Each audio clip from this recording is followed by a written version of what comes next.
here from the canals of Xochimilco over here in Mexico. Canals most famous for their Day of the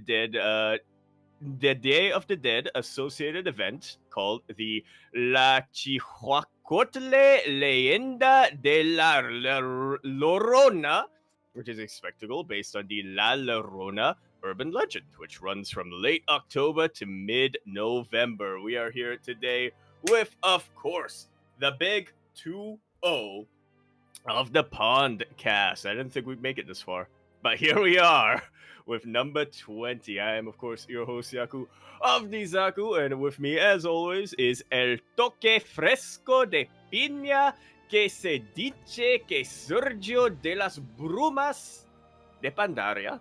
And also, we are going to be produced by Ninja Paparoni que Torre Lube Berlinske Pizze Kuro 16 Squats and Seki. How we all doing? What's up, Yaku? What's up? It's great to be back, as you said, once again. Yo, we are actually regularly hosting podcasts. It's crazy. No one thought we could do it. Even I didn't. But we're here. Made it happen. Yeah, we got no, wait. We already had 2 digits before, but you know what I mean. Yeah.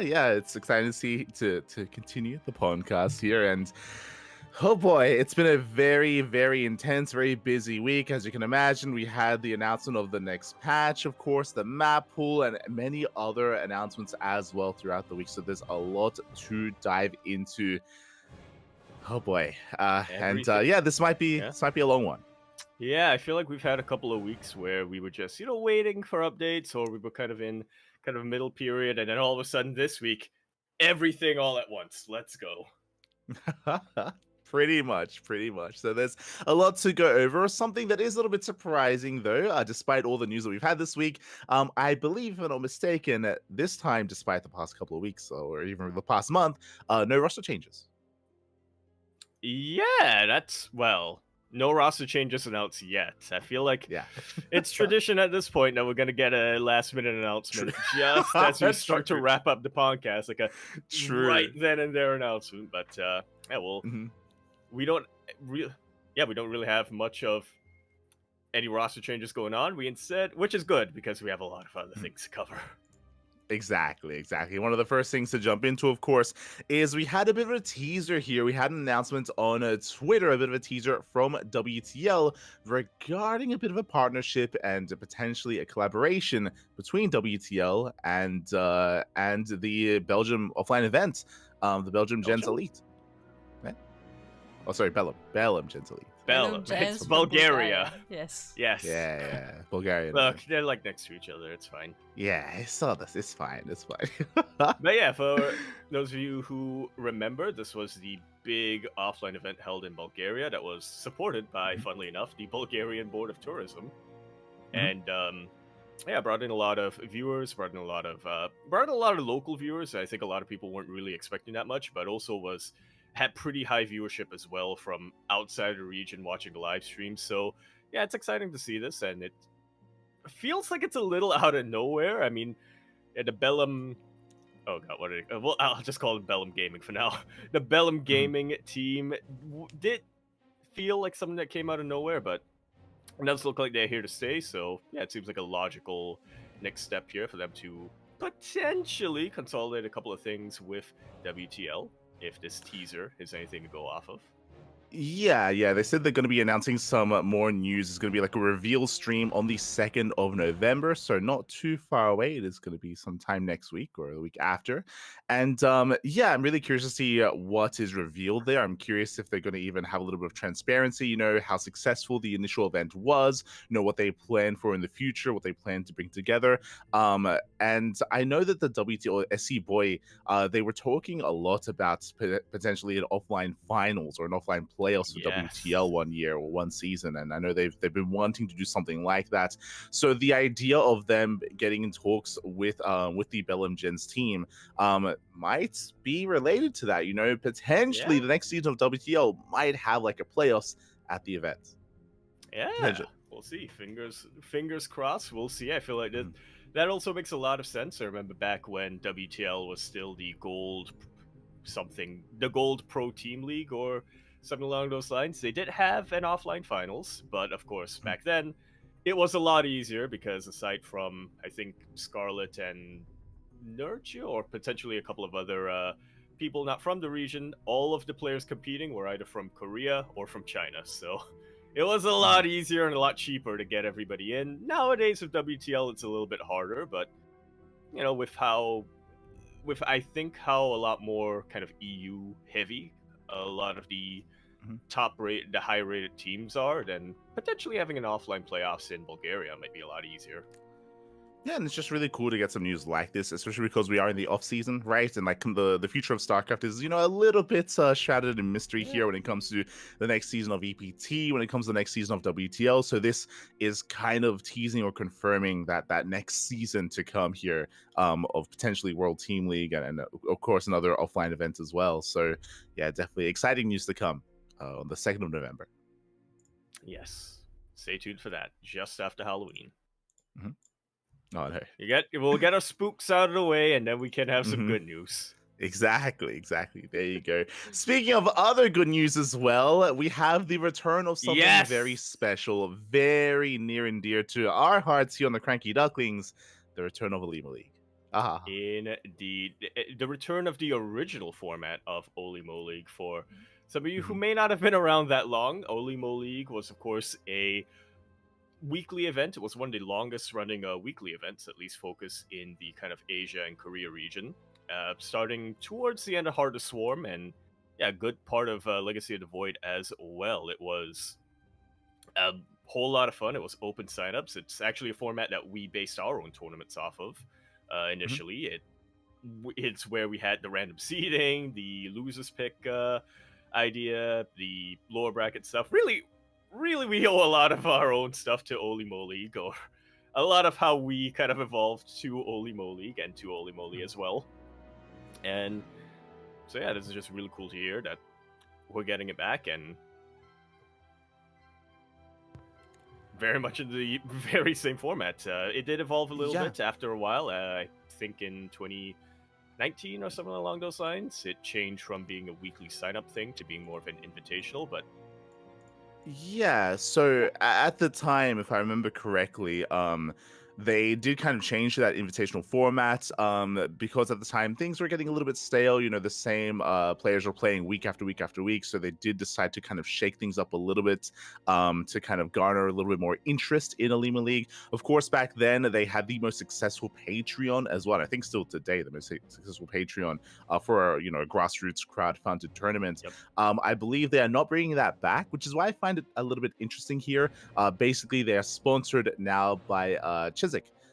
They are now sponsored, and now they are going to be hosting the event on that platform as well as a weekly tournament. They've already confirmed that there's going to be a monthly finals, and they've already alluded to a season finals as well, calling it the winter finals. So yeah, they have plans to go for at least a season, the first season, and then we'll see what happens from there. Yeah, indeed we shall. Yeah, so really exciting stuff. I know, I was just going to say, it brings me back to back in the day, right? Or back in around 2016, 2017-ish, back when we had our first offline Olimo League monthly finals coming down, which was and that was covered by Base Trade back in the day. Crank also did some coverage for that. It's exciting to see this back. We have a lot of memories from Olimo League. It's where a lot of us kind of got some of our stories and anecdotes that we bring up every now and then in CAS. Yeah, we have again, there's a long history with Olima League, so it's really cool to see it coming back in some way, shape, or form. Ollie's going to be coming back, I'm sure, in some capacity. Crank is going to be casting, of course, and yeah, of course, the one downside is that it is not going to be on the Twitch platform.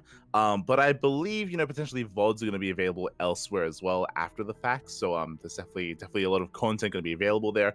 I'm curious if there ever would be something like an offline finals. I don't think they've spoken too much about what the winter finals would look like, but especially because it's very Korean based. And depending on, I don't know if Chiswick have a Korean studio where they're willing to invest and have content creators on and host events and stuff like that, then there's potential for growth. There's potential for other things to go on there.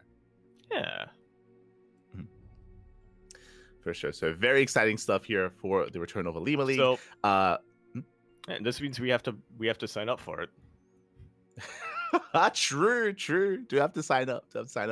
We also have confirmation that Maddox is going to be observing for the event as well, which is really exciting. I don't know if Maddox is actually. I can't recall if he's actually observed in other big events in the past, so I don't know if he's had experience in this before. But it's cool that he's going to take part, and he might even help out in other ways as well. Like I don't know if depending on what they're willing to do for the event, like winners, like interviews and stuff like that would be really cool as well. Where someone like Maddox can kind of like apply some of his other strengths.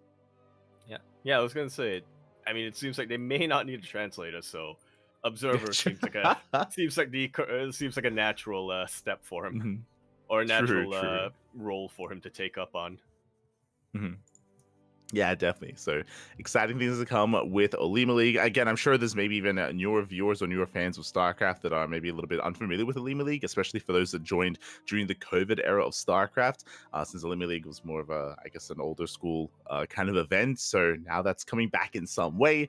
Likewise, speaking of events coming back, we also have, or I say events coming back, events coming out here. We have the StarCraft Evolution League coming out with something like a more proper league with a much larger event. Indeed. It's going to be less of a, or, well, how should I put this? Less of a, from what we remember, this is going to be an actual, my brain stopped working after a while. What I'm trying to say is this is not going to be the same weekly with the same open signups. This is instead going to be going to have invited players based partially on their performance in the weekly SELs, and also a couple more who were more of the organizer's discretion. Yeah. So there's going to be some invites. There's going to be some players seeded in from the overall weekly standings. I imagine players like 3 Point Shin, they're going to be making it through that as well.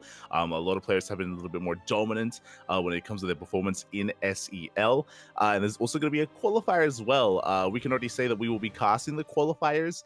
Unfortunately, I don't think we'll be casting the main event live, at least, just because I think the main event is going to be clashing with some of our other casts. With events like MSO and SDO and stuff like that. So because of that, we might still cover this but via replays instead. Well, at least the qualifiers will be here on the CranKy Ducklings. And live. Yeah, there you go. There you go. So really cool to see. Yeah, it's going to be called the Fall Championship 2024. And I think, because I see Hyper One in the chat, I think he's going to be upset if we didn't mention this specifically, that he informed us. We are going to have a map pool with yet another island map in the rotation. Yeah, it's one of those things where you say another island map. I believe it's going to be replacing. The previous island map. From my understanding, I have not actually. We'll see. I've not actually been able to look at it. Look at the map itself. I'm waiting for the event itself to be surprised. Like I want the players to be surprised as well. I'm sure they will. I'm sure they know what they're getting into. Force the map, Papi. Force it onto them. Oh god. That's another curious thing that I'm curious about when it comes to the format itself. When it comes to SEL, for the finals especially, some of these more unorthodox maps are usually forced. I don't know if they're willing to do that for the main events for the championship, just to force players to play on the island map and play on some of these other things. I mean, I guess it's going to come down to the discretion of Hyper One, but yeah, we'll see if we can actually have them play on some of these maps instead of vetoing them. Yeah. We'll see. Oh, and also the other thing that we were informed is that Rejoice Mark fans, he's going to be involved. Yeah, that's interesting. I mean, I'm not too familiar with Euthermal's experience with SEL and with StarCraft Evolution, so it's going to be interesting to see kind of like how he approaches it. I know he can be a very methodical player as well, and I do think that there's still room for the meta of SEL to really be established. I do think there's still like a lot to be explored, which is what's most exciting for it at the moment. So yeah, really cool to see that he's going to be taking part. Yeah. He always tends to have some very creative builds, let's say. Yeah, exactly. Donate on his Twitch and he'll do something wild. And he's probably going to play random, or at least that's what I hope. Yeah, it's possible. It is very possible. So exciting stuff here with the StarCraft Evolution League. Again, it's going to be a pretty long event, with the group stage and with the eventual playoffs as well. So there's a lot of content, a lot of StarCraft Evolution to come. So do check it out if you are interested, or even again if you haven't tuned into SEL before or StarCraft Evolution. I do recommend it. It is a breath of fresh air, very kind of a different take, a different approach to StarCraft. Yeah, and one that has led to some absolutely insane defenses and moments. Mm-hmm. Yeah, definitely. As when it comes to some of the other news, we do have finally some invites coming out for Home Story Cup. We already have our confirmed players through the qualifiers. Last week we did go over both Clem and Nightmare qualifying for the main event, and now we're just getting a couple of invites as well. We have both Showtime and Fiant. Yeah, we're slowly trickling them in, and I think Showtime was a player who we all expected to make it through or to be invited. I mean, as he mentioned himself in the announcement tweet, he was one map away from winning last season until Gumiho decided to come in with a reverse sweep. So yeah, it's really cool to see that Showtime will be coming back in and will be able to potentially reclaim that, hopefully reclaim that, or hopefully make a play for that once again and raise that trophy. The other one that wasn't really a sure thing, but one that I don't think too many people feel are unexpected, and somebody who I think is a pretty big fan favorite for Home Story Cup, at least, Fiant, or Fajant, as I like to call him, is going to be invited as well.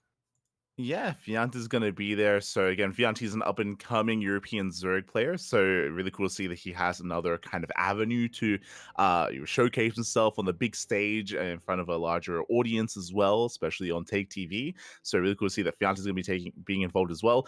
I mean, these invites are pretty kind of what we expect. Showtime, he was the runner-up, and he's local to Germany. Fiant as well was in the last Home Story Cup.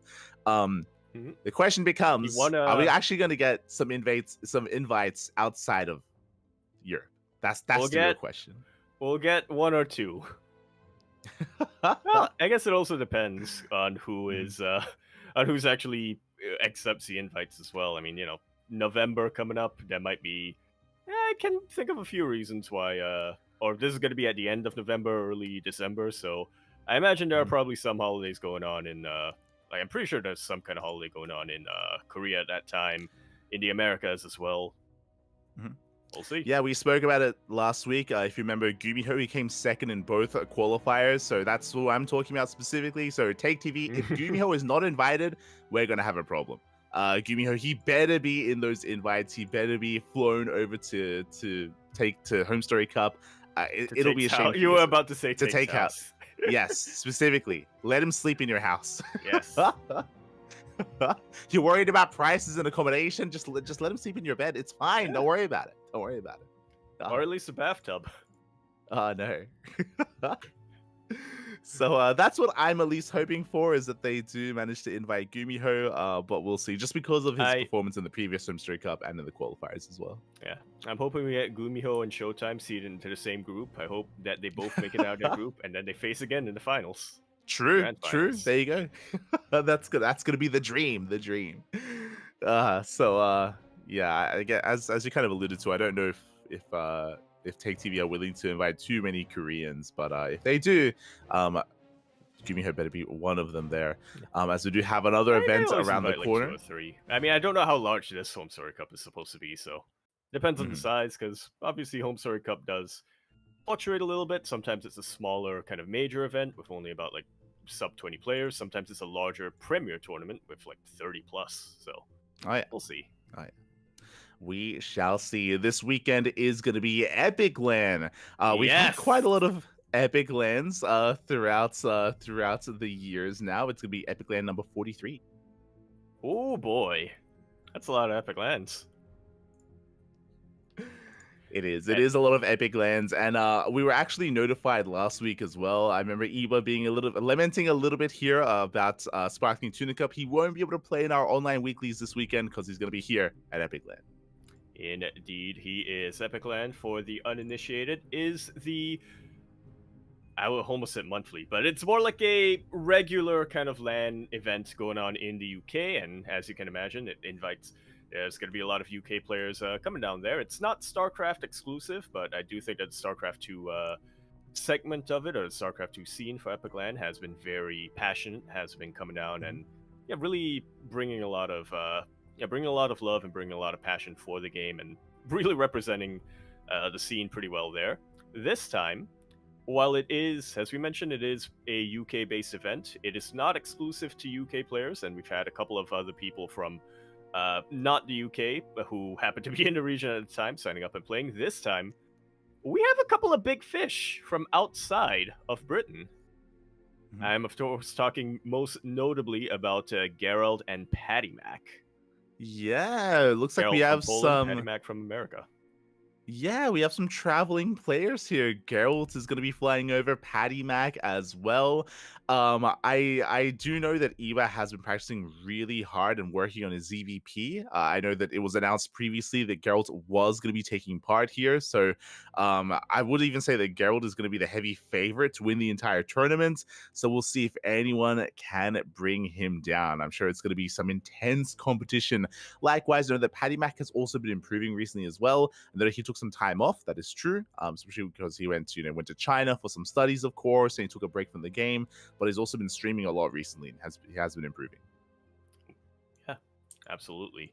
That's gonna be. I'm gonna be repping. I'm gonna be there. I'm gonna be cheering for my boy. I mean, yeah, it's tough this time because, of course, we have our Seka brothers involved, Raza and Zane. Big fans of them. I always got to cheer for Iba, as he is lights Nino, or latest Nino. So yeah, a lot to look forward to. There's also Wardy going to be participating, not as a caster, at least not initially, but going to be playing in the event itself. So yeah, this is going to be a pretty interesting one to keep your eyes on. A pretty interesting land to keep your eyes on. I'll be honest, I was really surprised to see Wardy as a part of the participants, just because Wardy is not necessarily a regular competitor here in Epic LAN. It's very rare to actually see him in these events. I can't remember the last Epic LAN that he was actually at, so yeah, I was really surprised to see him. Well, it is the off season now, so true. This time he can actually take a break and travel down.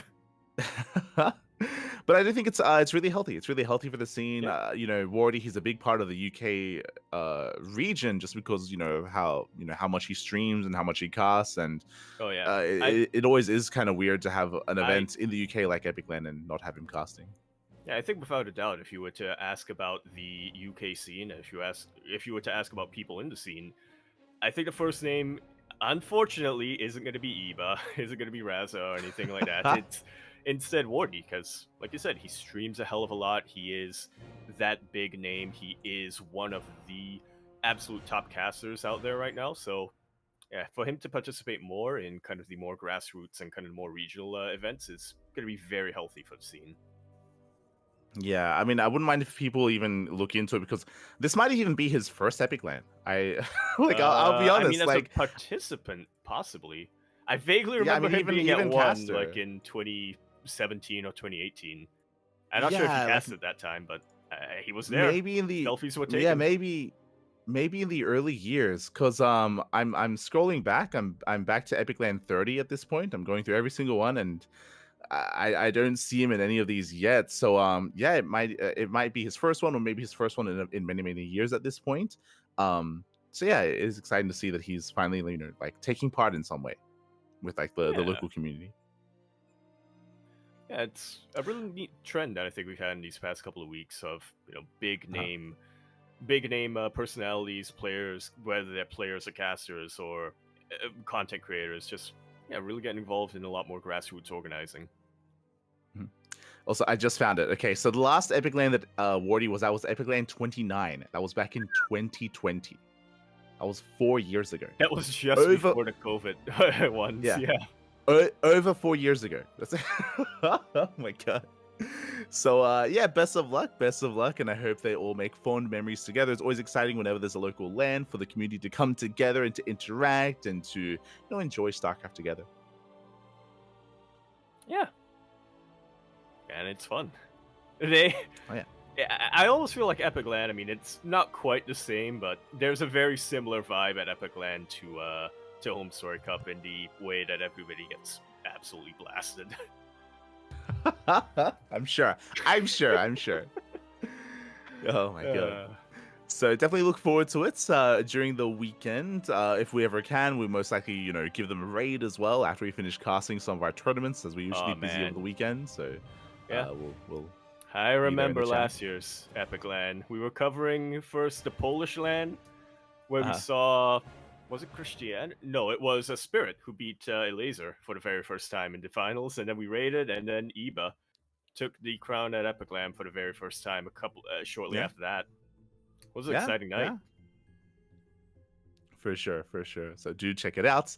Meanwhile, we do have some of our more regular, long-standing events going on here. We have the Passion Craft number of season 17, I should say. I believe last time we covered this, the qualifiers were still going to go underway, and it looks like finally the qualifiers are done. And we even have the first couple of rounds of the group stage finishing up as well. Indeed, we do, and we have good news for people who share our similar sentiments. We do know now that Gemini has qualified. Yeah, Gemini qualified Gref, Bloods Milan, Inexorable, Radka, and many others. So, yeah, there's a couple of fan favorites sprinkled in, some other more lesser known players, but also some more notables as well. So we'll see if some of these guys can rise through the ranks. I mean, the groups are quite large, and I believe it's round robin as well. So there's a lot of matches to come. Oh yeah.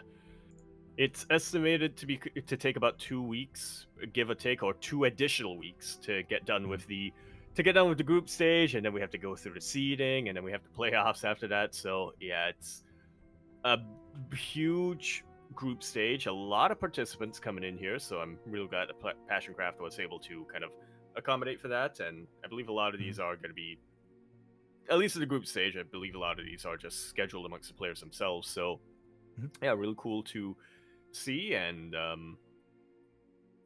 had a train of thought that was going after this. It's really cool to see, and I will have updates for you as they come in slowly. Yeah. I think next week we'll have a better kind of grasp of how the groups are progressing because it's still really Yep. early. It's still, just a couple of matches here and there, and it's kind of hard to tell kind of like who's going to make it out and who Yep. isn't. Mhm. Yeah. I was just gonna say, shout out to the Danish boys, though, Gipsy Danger and Anticore, for being able to schedule a lot of their matches early on and just play them out. So we have confirmation there, at the very Yeah, least. exactly. So we'll have a better idea next week. But regardless, a lot of matches soon to come. I believe it's being broadcasted by the Passioncraft boys over on their own Twitch channel as well. So do check them out. As you mentioned, I'm pretty sure, at least for the group stage, a lot of these matches are kind of played by the players. They organize themselves and they submit the replays, which are covered during some of the broadcast days. So yeah, do consider checking out Passioncraft. Yeah. As the name implies, it's a tournament of very passionate members of the community coming in here. Some of them in that kind of semi-pro area, but yeah, the vast majority of them just really high-level amateurs coming in. Oh yeah, exactly. Just as a heads up, just quickly as we move past, but Passion Craft, for those that are curious, it is for players that are 5.5k MMR and below. So basically, GM still quite GM, but Yep. more on the lower end of things. So they are all facing off. So it's just a really cool kind of initiative here for those more up and coming players to give them a bigger event to fight for to play in. Yeah. It almost reminds me of way back in the day when GSL had Code A, and when I say had Code A, I mean like an actual separate league from Code Uh-huh. S that was specifically meant more for the B teamers and more for the up and comers. Yeah, Challenger League, right? Even Desafiantes that we hosted for Latin America. It's always something that we champion. It isn't something that's always there, but we do appreciate it. It's not like this event is region locked or anything like that. That's why we have players from all around the world, from Korea, from Europe, from the Americas, from Latin America as well. So yeah, it's really cool to have a global event like this. Yeah. I will keep you coming, and we'll keep you updated with the developments. I didn't want to say update twice. Speaking of developments, we do have this month's MSO, Masters One Open, did take part, of course. And we did have a quite an interesting bracket here. We had a lot of players, a lot of returning players as well. Players like I Like Trains. It's been a while since we've seen him in some of these amateur events. In the end, we did have an intense finals, did go to game 4, but Samir Duran did take it in the end. Yeah, Samir Duran, who has been pretty much a regular in our past couple of few amateur events. SEO, I think he's actually promoted out of SDO recently, but yeah, in the MSO definitely he's been in the finals before, and I got to see him take the victory once again. But it's also really cool to see a new face, or at least to me, making it all the way to the finals. Dizzy Dwarf is not a player I'm too familiar with. Yeah, he fought his way through the lower bracket. You can see he actually, from one of the earlier lower bracket rounds, did make it through all the best of ones.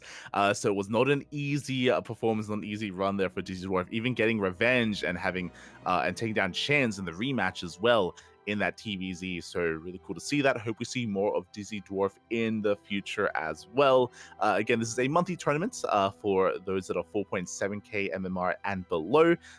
So yeah, it's going to be still another month until our next episode, but in the coming weeks, we should have an SDO. Should be coming. Yeah. Not this week, but the week after next, if all things go according to plan. Yeah, it should be on the horizon here. Meanwhile, we have the updates for this week's FSL, the Family Star League. Looks like we have potentially a confirmed player through into the playoffs here. Looks like Angry Space Hares have gone undefeated so far. They have. They have won 2. Huh? Yeah, all right. Well, they've won 2 of their series, and they have an insane map score so far. So I think, yeah, just mathematically speaking, there's no way they're not making it to the playoffs. This is an interesting format, though, to keep in mind. 5 teams, 4 of them make it to the playoffs. So yeah, you have to keep that in mind when you're doing your math. So yeah, it makes sense. Yeah. You win 2 series, you're pretty much confirmed.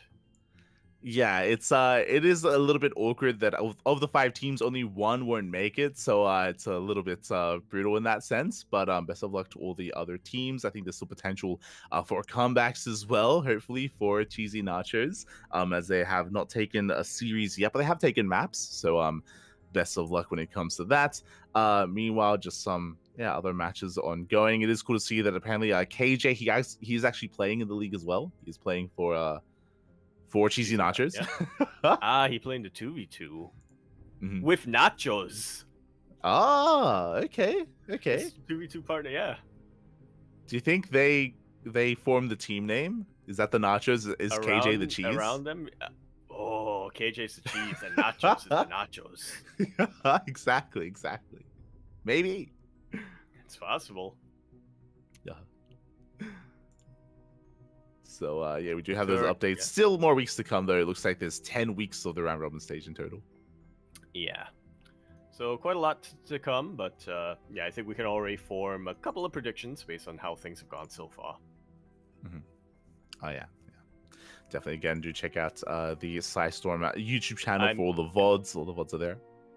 Yeah, I'm pleased to see that Pull the Boys isn't confirmed yet, but looks like they have a really good chance of making it to the playoffs. So. Yeah, hell, they'll get there. It's okay. They'll get there.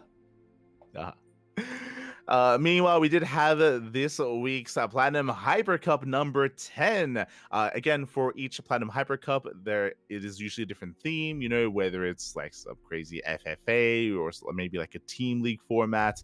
Looks like this time that we had 2v2s. Indeed, we did. And yeah, I think probably the 2v2 teams that we would expect formed here. A lot of them were teams that we've seen in previous other team game tournaments, such as the Wardy Team League or the Wardy 2v2 League or whatever it was called. 3-point Nahan Mono taking in the end over Bonan and Iba, who both of which were players who previously teamed up in other events. You say that. I wonder if Forjumi knows about this, because if you remember last time, it was Iba and Iba. He's playing with another Protoss. He's does Forjumi know the drama, Papi? Oh my god, how could you? I mean, For Jimmy, he was there for you, and you just go off with another cannon rusher. You For those who don't know, Bowen is known for cannon rushing. That's all he does.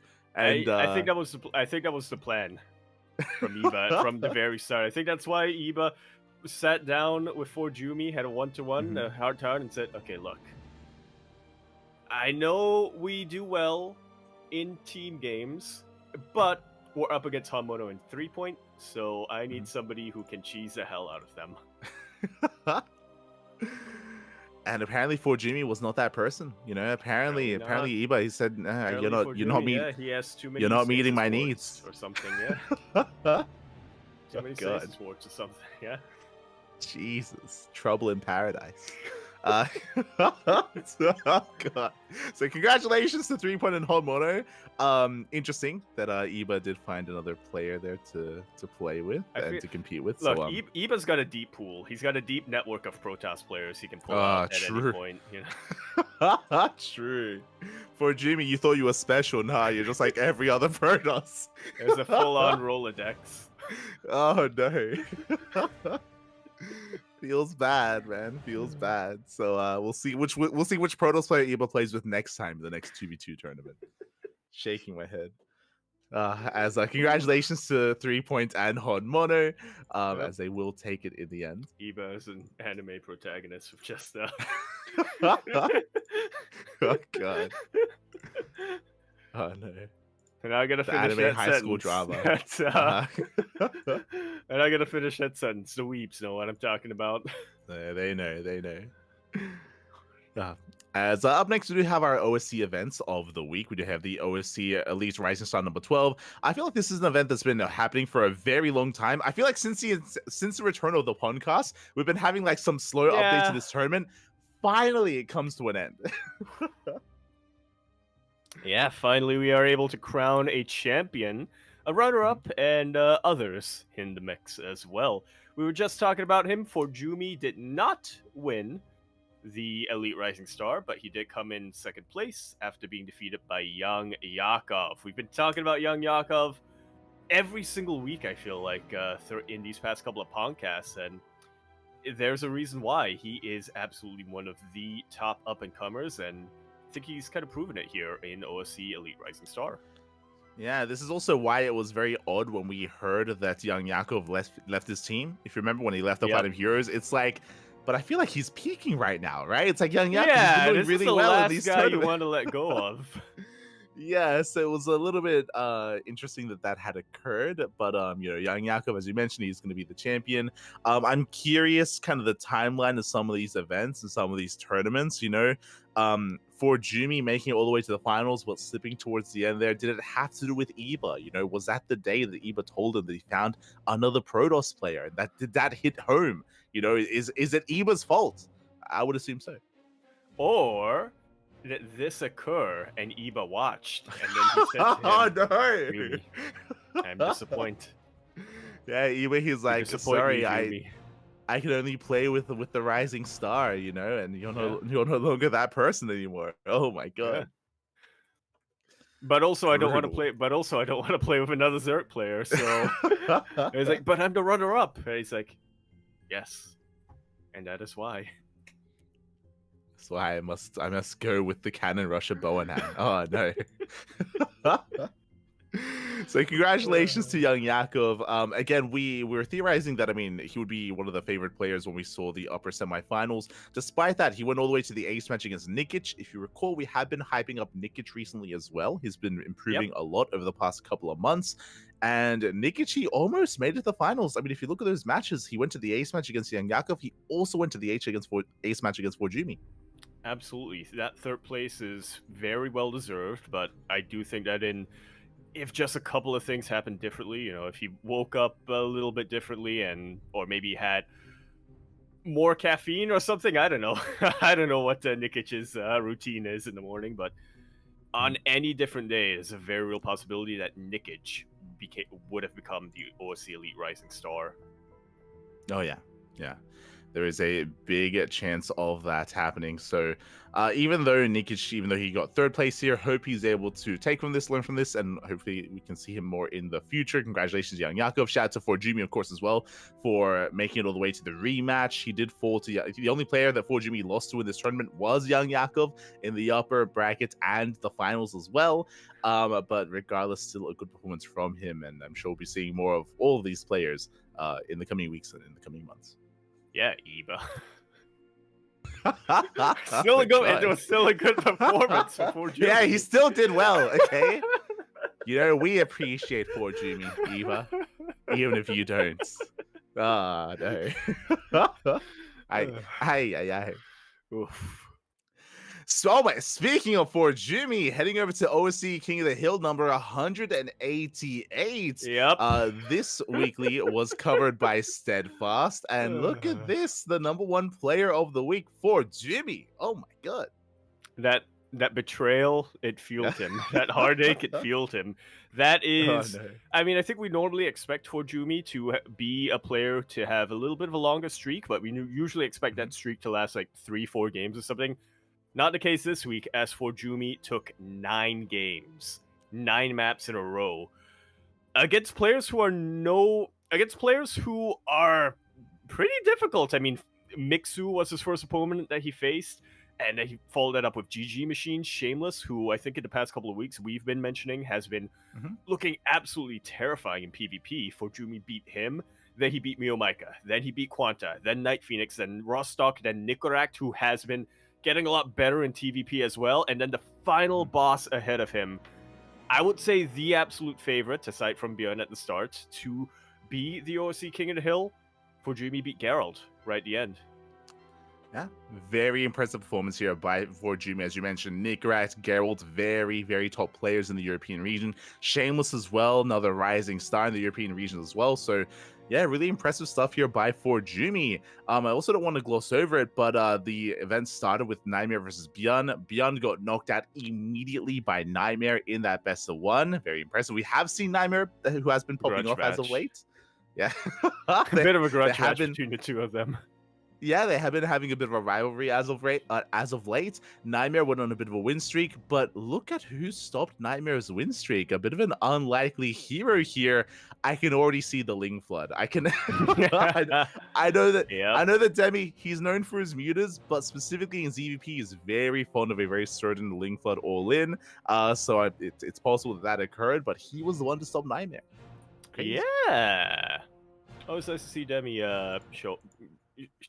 Always nice to see Demi show up in these events and really bring his A game, taking out players like you mentioned, being a little bit of a dark horse at times, but absolutely still capable of taking out one of the more, shall we say, trending or kind of rising, kind of peaking. There we go. One of the peaking players in the past couple of weeks in Nightmare. 100%. I mean, it's crazy because Demi, he's part-time nowadays. Like, he's not a full-time player anymore. Like, he's focusing on his studies. He's focusing on other things. He only comes in every now and then. I think the last time we casted Demi, he was like, yeah, like, nowadays I play for fun. I play to meme, just to enjoy myself. And I mean, he did. Like, he, like, we don't know what he did to Nightmare, but we can hazard a bit of a guess there. So, yeah, really impressive that Chad Demi just walks up, takes down Nightmare, and then steps out. Like, yeah, crazy. Yeah.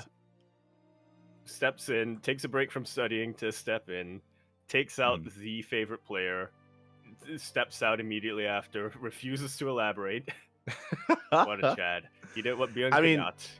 Exactly. I mean, there's Geralt. A world out there. If Demi didn't stop Nightmare, there's a chance that maybe Nightmare could have gone the entire way as well. Like, I mean, Nightmare is not. He's no slouch. Until he faced Forjumi. True. Not wrong. You know who I don't see a part of this bracket either? Eba. Shanner. Eba, true. Yeah, what's going on? Is he scared? He leaving Forjumi on red? Is that what's happening? I can just imagine Forjumi texting him the screenshot of this bracket and be like, look, I can still be your 2v2 partner. I still have the stamina. God. I like to believe and that just leaves him on red. I like to believe that he was like ghosting Forjumi, and Forjumi, the only reason why he popped off here was he was hoping he could play against Eva, and he never showed. Never No showed. show. Yeah. God. Ugh. Narrative We always need spinning. we need to write we need to write this K drama. Oh no. Oh no. Not like this. Can tie it into the Max Angel detective series. It'll be a spin-off. We'll tie it together somehow. As we also have updates with the OC midseason playoffs as well. Okay, we have the upper half of the bracket almost concluding. I believe last time we did Ooh. feature the quarterfinals, if not briefly going over it.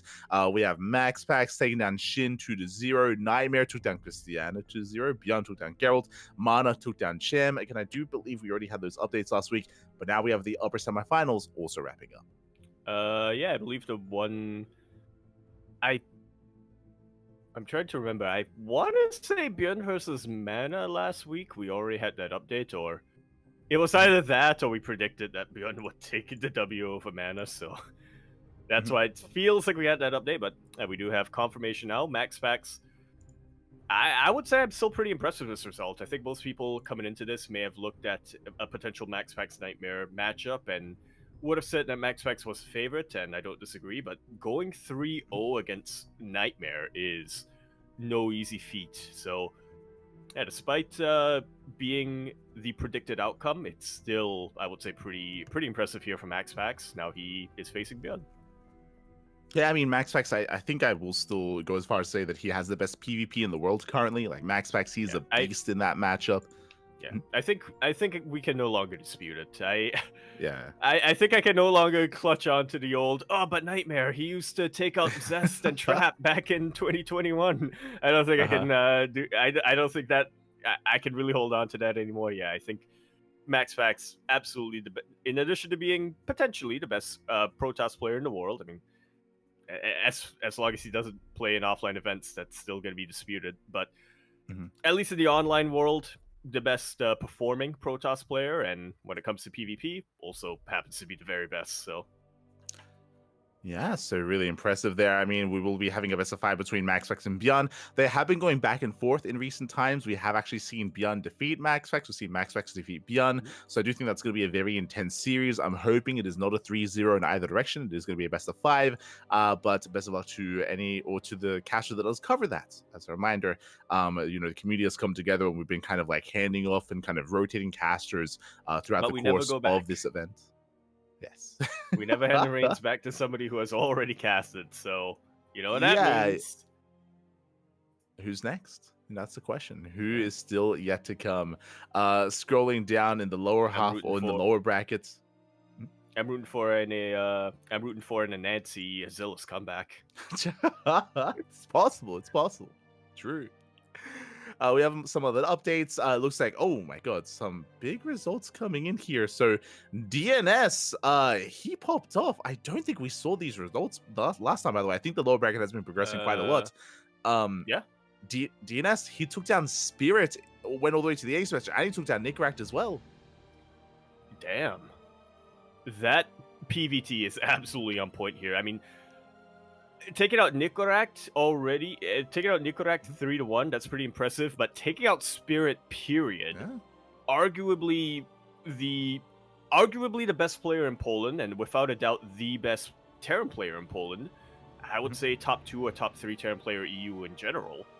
That is, I don't think what any of us really expected here from DNS. We know that DNS has that clutch factor. He was the ace player for both of his teams in the multiple seasons of WTL for a reason, but yeah, this is not what I was expecting here. Yeah, I mean, a lot of these lower bracket matches look really intense. I mean, even before that, Nickract, he took down Arch 3-2, went all the way to the ace match, ending that little storyline. DNS, he had an amazing performance against Terran. He took down one of the favorites to make a deep run in Spirit, but he meets his end at the hands of Geralt, as Geralt takes him down 3-1. Geralt avenging his fallen Polish boys. Yeah, it does Avengers Fallen countryman there, so really impressive stuff there out of Geralt. My condolences to DNS. He had a really good performance, but alas, in this competition, there can only ever be one. So alas, in that event or in that series, Geralt did come out on top. Scrolling down, we have Spats. This I do remember that we went over. Spats, he did take down 4Jumi 3-1. So Spats advancing on. He took down Minnow VK. Spats versus Cham has still yet to play out. So best of luck to both those players in the upcoming matches. Meanwhile, some big results coming in. Shameless, we spoke. You mentioned him before in the Rising Star tournament, how Shameless went down earlier on, but here he took down Young Yakov in the ace match. He took down the Rising Star. Yeah. So got a little bit of his revenge there. Nikic denied the rematch. Mm-hmm. And anyway, did fall to Shameless as well. Shameless, unfortunately, ended up meeting his match in the form of Shin. Yeah, I would say that Shin is, the strongest Zerg player in the tournament, so it is brutal for anyone to go up against him. So Shin is going to be another dominant force in the lower bracket. Best of luck to anyone who does face off against him. And these results also show us that, again, like a lot of these quote-unquote rising stars, a lot of these upcoming players, they do go back and forth and they do trade series. We were praising Young Yakov for winning the Rising Star tournament. We were talking about Nikic coming third place, and here Shameless brings them both down. So like they're all relatively close in skill. Like when I think of these players, I think of Shameless, Young Yakov, Nikic, Nikaract. They're all even kind of in a way catching up with Geralt as well in terms of skill. Like they're all like quite close, and they all go back and forth. Yeah, it really is when it comes down to it, who is on point on the day itself. Mm-hmm. And even then, the one who isn't on point, I mean, you can take the other to the ace match. So oh yeah, definitely. At the very bottom of the bracket, we have some more updates. We have Skillus, he pops off in PvZ. Historically, PvZ has been his weakest matchup. I think he himself has admitted that as well. But he brings down Dong Regu. DRG falls to Skillus, and so does Wayne. In the 3-1s both times around. So yeah, impressive stuff here from Skillus. As you mentioned, it's kind of his worst matchup, and DRG and Wayne, I mean, they're no slouches. Oh yeah, exactly. Still very strong competitors there, but they did fall at the hands of Skillus. Up next is going to be Christiana versus Skillus. Honestly, that's going to be a very close PvP. That's a hard one to call as well. That could go either way. Best of luck. Ooh, I do think that Skillus and Christiana, they are quite close in skill. Yeah. I think on paper I want to favor Skillus, but Christiana's had a lot of impressive results these past couple of weeks, so we'll see. Very comparable, like you said. I wouldn't be surprised if this one went all the way to the ace match, because we've had a lot of 3-1s on this side of the lower bracket so far. So I think that maybe this time we get our full series.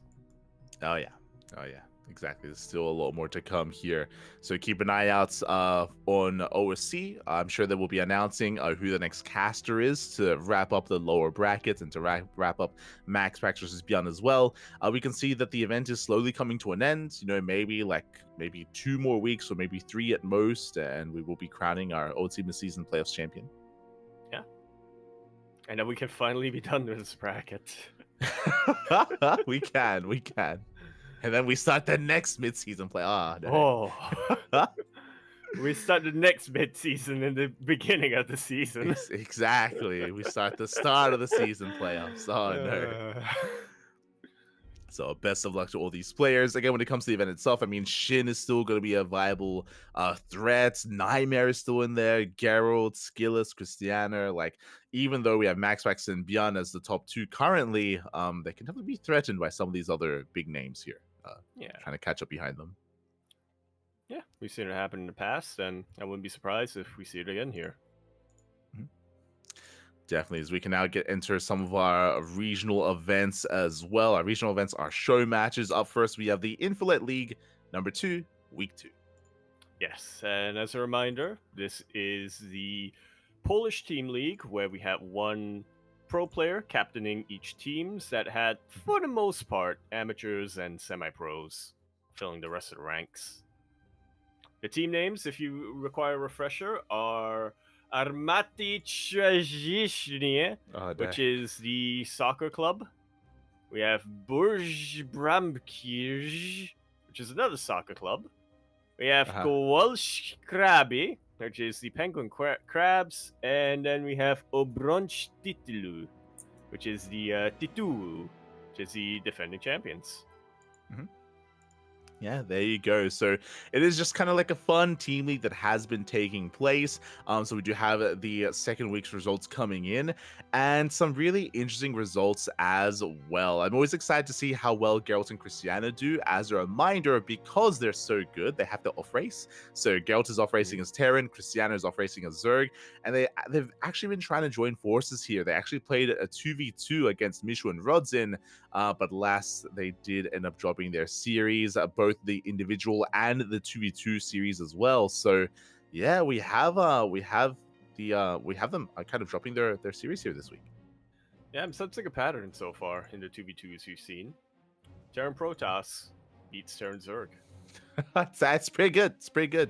True. It's pretty good when you don't have to worry about creep, when you can actually throw down your buildings. Not wrong. Not wrong. Likewise, we also had team, I'm gonna say OP, able to take down their crabby opponents as well. Did end up going down to some of their other bigger names.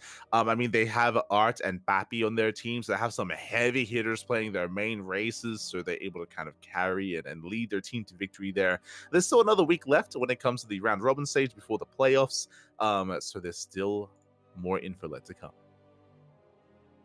Yeah, still going to be one more round of updates that we have for you. The players have already been selected, though, so we can take a little bit of a look at the lineups. And yeah, I mean, at this point, Armati FC seems to be pretty much a shoo-in. Yeah, they're looking quite strong so far. I mean, going over some of next week's matches, I'm going to be looking forward to Pappy versus Snogstar in the PVZ. Arch versus Christiana. I'm curious if Christiana has like some kind of crazy like 12 pool drone pool like all in or something. The map pool as well. They're playing on Arena. Oh my god, it's new repugnancy. The map pool. It's crazy. Very old maps. It's a throwback coming down. Automaton, which to be honest, I don't think I don't really have any fond memories of, or any memories of. Zen is the ace match, which oh boy, I wonder how that made it through. Yeah, I just realized that every week so far they've had like a very, very different map pool. If you look at week 1, they had Whirlwind, Blue Shift, Ancient Cistern, Triton. So some new maps mixed in with some very old maps as well that they have been kind of like Crimson Waterfall. I remember Waterfall. Stargazers, Inside and Out. Yeah. I remember the Steel memes. Inside and Out. Crazy. So yeah, it's really cool to see some of these older maps again. It's one of those crazy things where like StarCraft, it's been around for so long and so many maps have come and gone. You know, once the season ends, we almost never see the map again. You know, there was that rare moment a couple of years ago now where we had the Dream Pool, where we brought back some of the older maps just for like a one-off, like kind of off season. But outside of that, we rarely get to see them. I wish we have more of that. Now that we actually have a definitive off season. Yeah. I think I wanted that. I think I was like, yo, bring back the Dream Pool, like during the off season, like that. Yeah, give me back Newkirk Precinct and Dusk Towers. Dust Towers. Fond memories on that map. But yeah, best of luck. Looks like the week 3 is going to be in 3 or almost 4 days time, so best of luck to those players, best of luck to those matches. Meanwhile, last night we did have the code for Giants Cup number 13, or yesterday morning I should say. Your bi-weekly dose of Brazilian StarCraft was a very intense tournament. Eric has been absent for the past couple of weeks, but he returned here for this tournament. Had a good performance, but in Eric's absence we've had the improvement and the rise of Inexorable. Indeed, Inexorable, who ended up taking down Eric and then winning the entire damn thing. Yeah, Yeah, I don't know if you noticed the name, but Inexorable, he's actually playing in Passioncraft this season as well, so he's also in that event. So I definitely have high expectations for Inexorable in that tournament. It was a very, very intense day for him. He had a very close series against Eric in the best of 3 semifinals, and in the grand finals, we didn't get a single macro game. By the way, that was very intense. That's what we want. Very chaotic TVP between Inexorable and Master. Very chaotic. Cannon Rush? No, God, what the? That's Okay. hi. Eva, Tempest calm Rush. down. We had a lot of two-base play from the sound. He was almost doing like his best Homono impression, without pulling the boys though, unfortunately. But close enough. Wait, so it was off racing? Oh, we'll get into that. Don't worry. So congratulations to Inexorable. Again, shout out to Cosmos for hosting this event. Likewise, Sleepy did well, or Dorminoko making it to the semifinals, Master, Eric, and so on. Meanwhile, we finally get an update here on a Vietnamese tournament on the Playa Open Cup number 5. Indeed. Playa, I believe, is a play on Pleiades. Yes. Yeah. You're right. You're correct. You're correct on that one. Yeah. Pleiades has been hosting and sponsoring this event, so big shout out to Pleiades. Did not play in the event. I think has been covering it and casting it. And we have an old school name that we're very close to, very near and dear to our hearts. EBG actually competed. Yeah, Mbanye. Jay? Something along those lines. Mbanye. Competed, made it all the way to the finals. Did get taken out in the end by a player who I have to admit I'm not too familiar with, Yama AI. An AI bot? Yeah. Again, we used to be really close with the Vietnamese scene. I mean, for those who don't know, I think one of, if not our first competitive pro event that we casted was VTL, the Vietnamese Vietnam Team League. Yeah, way back in the day. Yeah. Casted in it, and then at one point also played in it because there was I think like a storm going down in Vietnam or something, so only some people could have power, and then the organizer Thuklao was just like, do you want to just 1v1 for fun? That bot is somewhere on our channel. It's been years. I think that was back in 2019. So again, we kind of started up in the Vietnamese Team League. We had a lot of fun with it, of course, and following that, we have the Our Die Weeklies as well. So because of that, we're quite familiar with most of the, at least old school Vietnamese pros, but nowadays, a lot of them have come and gone. You mentioned him, right? Like Thuc Lao isn't around anymore. Justice Simon, for example. I remember. I remember back when we had the ESL Dare Cups and all of that, and all those other regionals. Justice Simon was like the big name coming down from Vietnam, aside from me and Micah. Yeah. For sure. We had players like, oh god, we had Dell.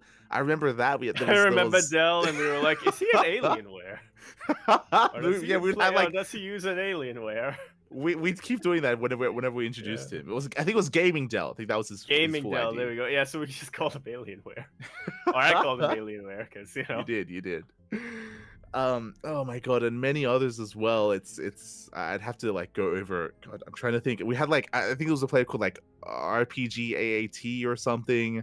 I remember there were a lot of players who we had impronounceable names.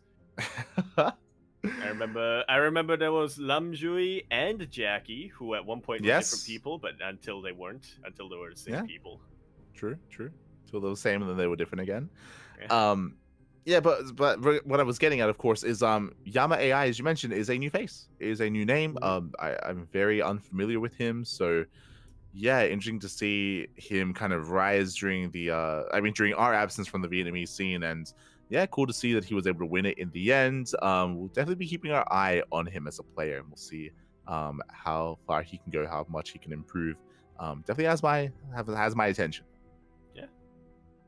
Got my eye a little bit. It's also interesting to see that there is a bonus incentive here for some of the more amateur players. Bonus reward for players on the who are lower than Masters League, or the best performing player lower than Masters League. Yeah, really cool kind of initiative there from Pleiades as well. So really cool to see. With that, we do have also our next Sunrise Cup number 181. Oh boy, we did have our players take part here. Silky actually able to pop off. We The are missing some of our regular. return. Yeah, we're missing some of our regular Protoss players. This time there was no Lemon, for example. There was no Lemon. Mhm. There was no Rewhite. There was no Jolliwa Loves. So in the absence of those Protoss Lancer. players, Yeah. yeah, All Silky those pops off. guys. Yeah. Even takes out a Protoss player at the very end. Mhm. Yeah, really impressive. Takes down Status in the grand final. So congratulations to Silky. Again, for me, it's always just really cool to see Silky still competing. Silky, he's not the most active player outside of these regional events, but clearly still willing to compete in the Sunrise Cup. So we're definitely keeping an eye on Silky, and we'll see his rate of improvement. And if he ever, plays in some of these other events, like the Wardy TV Mondays or these other Open Cups, keep an eye out. Yeah. It's always cool to see Silky compete. As you mentioned, he's not super active, but he is still the best player named Silky right now. So True. out there, so. Really, that's all that matters. Yeah. He's got to There you defend it. go. Meanwhile, we also have the Horus Inviting Cup. Now, I'll be honest, after I saw the name, I was like, Horus, is he back? Horus, he's a caster from Mexico, a Latin American caster, but no, this is unrelated. It is another event here in China that actually Right. brings together some more of these up-and-coming players. Right. You skipped the fall tournament. I thought my- that was intentional. I guess not. Okay. No. Wait. We'll get back to Horus in a bit. The full tournament. Okay. Take it away. So we I have think my our brain fall just tournament, assumed which is it was the same thing. which is like a lot of our other. Finally, like a lot of some of the other Sure. tournaments we've gone through, we can finally wrap it up. We've had our eye on it, and we've been going through the updates slowly but surely. And yeah, I think to no surprise, last time we ended things off, I think we were looking at the upper bracket quarterfinals that was set in stone. Nanami has been waiting for weeks for an opponent. Finally, he had one. But unfortunately, it was not the opponent he wanted, and he got taken out 4-0, a clean sweep, by Lancer, otherwise known as Cyan. Yeah, Lancer. I mean, if you remember, we were saying as we were waiting for Lancer versus Silky to begin last week or for the last couple of weeks. Really, the tournament would be who can stop Lancer, because he is, one of the best players in the entirety of the Chinese region. He's up there with players like Coffee and with players like Oliveira. So yeah, the question would be, can anyone stop him? And he did drop a map to Young Zest. But only the one map in the tournaments. Young Zest was the only one to really apply any to pose a threat to Lancer. Everyone else 3-0 and 4-0. Yeah.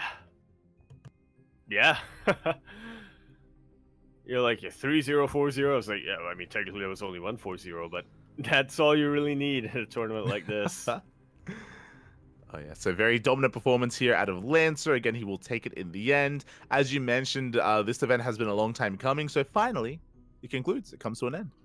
Mm-hmm. And now we can wrap it up, and we never have to talk about this again. This is why you skipped over it. Now we can skip over it. Well, now we can get into Sunrise Cup 2024 winter. Now we can... Oh no. Let's go. So congratulations to Lancer for becoming the full champion. Very, very nice performance. And as we were getting into, we have the Horus Inviting Cup or the Choosing Cup. Again, I'm curious if there's any kind of story behind this. If there's anyone in the chat that's a little bit more familiar, then let us know. But this does look like some of these more up-and-coming amateur players from the Chinese region taking part in like an invitational tournament. I mean, considering the name of the tournament, it is like an Inviting Cup, an invitational. And I'm not too familiar with most of them. That's what it was. I thought it was called Inviting because it's like, they want it to be open and inviting to people. Okay. Yeah, they have like a welcome mat, they have like they have like tea brewing. Yeah. They have like a sign outside the door that's like, come in and ask about the I don't know a lot about home decor. Yeah, I'm not like I've realizing. never invited anyone into I my have house. never- Like, I don't... I have never invited anyone into my house. That one time Aries showed up to pick up his stuff, I met him downstairs and across the road from my house. Oh my god! You're like, I don't know how to invite anyone, Fabi. I don't know. Oh, okay, it's fine. But yeah, when it comes to this event, like the only two players that I was familiar with is Xingming and Yuidi Soldier. They're a lot more active, at least in the foreign like Open Cup scene. But instead we had more of these, at least for us, lesser known players, taking them out earlier on. So yeah, definitely players to keep an eye on as well. Unfortunately, they don't necessarily have IDs that are friendly to more foreign fans, so I'm not too familiar with the names, their initial names. But regardless, GG. I think the winner's name translates to water. I think, if I can remember my primary school Mandarin correctly, Okay, hold on. Shui, or something like that. You sure that's how you pronounce it? I don't know. I don't know. I put it into translate. It says Nanyo. Nanyo. Oh, okay. I was way off. I was way off. Okay. I'm not getting water. Producers note: Yaku does not know Chinese. That was way off. Okay. I know the runner-up, the middle character is Ma, which either means horse or mom. There's like a few strokes on the left side that make it differentiated, and sure. I could never tell them apart. And you might still not be able to. It's possible. Yeah. But regardless, yeah, congratulations to our Zerg champion. And again, we'll see if we do get to see more of him in some of these more regional events. I do think that I think he might have actually played in this week's. Did he play in the Sunrise Cup this week? You're asking me to remember similar looking. No. Sorry. It's so good. No, I didn't play. So yeah, so really cool. We'll see if there's maybe some more invitationals in the future. With that, GG. And scrolling over, we have hold on.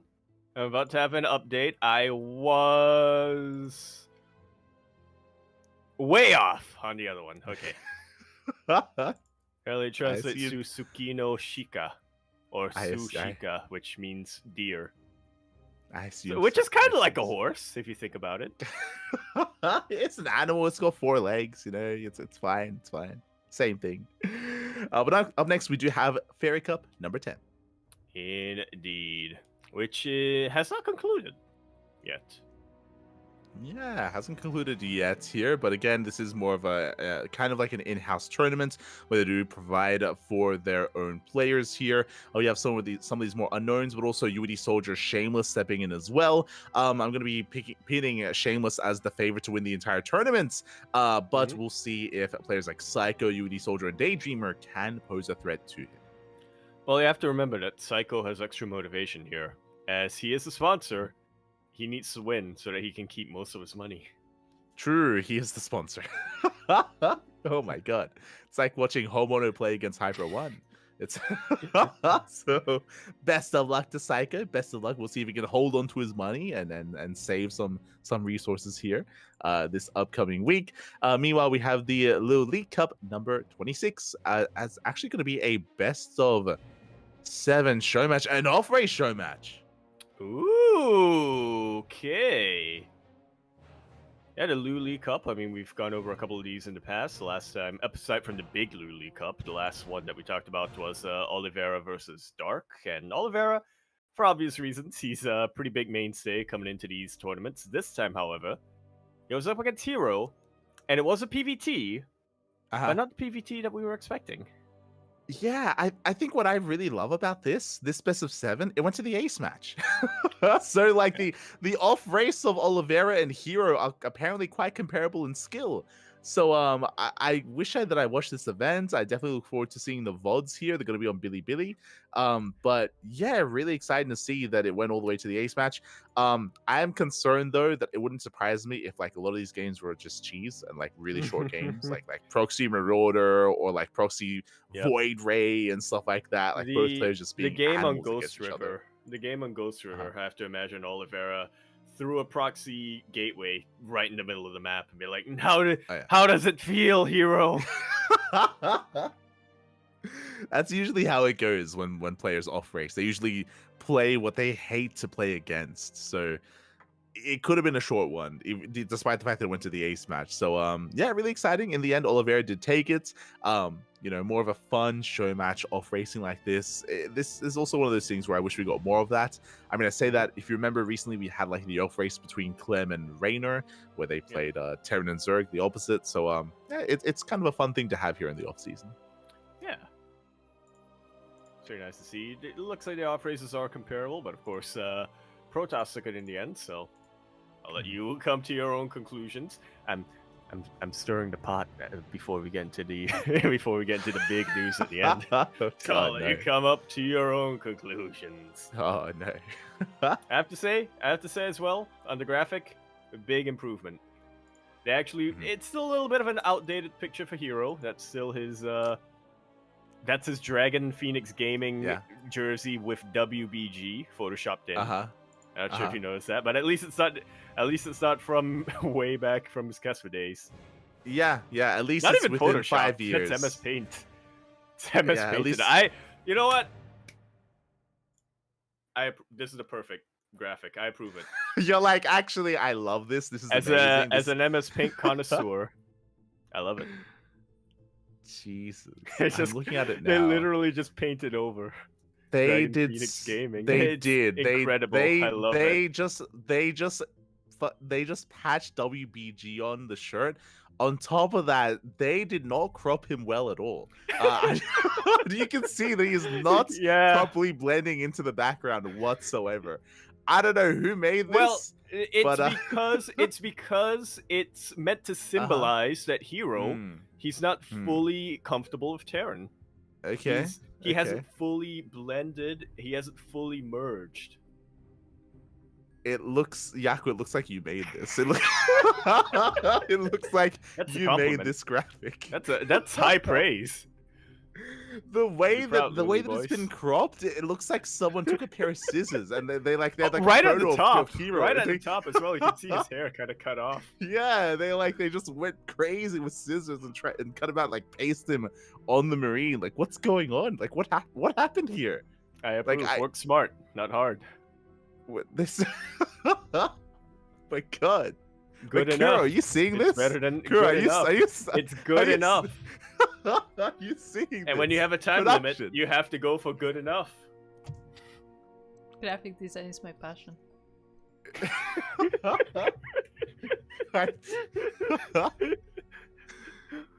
This no, is you crazy. know what? You know what? Since you asked me, you actually, I feel like this is actually difficult to do by accident unless you picked a color of the background and it's somehow triggered, because there's no shot that the left side is cut so perfectly and the right side isn't. Like, just something went wrong and I don't know what. That's what I mean. Something went wrong on purpose. Oh no. But I like it. It looks like he has a flaming aura behind him. Yeah, he actually went Super Saiyan. That's what happened. Yeah. The Corbian. That's why the hair as well. Like, it was an artistic choice here, just to make it, clearly look like he has been thrown into this. It's not natural for him to be Terran. True. It's meant to be unnatural. It's a commentary on Protoss. Exactly. God. They are unnatural. There you go. As we will be getting... I was just saying, Hamono in chat informing us that there's some lighting issues as well. There is. I noticed that as well. I noticed that it looks like they something happened with the contrast, or like the gain, like the visual, something is wrong with the color tone of Hero as well. Like, he's looking paler than usual. It shows that he's embracing the dark side, or he's halfway through embracing the dark side. I feel like that's very specific, just because different photo shoots have different lighting. So if you put together photos from different shoots, like, you actually have to adjust stuff like that because they're different. I feel like you're coping, right? I think they did adjust it. I think they added like some kind of like color balance to it that made him brighter and paler. I'm pretty sure that happened. I'm pretty sure. I like how you're like kuroscoping. I'm giving insightful artistic commentary. I'm giving right insightful artistic commentary. Oh god. I like how we talk about the graphic longer than the event itself. Let's move on. Let's move on. Oh no. For the sake of everyone's sanity. Up next, we did have a show match, a very interesting one. It was the 2024 SC2 Intercollegiate Welcoming Cup show match. Yep. Interesting. I'm curious if this was like an intro show match to the finals of the intercollegiates event, or if this was something different and maybe like the start of like the schooling like season or something. Like I'm curious. It's interesting. Yeah, could have been either way, to be honest. I mean, it's pretty short as far as show matches go. It's just a best of 3 coming down here, so yeah, kind of an interesting choice for a show match. But like you said, if it was more of an appetizer to the main event, then it could make a lot more sense just to keep just in the interest of time, right? Oh yeah, and in the end, actually, I'm curious here. When did this take place? Oh, this is actually after. Oh, it makes okay. So we're doing it in the wrong order. So actually, initially we did have the intercollegiates, the bracket. The bracket took place code A, or I should say the pro portion. Okay. Yes. Yeah. I see. So I see how it works. Yeah, so we had stage A did conclude in the end. That was the stage that was still up and coming. If you remember, coming into it, we were like, TATP is one of the more known players. We'll see if anyone can stop him. In the end, did drop a map. He won the event, and for winning the event, he was invited into that show match. That makes a lot more sense. Still a little bit odd to have it be a best of 3, but I'm assuming that it's, these are students. TATP is a student, so probably had to have it short so that he could actually attend classes and stuff. True. But congratulations to TATP for winning the Stage A event. Did go down in the show match, but he's up against. They pin him against Coffee. Like what? Yeah. They're like, welcome to school. Just slap him down with Coffee. Oh my god! It's the best allegory for graduating college or university, right? It's like you do so well, you're doing so well in school, you're top in your class, you're scoring A's, then you graduate and you have to find an actual job. And I'm definitely not projecting anything. Yeah, Coffee arguably top 3 player in China at the moment, alongside Lancer and Oliveira. And I think right now he's the best Terran player in China. True, I think Oliveira's Oliveira's playing Protoss, True, there you go. So in the end, Coffee did win it. Again, Coffee is one of the stronger players, was favored there, but a shout out to TATP for making it through the bracket. And yeah, it's just a really nice initiative to host an event like this. So many different players, so many from I imagine from different leagues, different skill ranges, all competing in a bracket like this. Really cool to see, and hopefully it inspires some of these to continue to play and to improve. Yeah, was a very big bracket, a lot of participants, and yeah, we'll see. I mean, again, this is a collegiate title, so I wouldn't be too surprised if we, most of the participants here decide not to go full time, but every now and then we get one or two who, find out that, hey, they are skilled enough, they are talented enough that they can actually, maybe defer their studies for a little bit, or even after graduating, decide to pursue more of a full-time career. Competing. Definitely. So best of luck to all those that have now been introduced to the new season of schooling. With that, we do have, it's time for the Chicken King Team League. The league, of course, has been running for quite some time. It is a round-robin group stage, and we just had round 4. Yeah, we're starting to get, or rather, we just passed the midway point. So things are becoming a bit more set in stone, or a bit more predictable, I should say. Exactly. We had Team Hiss taking down ASTT, Astartes, I should say.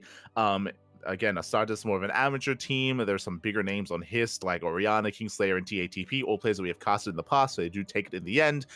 Meanwhile, it looks like there was a bit of a draw between the Hoju project and PTB, so a little bit unfortunate there, but it looks like I guess that was a tie, question mark?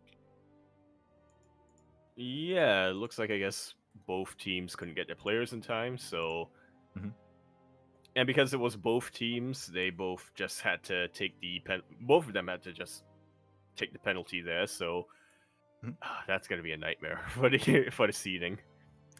Yeah, but I'm sure they'll figure it out. Yeah, I'm sure they will. We also had Starlight Twinkle up against Team IW. Now, what I find surprising is Starlight Twinkle, I would say, is one of the stronger teams in the league.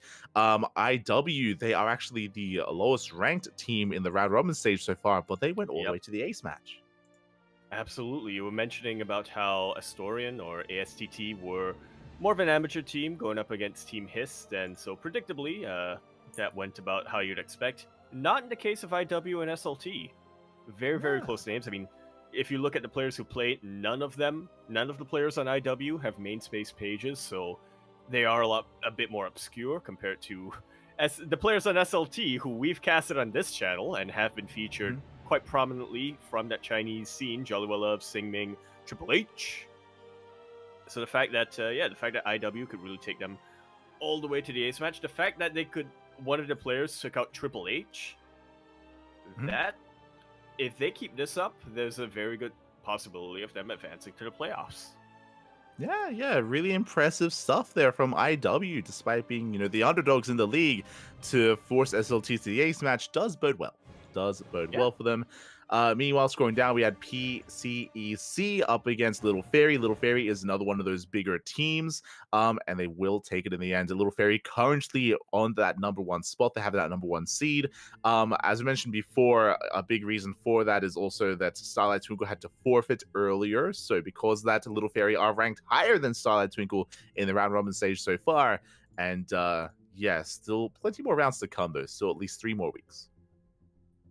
Oh man, yeah. We'll see how this develops, because I'm feeling a lot more optimistic, like, for some of our more obscure teams now. I mean, I think we mentioned earlier on that because of that forfeiture from SLT, things were a little bit more up in the air, and who knows? Maybe IW or one of these other teams like PCEC or something might look at that and might be a little bit more inspired, and it could be a playoffs without SLT this season.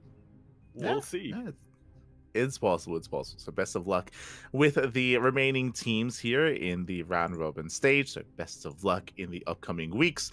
Meanwhile, we have the Ursa Brawl number 5 season 1 finale. Yeah. Take it away. So the basically Ursa's not quite Ursasaurus, but Ursa has been funding the Ursa Brawl for essentially a season, for 5 renditions here. Both Steadfast and Upper Tree have been casting and covering the event, and this has been some more fun show matches, essentially. Very similar to the Ballistic Brawl in a way, for the Big Brain Bouts, the other one. And we did have some best of 5s.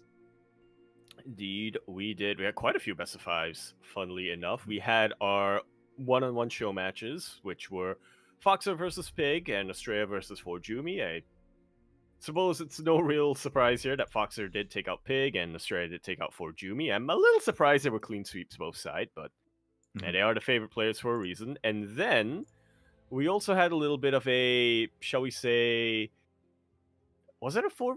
No, it wasn't a 4. Yes, it was a 4v4. It was an FFA. FFA, that's what it was. Yeah. It was a 4-player FFA. That's what I meant. Yeah, which is kind of crazy, but they did have that free-for-all. In the end, Foxer, I suppose, was the last one standing. I mean, FFAs can be really chaotic just because often there are like alliances formed and players gang up on others, even though on paper...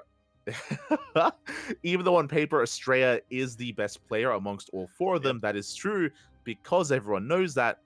I would imagine they ganged up on him straight up.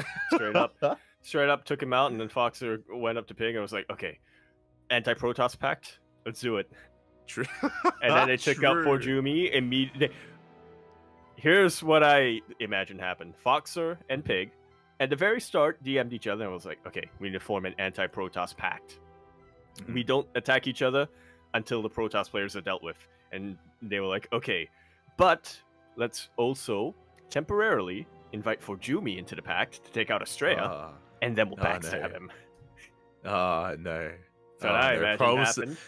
Yeah, promises were made and broken. You know, they were like, "Forjumi, you know, we got contact with Eba. We can get you into a VC. We can hook you up. It's all we got you, papi. We got you. All you have to do is just help us take down Estrella, and we'll hook you up. We'll give you the hookup. You know, we'll give you the hookup. We'll get you in a room with Eba. It's all good. We got you." And the betrayal. How much more can he take? How much more betrayal? We're gonna see Darth Jumi pretty soon. We're gonna see him in his villain era. Oh no, not like this. It's gonna become he who must not be named. Just in line with the Harry Potter memes for Jumi.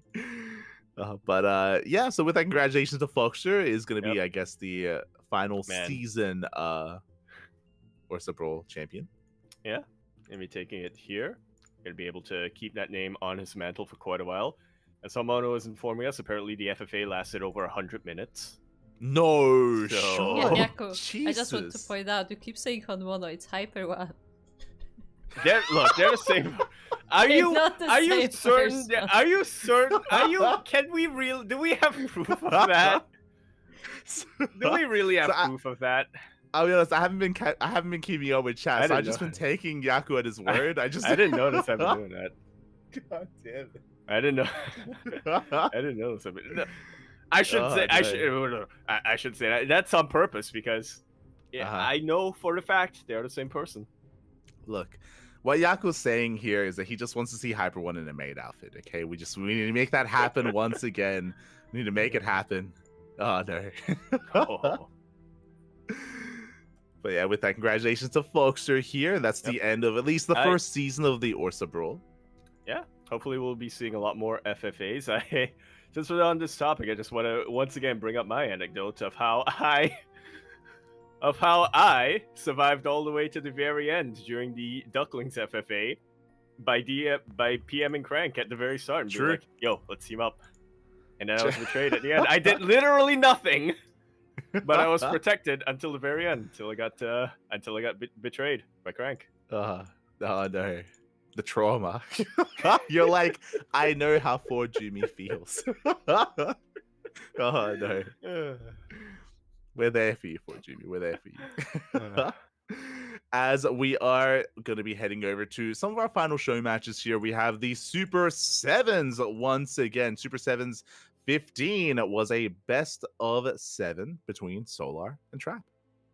Yeah, and this time it was...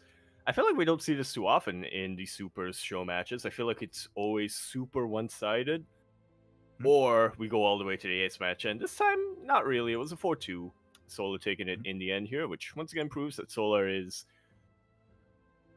I mean, it's difficult now that Dark is going to be now that Dark is not quite in the military yet, and then also that Rogue is coming back and Shin has been improving, but still forced to be reckoned with. Still one of the best Zerg players in the world, as well as in Korea.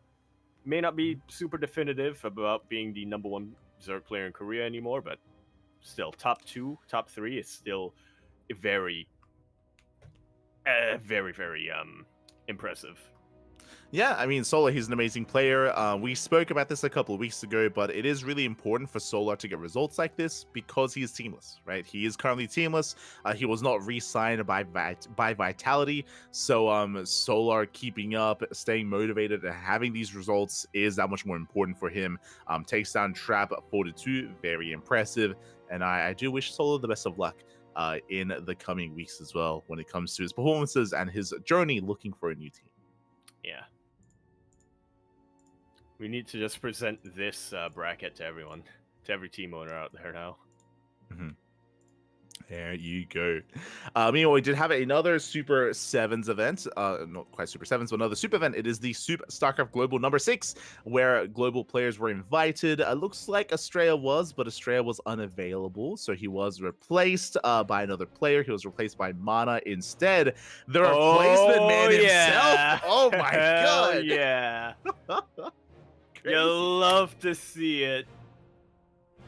The replacement man Mana taking it all the way, beating Baby Marine in the semifinals, and then taking out Harstem, the captain himself, in the grand finals 4-2.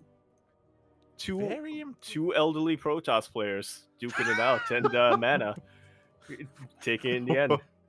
Why is that where you go? You're like, oh, look at these old men whacking each other with canes. Mana comes out on top, trips on Harstem. I don't think they're even that old, Buffy. I don't know what's going on. But yeah, both really 30 impressive. now, so. True. But yeah, really impressive. I mean, I do rate Harstem a little bit higher than Mana. I feel like Mana, he has been focusing on other things, right? We've seen Mana play, in like the Stormgate show matches and other, like, playing with other games and spending time elsewhere. Yeah, he's been taking up more managerial roles, or at the very least doing a bit more, working a bit more on the administrative side of Team Liquid. So yeah, I'm sure that, there we go, SC2 manager of Team Liquid. So I'm sure that also, those responsibilities also take up more of his time, but yeah, he's still a force to be reckoned with. He's still, he's still a force to be reckoned with. He's still got it. He has always, I feel like always, every now and then, come back and reminded people why he was championship, why he is champion material. I just think back to that. I'm getting tripped up because as I was speaking, I started to remember that meme Rainer made back in the day where Mano was like, "Do you guys remember when I won the thing in 2012?" And Rainer was like, "Okay, Grandpa, let's get you to bed." Smirch. Feels bad, but yeah, I mean, as you're saying, Mana, he's a veteran. He's been around and competing for a very, very long time, even in RTSs before SC2. So for him to defeat Harstem here, I mean, it shows, that, of course, class is permanent, and Mana will be this week's Soup Global StarCraft champion. So congratulations to Mana, the replacement man himself. I'm sure he's very content that Estrella was not available, and did win it in the end. So very well done. Congratulations. Yeah, winning the SSG number 6.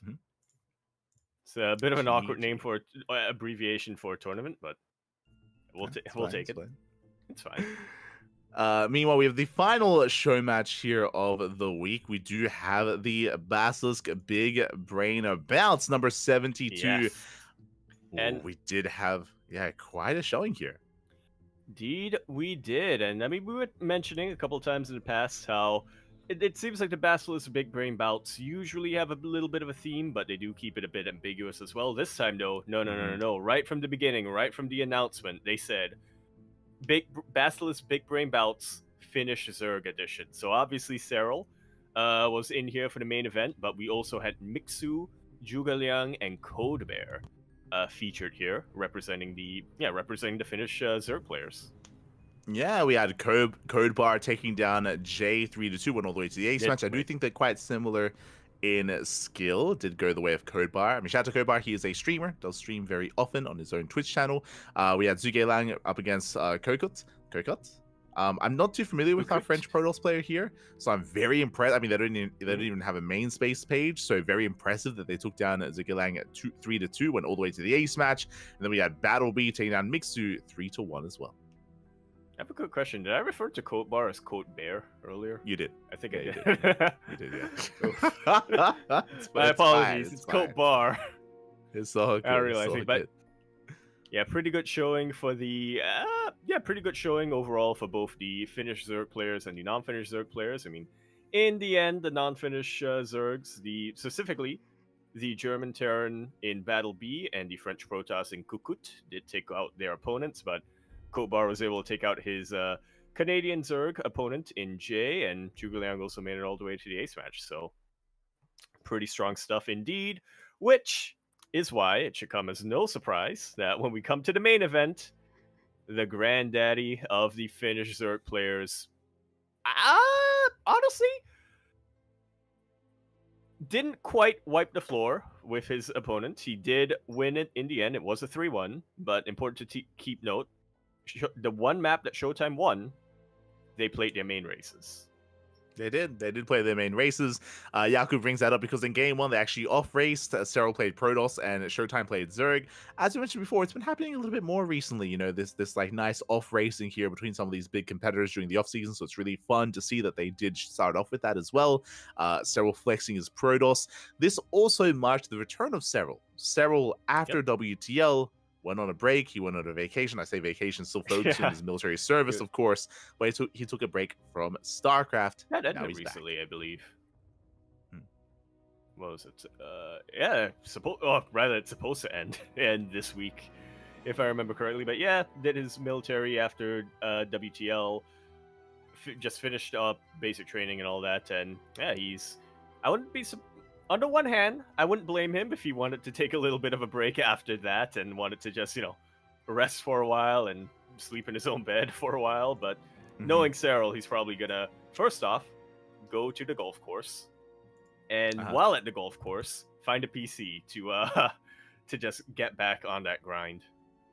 Exactly. So welcome back, Cyril. He has returned. His military service has concluded, as you mentioned, and now he is back in the swing of things. Definitely looking forward to future events. Now going to be featuring Cyril and his golf course. So with that, congratulations. Meanwhile, we do have the beginning of our Open Cups. We have, to begin with, over the weekend, the KSL, the Korean StarCraft League. Indeed, we do. And I remember a meme of this being posted a while ago, of particularly KSL 61 pretty much being the epitome of the online cup experience. You go to the participant list, one Zerg player, one Terran player, whole bunch of Protoss players, but it doesn't matter in the end because the finals was still Terran v Protoss. Yeah, it was the ZVT finals. As you mentioned, Protoss representation always quite high in these online events. It was a pretty intense tournament. Shout out to Zaun. Zaun showing off that his best matchup currently is PvP, 100%. From what we've seen, from what we've casted, PvP is the matchup that he's the most comfortable in at the moment. He even takes down Nightmare 2-0. Very impressive stuff there out of Zaun. Did fall to Dark, but Dark is still the best Zerg player in South Korea, one of the best Zerg players in the world. Dark was our champion. Shout out to Estrella. Estrella was very impressive in this tournament as well. He 2-0'd Trap, and he also went to the ace match against Gumiho. Yeah. If only he wasn't, if only this wasn't meant to be, if only this wasn't a scripted event. If only it wasn't the law of the universe that, Protoss is not meant to make it to the finals. If only. I mean, still, it was a really good showing here from Estrella. Did go down to Gumiho in the end. Gumiho, we spoke about him, but Gumiho has been getting more and more in form recently. Remember, he was in the, of course, qualifiers for Home Story Cup. Did do quite well in them. Didn't qualify, but did come quite close. And even here, even made a series against Dark as well. Did fall in the end, but regardless, it was still a good showing here by Gumiho. Congratulations to Dark for winning the KSL. Yeah. Very nicely done here. You brought this up earlier on about Dark currently being the best Zerg player in Korea, and I think that's still true. I feel like there can only be one Zerg player in the military at a time. Cyril just came out, so Dark, just as Dark, is about to go in. True, exactly. So, as one leaves us, the other will be as one joins us, the other will be leaving us as well. So we'll get there. Definitely, we'll get there. Also, it's important that you point out Rogue. I don't think we've seen it. Personally, I haven't seen enough of Rogue to really secure kind of like his current game state. So we'll get there. Yeah. We'll see. I mean, he's definitely coming back with his builds. That's true. A certainty, and that's something that has allowed him to win quite a bit. But not quite full level. 2017 winning BlizzCon and then going on to sweep IEM Katowice level Rogue just yet. Yeah, we'll get there, though, I'm sure. We will get there. Meanwhile, the next event is going to be the CSO Cup number 76. We do have, once again, a rivalry between Geralt and Cristiano. The rivalry continues. Ooh. This is also why I found it really fun to see that they were actually teammates in the Infolet League. The fact that they're playing 2v2s together, despite the fact that they are rivals, like there's like a bit of like tension between the two of them. They're always facing off. They're always, meeting up, and yeah, that's why it's really cool to see that they're actually working together in the Infinite League. Their forces combined. The way you described the tension between the two, it's like, technically, I suppose. And yeah, they do go back and forth a lot, and they do swap placements, if you will. And this time, Cristiano ended up taking the win, and it was a pretty clean sweep as well. Oh yeah, I didn't get to see these games, but 3-0 in Geralt, that is a result, to say the least. Oh yeah. So every now and then, I mean, we do typically say that Cristiano has a slight edge over Geralt, and he does win a little bit more often. But still, we have back and forth between them. Not this time though. Not in the CSO Cup, as Cristiano has a more dominant performance, not dropping a single map in the tournament. Not one. This was also an all-Protoss tournament. I'm now realizing. Yes, this is what we expect. It's so good. Meanwhile, we do have this week's Sparkling Tuna Cup number 69. Yes. Nice. And this was a very special event. Maybe Kura has some more in-depth details of this, but we actually had a lot of signups this week. I don't know if this was the biggest STC that we've had in the history of STC, but it was a very large bracket. It says it was 69. Yeah. There you go. Yeah, the streaming yeah. But really, a lot of participation coming in here, and a lot of familiar faces as well. I gotta say, I did manage to catch some of this towards the end. This was the event where I think we really got to see, even though he didn't win it in the end, where we really got to see Trigger pop off. Yeah, we've been speaking about it for the past couple weeks. I want that Trigger Astray show match because Trigger, he did they've both been doing really well. They've both been doing very, very well. Trigger, he takes down Geralt 2-1. He takes down Beyond 2-0. Coming into this tournament, it's like, who's gonna win, Beyond or Nightmare? Can anyone stop them from facing off? And Trigger did. He stepped up. He looked dominant against Beyond in that best of 3, is what I will say. He looked very strong against him. To be fair, this was also a Beyond that just came down from the mountain. I did go mountain climbing once again this weekend. Did just come back and still, maybe a little bit lightheaded from the altitude. I don't know. Yeah. But regardless, Trigger does take it. The sea level, hasn't his legs. I don't know how it works. You're like, I've never climbed a mountain. We don't have mountains here. True. You have slight inclinations. Yeah. These inclines in Singapore. We have a hill that's 100 meters tall or something like that. Oh god. But yeah, congratulations to Trigger for taking down Beyond, but he didn't win it in the end. Did go to the A smash. It was a very close PvP. It was very close, very clutch series between Nightmare and Trigger. On top of that, I kind of glossed over it. Nightmare, he had his own run as well. Took down Eva, took down Art. Cristiano fell early on. Honestly, I was really surprised to see Cristiano fall in the quarterfinals, but Art is one of those kind of dark horses that can always come out swinging out of nowhere. He can always threaten some of these big players in Poland. He's not quite the king, but he can be the assassin of kings.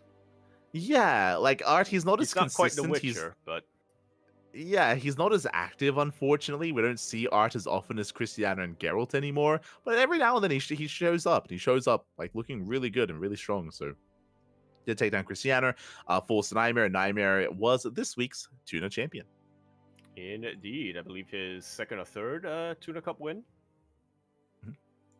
Yeah, something along those lines. So, yeah, becoming a bit more of a mainstay here.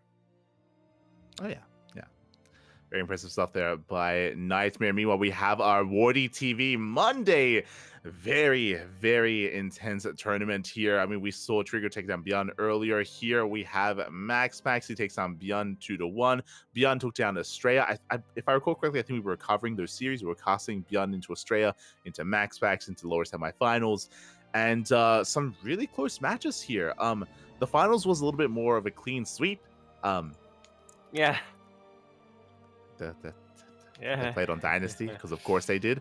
But both Hero and Bjorn did take maps and did make MaxPax sweat on his way to the finals. Yep. In that PvP and PvT matchup, we do see MaxPax bleeding a little bit. Not quite in the PvZ. But yeah, it's pretty interesting result coming in here. Also interesting to see, once again, Shin denying the rematch between Clem and MaxPax, or denying the Clem-MaxPax rivalry. Yeah, it's one of those things where Shin, he defeated Clem. It was a couple of weeks ago, I remember, in the Wardy TV Monday. Yep. This week as well, Wardy TV Monday, Shin, he does it again. He also defeats Clem for a second time. So Shin, we speak about him, but he has been improving a lot. He's been very active in these online tournaments, and for him to defeat Clem is impressive. Yeah, it wasn't just a fluke that first time. It was.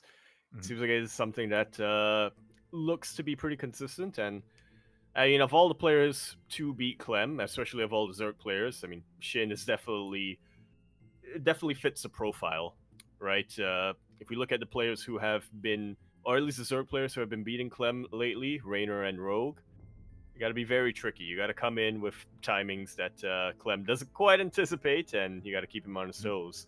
You can't just rely purely on your macro and your mechanics. Yeah, if you're curious as to how the series went and how it played out, what I will say, there was a long macro game on Alcyone. Alcyone did go the distance. It was Broodlord Infestor versus Clem walled up and walled off.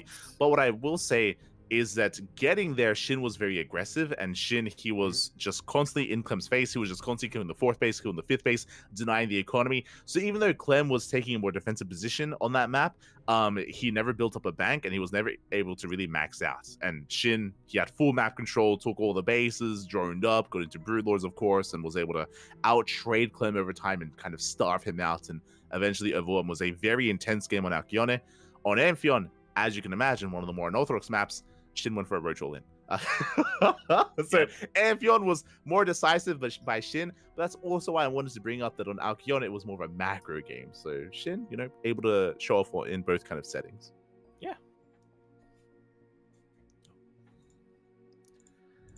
So very impressive stuff. Meanwhile, the finals more in favor of MaxPax, of course. Again, a much more dominant showing, getting the 3-0 over Shin. I remember casting at the time. I'm sure MaxPax was very, very happy that Clem didn't make it to the finals.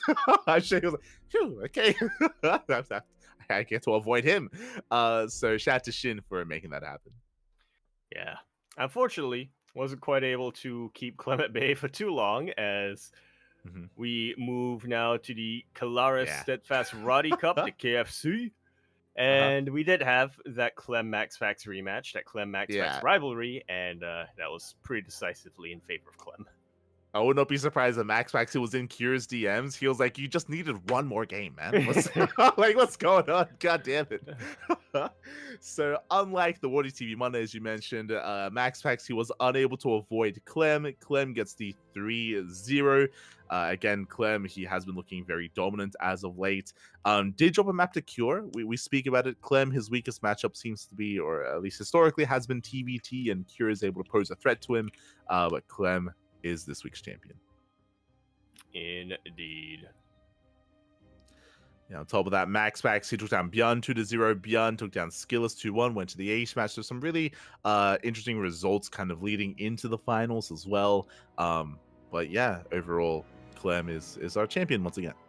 Yeah. To be which, I mean, did we really expect anything different at this point? Yeah. Well, heading on over, we have the Pigosaur number 3. Now, if you're curious, the Pigosaur number 3, where's the 1 and 2? They don't exist. This is the Stego Monday Cup, which has rebranded and renamed to the Pigosaur Cup instead, because Pig has stepped up and is helping to sponsor the tournament. Yeah. Stepped in, is now helping to sponsor the tournament, which is why it's super important for him ideally to win, so that he doesn't have to give out too much of his money, so that he can keep some of his money. Unfortunately, This was not the week, as once again they get taken out by Dolan 2-0. Or no, I think this is actually a reverse of what happened last week. I think Pig actually beat Dolan last weekend. So yeah, now Dolan does get his revenge, takes out Pig, and destroys the chance of him getting to save somebody. Yeah, exactly. So this time Dolan gets his revenge. We did cast that series, of course we did. We covered Dolan, and he had a much more dominant showing. I say that it was actually Dolan playing mech. He meched it up. He was like, you know what? I'm done playing with bio. No. I want a secure win here. He did make it happen against Pig. At what cost? True. Meanwhile, Björn, he gets his revenge over Shin, does bring him down 2-0. Very impressive. And Björn also vents his frustrations. If you remember, Björn, he went down to Trigger in the Sparkling Tuna Cup, but he defeats Estrella here in the best of 5 grand finals as well. I remember this was a very anticlimactic end to the finals. Fun fact, on Oceanborn, which was the final game 4, it was close. We were going back and forth. I was like, yo, we're so close to the ace match. Can Estrella bring it home?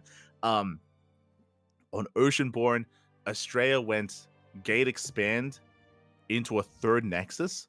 Really greedy build. He went for a very fast third Nexus before second Gateway, before any other tech. Just really greedy build. And Björn went Proxy Marauder, and it went unscattered. So when the Marauders arrived, Estrella literally had 1 unit. He had 1 unit, no shield battery, no overcharge, just one. I think it was 1 adept, and the game just ended. It was like, well, so it was a build order loss for Estrella. You don't get many build order losses, but it was not the end we wanted to that series. But GG. Yeah. If it didn't go that way 100%, that would have gone. I feel like that could have gone to the ace match, Estrella versus Björn, but yeah. So there's a little bit of misfortune coming down here. Yeah, unfortunate. But I don't want to take away from Estrella because it's actually kind of similar now that I think about it. If you remember, right, like Trigger, he defeated Björn earlier in the week and he lost to Nightmare in the finals. Estrella beats Dark and then loses to Björn in the finals. Like I don't want to take away from Trigger and Estrella because they both did really well making it to those finals, and for Estrella to defeat Dark, like that is a big upset. Yeah. I would say so. So very well done. Those are also some really close games as well. I do recommend the VODs. We had a bait, like it ended in a base trade. There was like a crazy base trade and like a low economy and barely any mining. Like just a really intense series between Dark and Estrella. Do definitely recommend it. Do check it out. But it was the next day that we had the Tenacious Turtle tussle. I say the next day. That was this morning actually. Earlier today. Oh, that's why I got an alert before I went to bed. I mean, I slept at a normal time, and oh no, Yaku. SMH. But yeah, we had the Brazilian edition of Tenacious Turtle Tussle this week. I don't know if you noticed, but we had 5 players from Brazil. Shout out to Cosmos. Cosmos was streaming, and he had his Brazilian boys sign up as well. So did have some nice Brazilian representation in the tournament. And we had a Shin pop off. We pointed out, I think it was earlier in the Wardy events or maybe previously, but Björn defeated Shin. Yep. This time Shin defeats Björn. Yeah, gets his revenge. Did about 3-1. Had to beat Geralt to get to that point as well. So yeah, very impressive showing coming out here from Shin. Björn, on the other hand, faced almost nothing but TVZ this entire time. He played against Ares at the start. Then he played against Eon, and then he played against Hanmono, which you would think would be a TVT, but apparently not.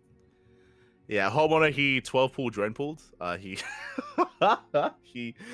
was like an 8-minute series. Hanmono, he tried to cheese the hell out of Björn. He even went for a roach all in game 2. Björn handled it all very nicely. He had a very strong defensive performance, so very impressive play there out of Björn. And again, even the finals was very close as well between Björn and Shin. But again, Shin is just so unorthodox. He's just so wild of a player. He had a lot of roach all-ins. He went into some ultra rushes as well, just rushing to Hive Tech into Ultra Tech as well. And in the end, he was able to get one over on Björn. So really impressive stuff there by Shin, able to win this week's Turtle Tussle. Yeah, he is a turtle. Yeah, exactly. So again, it's one of those things where Byun and Shin, they're both very active and they've both been going back and forth throughout the entire week or the past couple of months. They have been going back and forth. And this also coincides with Shin's performance this week. Remember, he defeated Clem. Defeats Byun as well. Like Shin, he has just a really interesting style of ZVT that has been catching some of these Terran players off guard. Yeah. I feel like that's an understatement, right? I mean, you're taking out some of the best of the world by catching them off guard like this, and very consistently as well. Maybe it'll get figured out, but maybe not. Oh yeah. And as we have the final event to catch up on, we have the Wardy TV October tournament, which finally has come to an end. Indeed, and oh boy, I don't remember what our predictions were. But I think I predicted Showtime to make it to the finals, so, or at least I wanted Showtime to make it to the finals. So, yes, you predicted a Showtime Gumiho rematch, and then Showtime to make it to the finals. What I wanted. Yes. I got neither of those. I did predict Oliveira to make it to the finals. I did have that, but if you remember, we were both very kind of on the fence about Clem versus Rogue. We were very on the fence about that, just because Rogue had recently defeated Clem in the previous event and was looking quite terrifying, quite powerful when it came to his changeling style.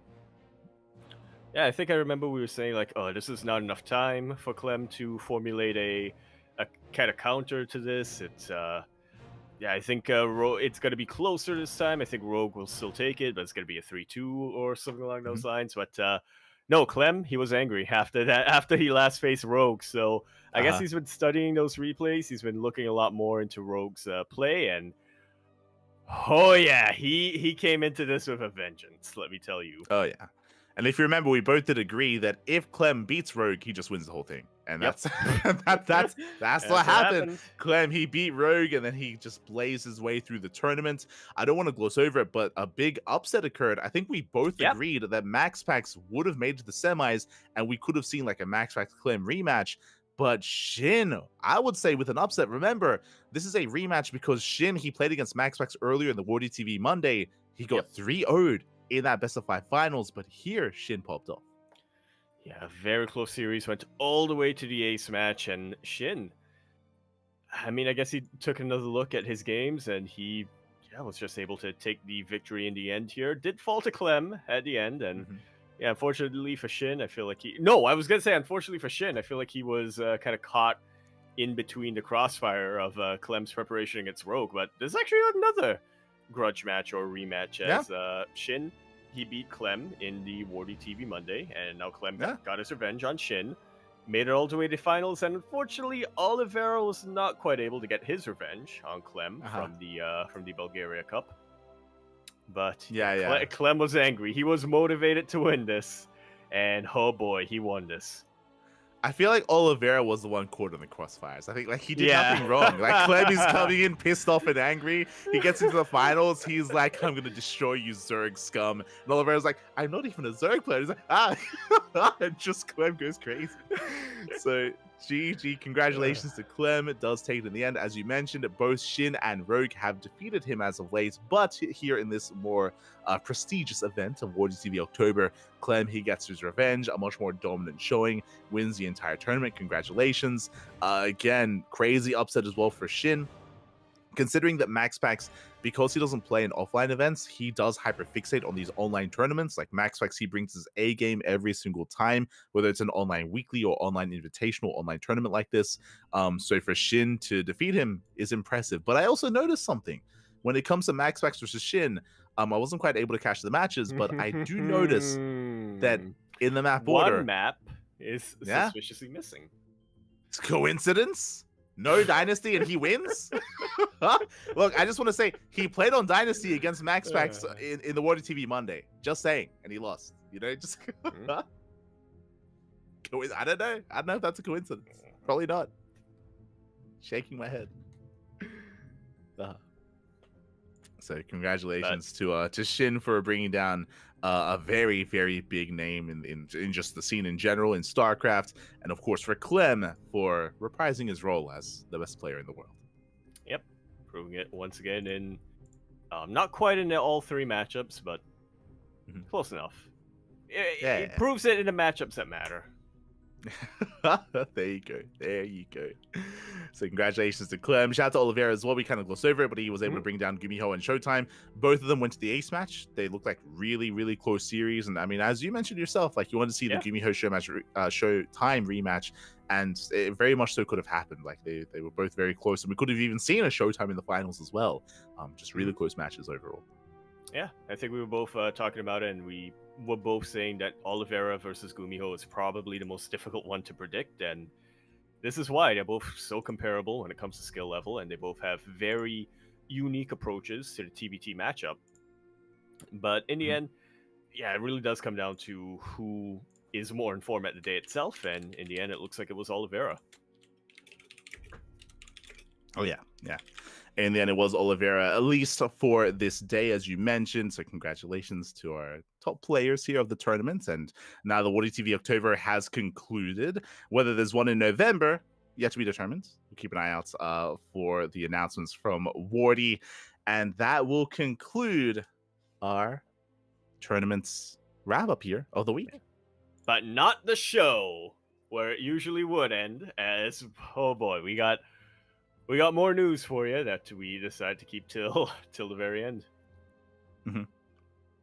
Oh yeah, exactly. Because some more big news here, of course, is the patch. The PTR patch has been announced, has been brought to everyone's attention, and it's crazy. It's wild. Yaku, have you actually had a look at the patch so far? Have you had a gander at what's been happening and what's going on?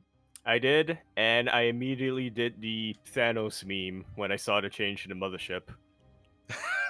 It's no longer minus 300, it's back to minus 400, minus 400. Oh, you couldn't live with your failure, and what is he?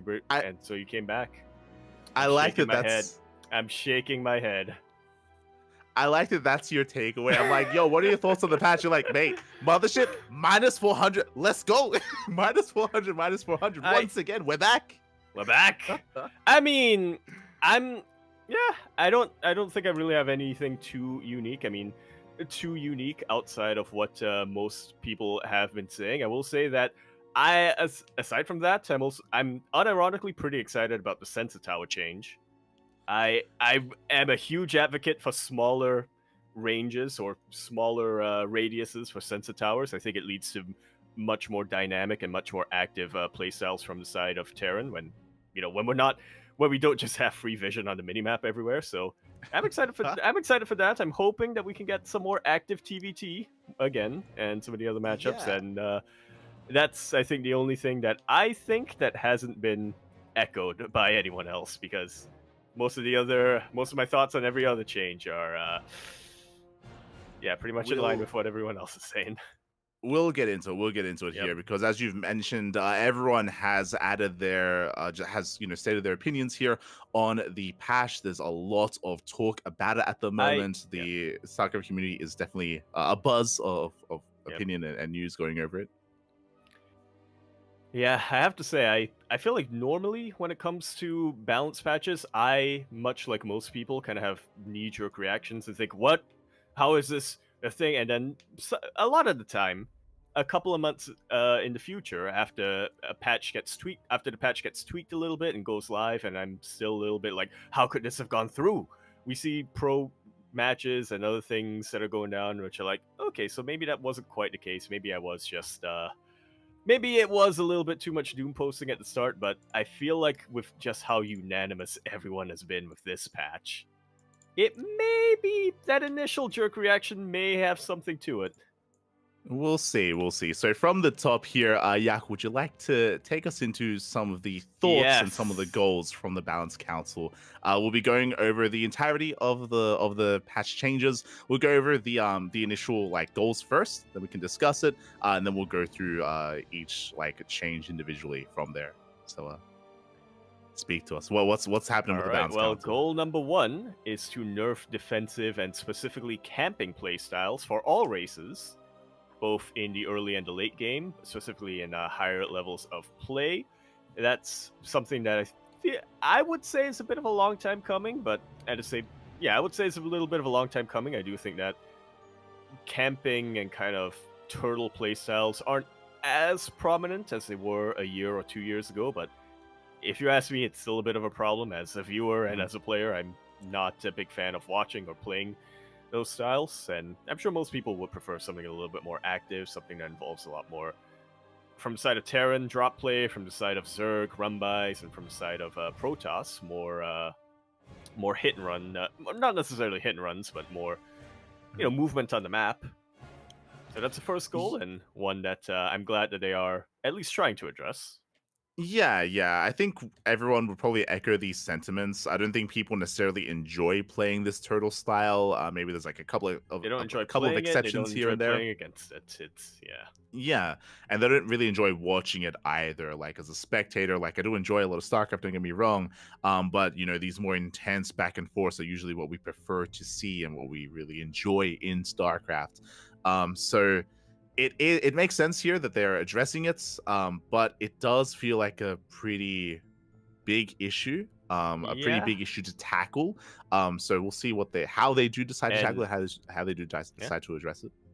And some of the methods are leave me scratching my head a little bit, but we'll get into that later. Well, I'll be honest before we even go into any changes. I would say that a big factor when it comes to defensive play that we have seen historically, even more so than like adjusting units and adjusting like numbers here and there and the way the units interact, is the maps. I think the maps play the most important part. I Definitely. do think that that the map pool here this season intentionally so was meant to actually kind of favor that kind of style, with maps like Amphion, with maps like Amphion, with maps like Alcyone as well. That was intentional though, I'm pretty sure. Like it was intentional to kind of prefer to favor like other races more so than Zerg, and it worked. Like it worked very well. Of course, Clem is an amazing player and did very well for himself.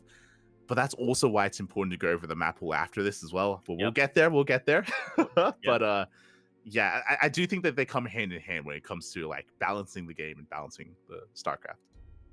Indeed. The second goal that we've had here is one that I think most of us have been begging for years at this point, and that's not an exaggeration. A reshaping of Protoss tools for high-level gameplay.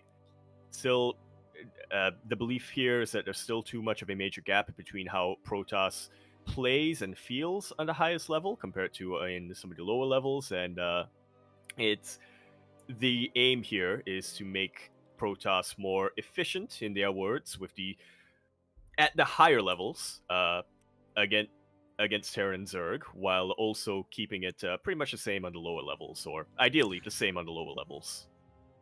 Yeah, this is a really interesting kind of thing to address. I remember Mark, he posted, I want to say yesterday, regarding this a little bit as well, Euthermal.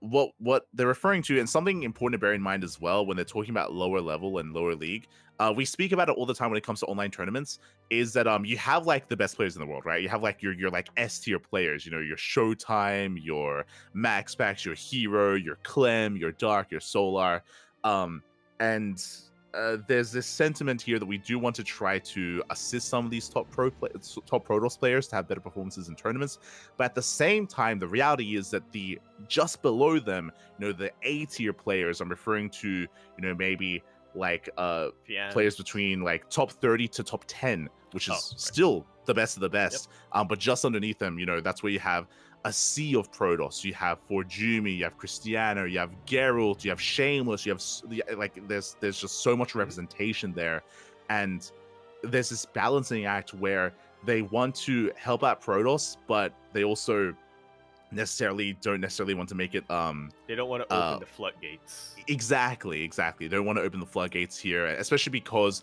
you could argue that Zerg and Terran are underrepresented in that level as well, and they need support and they need help.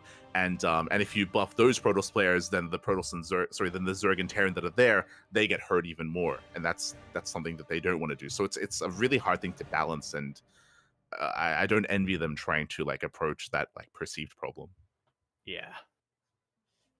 And we'll get into some of the changes soon, as we mentioned, and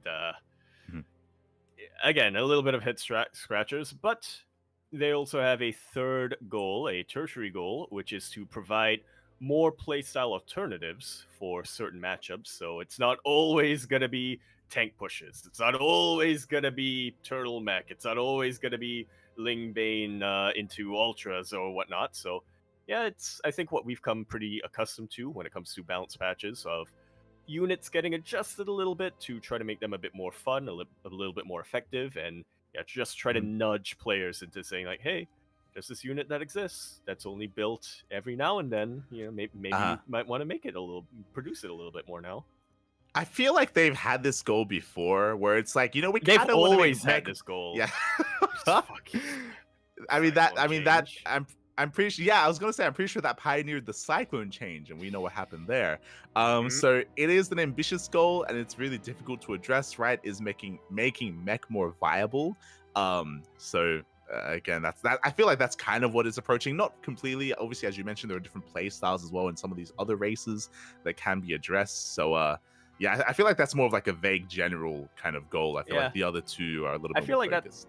I feel like that's something that is always that's always a goal, but it's never a primary goal. That's obviously it is in the interest, I think, it is in the interest of, I would say, the devs to just try to shake up the meta every now and then and try to try to showcase some of the more underrepresented units, I would say, that maybe aren't the most effective, but like you said, it's never an immediate, like, we need to fix this now. It's more of a, let's just adjust things here and there to see what happens. For sure. So, again, so far, I mean, this does make sense. So far, I'm pretty on board with at least what they're hoping to achieve with some of these changes. And now we can go into at least the first changes here, the Protoss changes. This was the big one. This is huge. This is crazy. as they mentioned in the goals, yes, the very first one, shield battery, was already a controversial structure when it was first introduced way back in 2018. We got a little bit used to it, and even though there's still some complaining, especially with the battery overcharge ability, so the solution here is to just remove battery overcharge entirely. Yeah, so they have removed battery overcharge, and they are going to be introducing energy overcharge instead.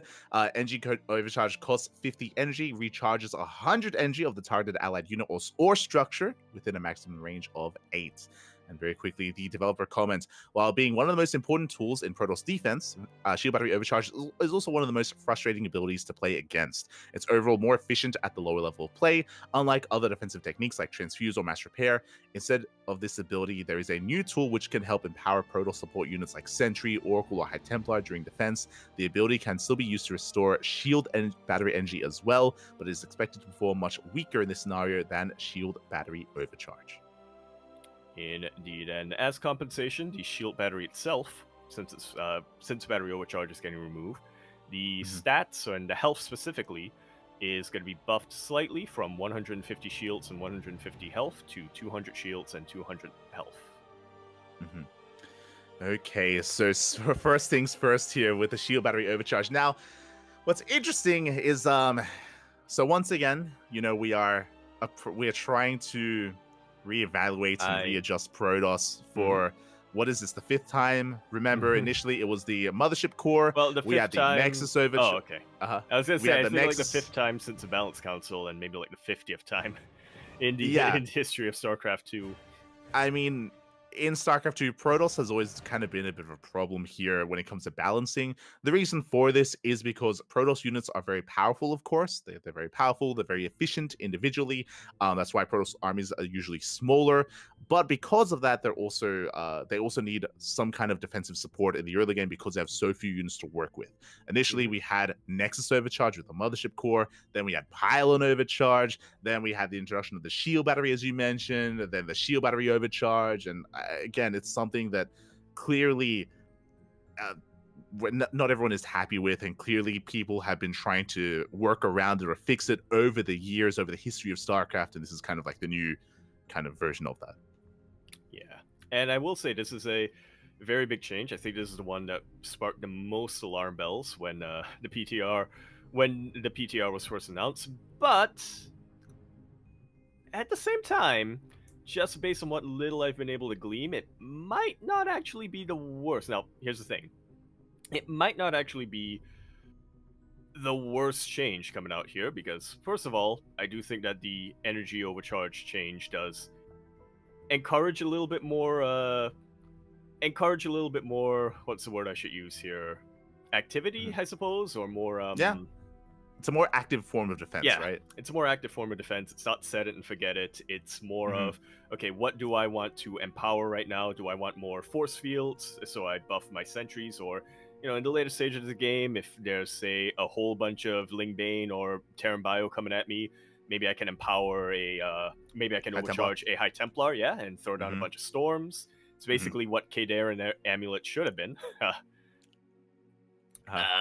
But yeah, so that is one thing. But also, interestingly enough, I was actually watching, I think it was Hearthstone last night, and I think he mentioned that, and this is very, very early on, people are still adjusting, but he did say that based on the testing so far, the only thing that this is worse against compared to battery overcharge in his experience is Terran tank pushes. Yeah. Now so... that is a pretty that itself is still a bit of a problem. I do feel like early game tank pushes from Terran we see that all the time in TVP, and it's just overly effective in TVP. But even still, so I would say out of all the changes, well, this was one that really had me scratching my head at first. I think this is one that we can wait and see what develops from here. Yeah, overall, I think this is a good change. I'll like echo your sentiments, right? I do think that Shield Battery Overcharge is really, it's not. I don't think it's the best design, right? As you mentioned, because nowadays it's like you pop the overcharge and the aggressing player just has to back off. It has to retreat and just leaves you alone. Usually waits out the overcharge, then the aggression can continue. Or if they commit to a fight, we see the overcharge so powerful that just nothing dies as well, and then pushing into it usually can be quite punishing. Or if you're up against an attack that has siege units and they just siege down the overcharging shield battery. Yeah, like it's not the most dynamic kind of defensive tool here for Protoss players. So I do like the idea. I do like this a lot more. That is true. As you mentioned, I was really curious coming into this because overall I do think that this is a positive thing, but I was curious trying to get some insight on some of these other perspective, like Hearthstone, for example, as you mentioned, and as you said, like he's really only concerned about tank or lins against everything else, like 3 racks or like 3 racks builds and earlier I don't aggression. Know if it's everything else. He just said it's based on what we tested so far, which I didn't true. I didn't really get to catch, what it was. Yeah. So again, I feel like this is one of those changes that we have to keep an eye on, and we have to adjust over time here. And if it needs to be buffed, if it needs to be improved in some way, maybe make things cheaper, maybe give things more energy, maybe this has to be tweaked to actually make it viable to survive something like 2-base tank or lins. That's definitely something to keep an eye on here. But I just love how like. Yeah, I was gonna say we can lower the volume on some of the alarm bells for this change specifically. No, yeah. If you have alarm bells for this, I mean, mate, you ain't seen nothing yet. Like this is not this is not it. What I love about this is how versatile it can be. We were kind of like theorizing about it, and you even touched on some of it, right? It's like the obvious stuff is like, okay, extra force fields, sure, but some of the more unique situations here is actually huge. I was thinking about PV. Go on. I was gonna say, because it's a map-wide ability, right? You can just use it on anything. No, it has a range. It has to be within the range of the Nexus. Yeah. Okay. Yeah, it has to be within range of the Nexus. Yeah. But yeah, like it has so much potential. I was thinking of PvP, for example. Okay, without like a shield battery overcharge, like suddenly like Oracle based openers can hit a little bit harder.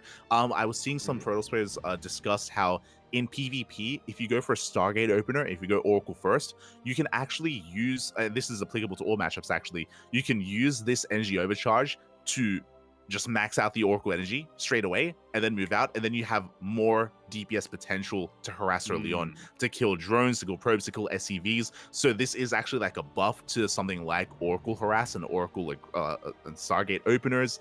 Another thing, as you mentioned, is High Templar. You can warp in High Templar, use this overcharge, and then bam, High Templar, 2 storms immediately. You have 2 storms available. Like that is huge actually when it comes to reactive play and reactive High Templar warp-ins, whether it's harass or whether it comes to like a big fight as well. There's a lot of units that can actually be impacted by this, and you have to like kind of think outside the box with like other NG based units that can be impacted by this as well. Yeah. Ghost comes in, EMPs the High Templar, and I mean that's still not good for Protoss, but you can at least have a couple of storms. True. So that you're not dead in the water immediately. Yeah, like if you're defending, if you're High Templar get EMP'd, you're not wrong. You can use this, you can get energy back, you can have another storm again. You're not wrong. Another thing, bearing in mind, this also works on buildings. So in a niche scenario, if you don't have a recall available, if you don't have the energy, you can use this on a Nexus. Bam, you can recall, right? That's also going to be potential. You could use this, I guess, on a Phoenix. I don't see it being used too much on a Phoenix to lift units. Like, I don't think that's going to be as maybe in PvP or in some kind of niche scenario, you can use this on a Phoenix. Can you use this on the Nexus that you're utilizing? If you have one Nexus, can you use it on yourself? You might be able to. We need to test. That's possible. I don't know. So if you have like 50, so if you have 50 energy, you spend this, and then you get 100 energy. Yeah. Maybe. maybe. Why you would curious do that? how that works. I don't know, but I mean, hey, you get 50 extra energy. True. Yeah. True. And then you can't use the ability for another minute. So you can't. But that's why I mentioned like recall. Like, could you do that if you don't have energy for a recall to actually get energy for a recall? I'm not too sure. Likewise, I guess you can use that on a mothership as well, to get more energy on that. So yeah, some interesting changes here, and there's a lot of potential. As is being said, there is a risk that this is too weak against certain all-ins. If that is the case, then this will have to be adjusted 100%. I would feel like if there is a certain build that Protoss players just die to because of this, then the change won't go through, or it'll have to be changed in some way. I would imagine. Yeah, I would hope so as well. So that's a big Protoss change. We've still got a couple more to go. Colossus, they're readjusting the values of shields and HP. So in total, the overall hit points for the Colossus is still going to be 350, but where it was previously 150 shields and 200 health, now it's 100 shields and 250 health, which honestly I feel like it's what it should have been from the start. I always imagined the Colossus as being more of an armor-based unit. Yeah, it's an interesting change. It means the EMP is going to be less effective against Colossus. At the same time, it also means that if a Colossus gets low, that's going to be more permanent damage, right? Because then it's going to be less shield damage and more hull damage. So there is a give and take there. Overall, in general, again, it is going to be safer against EMPs. So this is kind of like a way to counteract that in a way. You kind of mentioned how, we all know how brutal ghosts can be in TVP, and EMPs can just annihilate a fight and annihilate an army. So when it comes to regenerating energy, and now Colossus as well, like this is kind of like a way to try to counter that in some way without directly adjusting the ghost itself. Yeah, which I'm fine with. But moving on, we have the Tempest change. Supply costs decrease from 5 to 4, so you can get more of them. Attack range versus air specifically, not versus ground, has been decreased from 14 to 13. So ideally, it seems that Corruptors and the Vikings are going to be a little bit better against them. And damage point decreased from 0.119 to 0.0857, a 28% reduction, which I'm gonna be honest, like when I saw this, I decided to just let you take the reins because I don't understand the math. That's actually really good. This is something that's been happening. I think the last unit that got their damage point decreased, I think was the Broodlord. I think the Broodlord maybe last patch. I can't quite recall. But basically this means that the Tempest is more microable. It means that there is less time in between attacks. In so between that's the shots. damage I point. see. So you can shoot, then kite, then shoot again. So it does allow more micro potential with the Tempest, which is always a good thing to give the player just more, control over their units. As you mentioned, the supply cost decrease does mean that now you can make more Tempest in a late game army. So that will just allow the late game Protoss army to be a little bit more powerful, whether it's making more Tempest or just freeing up supply for any other units as well. So this is a good buff for Protoss late game. As you mentioned, it is going to be a little bit weaker versus air, but usually it's air that is the attempted counter to Tempest, right? Whether it's Corruptor, whether it's Viking, that's usually what the opposing player is amassing to help kind of deal with the Skytoss problem. Yeah. And I will say that this is one that I think is, it's in line to their secondary goal, right? That they said they wanted to make Protoss more efficient at the high level while still keeping it roughly the same at lower levels. This micro ability probably won't be... You probably won't be able to utilize it fully if you're in the lower levels. So, yeah, it is... in lower levels, it is just going to be weaker, but in higher levels, there's a lot of potential here. I think Protoss players with really good unit control and really good micro will see this as more of a buff than anything else. Oh yeah, for sure. So the Tempest has been adjusted. A big change here actually is going to be the Immortal. Yes. Yeah, it's now a little bit cheaper mineral-wise, but will take a little bit longer to is a little bit slower as well. Wait. Increases slower. There we go. Yes. The attack rate of the Immortal is now going to be slower here. This is a straight up nerf. Sure, it's cheaper, but for minerals, that's that's just there. It is a nerf to the Immortal. To me, this screams ZVP. I'm sure you're familiar, but specifically currently in the ZVP matchup, we have seen a lot of instances where Protoss players are embracing these ground-based armies, and they're still having success against lurkers. I'm referring to Charger, Archon, Immortal-based compositions, and they have been very difficult to deal with. So instead of a lot of Protoss players actually going into Skytoss, they just commit to a very heavy Immortal army, and they just snowball out of control. So it looks like this is designed to incentivize that transition into Skytoss. Yep.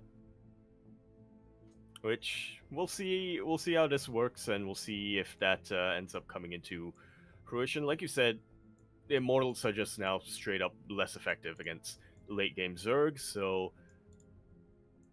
we'll see if Skytoss really is going to be the answer. Yeah, exactly. So again, this is designed to try to push the kind of tech path here of Protoss players in PvZ. We'll see if that's going to be the case. Meanwhile, this is a massive change. We had a massive change earlier when it came to getting rid of the overcharge. Here, the Disruptor. This is huge. This is the one that I think is actually the bigger nerf to Protoss than anything else. So Purification Nova radius has been increased to what it originally was, if I remember correctly, to 1.5 as opposed to 1.375. But the Purification Nova now specifically does less damage to non-shields. So pretty much against any non-Protoss unit, the Disruptor is, I would say, straight up worse. Yeah, so this specifically is going to impact the interaction between the Disruptor and Roach Ravager and the Disruptor and Marauder, which is actually pretty insane. Now, it's a really interesting change. I don't know if it's the worst change overall. So basically, what we're seeing currently in TVP, for example, is... Okay. What we're seeing currently in TVP when we have these big engagements, we've even seen it this week as well when it comes to Clem's matches, when it comes to Bjorn's matches. At any moment, if a Nova goes off and if it connects, it can just completely win a fight for you. Even if the Protoss player is behind, we speak about it all the time. The Disruptor is the great equalizer, and it can very quickly, very easily swing things in your favor with a brutal connection. So this is going to make Disruptor Novas less or more forgiving. It's going to be more forgiving because now Marauders will be surviving those shots. The The downside of that, though, means that now Terran players can actually dive and commit into sniping disruptors a lot more easily without being punished. It does mean that 2 Novas are going to have to connect instead of 1.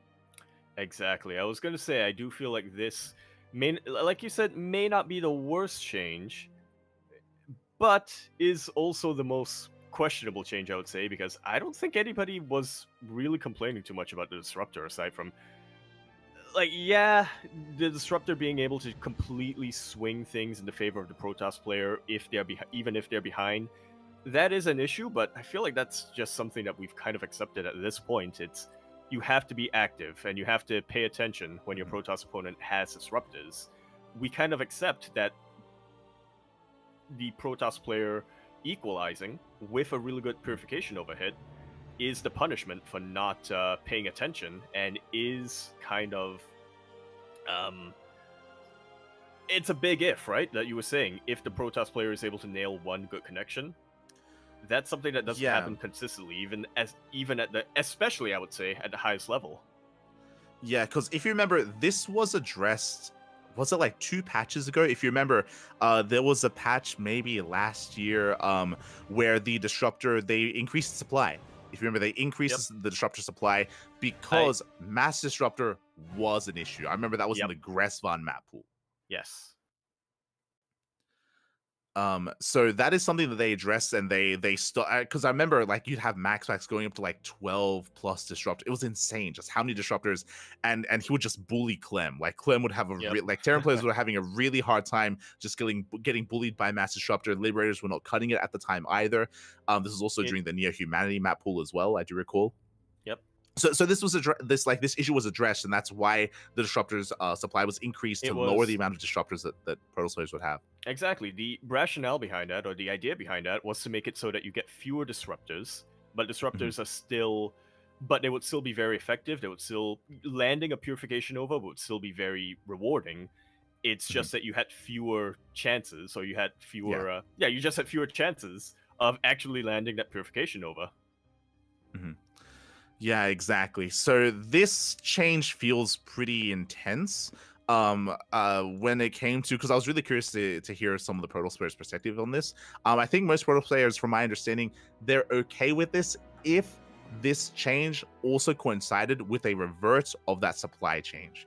If they had if they had reverted that supply chain, so now if disruptors are less effective, but if they could have more disruptors, then that can compensate. But I feel like the consensus right now is that there's not enough compensation. There's not enough giving back here for nerfing the disruptor in such a way. Yeah, I feel that very. Yeah, I have to 100% agree with the Protoss players on that one. It's that class. It's that old, idea of do you want this to be a high quantity unit, or do you want this to be a high quality unit? Sometimes you can, and you can pretty much never get both. Now it feels like the Purification, like the Disruptor, is going to be neither. But we'll see. Yeah, we'll see if, especially because this is the PTR, we'll see if they do have that supply change for the Disruptor, which I think would be quite fitting. Because again, like... No, you should finish your sentence first. I was just... I was going to say that again, like, especially because... Especially because if we're basically saying that, okay, now you need 2 Novas to deal with a Terran army like that instead of 1, then we need more disruptors, right? Like, you would think that would be like the balancing act that you would have here. And I think that they do have something like that somewhat in mind, because obviously the radius increase, I think it's specifically meant to make it so that it's easier to land a Purification over. It's just that now when you do land a Purification over, at least in a non-PvP matchup, in PvZ and especially in PvT, it's just not impactful anymore. Yeah, like, it still doesn't deal with the problem of the Terran bio army diving on your army, right? Like, in the past, it'd be really intense, and you'd have players like Clem or Bjorn, stimming forward and focusing on disruptors before the Nova goes off. Now, basically, they can tank a shot. They can tank a Nova. They won't be punished as hard for doing stuff like that, which makes it easier for them to go for those kind of moves as well. And the Protoss army is going to be more vulnerable. So this is a pretty wild change. It is very drastic as well.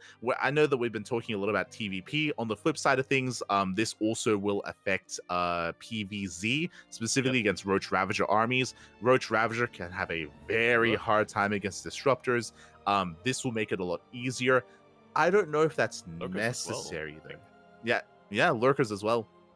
Will have a bit of an easier time against this, but mainly the Roach Ravager, just because like that's usually what's punished by Novas. Like Novas, they usually one-shot Roach Ravager, and the reason why I say that I don't know if this is necessary for the PVZ matchup is because in PVZ right now Zerg players, they're very prone to going into Lurker and into Viper, and Vipers, that's what you need against disruptors, and that usually forces. That's also why like Archon Immortal is more common nowadays and less so Disruptor against Zerg, just because there's a lot more power there and it's a little bit harder to punish. So yeah, this feels like mainly a PvT centric change, and I don't know if it's necessarily a good thing that now Roach Ravager can be more effective against Disruptor based armies. It's an interesting one. We're gonna see a lot more we're gonna see a lot more Roach Ravager in ZVP if this change goes. It's possible, yeah. It is very possible. It is very possible that just Roach Ravager is just a lot more effective now, especially after the Immortal change, right? Like the Immortal got nerfed, and now they're nerfing the Disruptor as well, which means this may have some a lot of lobbying from the Roach. Yeah, this is like a sleeper Roach Ravager buff. You know that the Zerg players, they slipped in and they're hoping people don't notice, but like that is going to be a factor here. So yeah, that's kind of crazy. We'll see. We'll see if it sticks with this or if they adjust this. Hopefully they do adjust it in some way. Yep. As a reminder to everyone, if you are concerned about these changes, now is the time to voice them out. As when it's still in the PTR, it's still being tested, it's still being adjusted. Now is your time. Yeah, well, what I would say is now is the time to test, right? Now is the time to actually see if this is a problem. Don't just complain and have nothing to back it up with. Have some figures and stats and whatnot. Don't go full Reddit and just start crying about stuff. Like, no. Just, well, I'm sure there are going to be some tournaments showcasing the PTR. Yes. I'm sure there's going to be tournaments showcasing the PTR. I would like to say that Wordy has just announced a PTR tournament with open qualifier as well. So that is on the list. Yeah. There you go. I would not be surprised if a lot more tournament organizers do go for that as well. Meanwhile, we're still not done. There's still one more Protoss change left. Yes, indeed. And you could not live with your own failures. And so you're brought back to me. I don't remember how that line goes entirely. But basically, the mothership was adjusted last season. It became a little bit cheaper, but also a little bit weaker. Now we're somewhat back. Some of the changes made to the mothership last time are here to stay. It's still going to be fast. It's still going to not have a permanent cloak. It's still going to have a lot more laser beams to shoot. But instead of -300, we're back to -400. Just as I was starting to get used to saying -300. But there we go. Shields and health have also been increased by 100 each. So 250 to 350. And the more interesting one is the mothership attack changes, where previously we had 6 low damage beams that could be targeted a bunch, to now being a little bit increased to 4 higher damage beams, or slightly higher damage beams, if I'm interpreting this correctly, that will no longer just attack one unit. Yeah, I think the math was done, and this is an overall increase in DPS output from the mothership. I do like the change. Like in general, like the mothership DPS was like very negligible. Like it was just not really much of a factor really, and it didn't really do much and add much to a fight, and it was more so used for its spells. So I do appreciate that now. It's a unit. Like it can actually engage and actually impact a fight.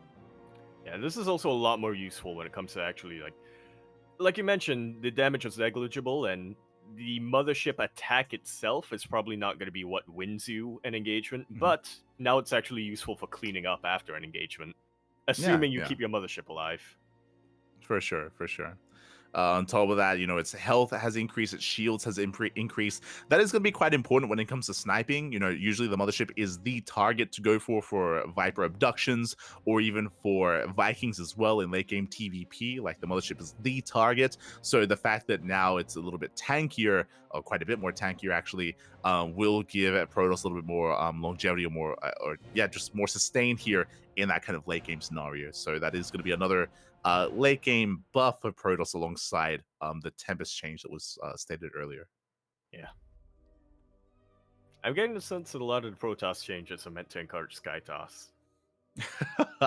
Or at least support Sky Toss a little bit more. Right. So and that's going to be the conclusion of those Protoss changes. Overall, I think most of it is good. I do think though that the biggest controversial change has to be the Disruptor, just because of how much it's going to impact every matchup, basically, except for PvP. Except for PvP, yeah.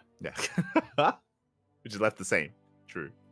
Well, it's a little bit easier to land the Novas, but I don't know.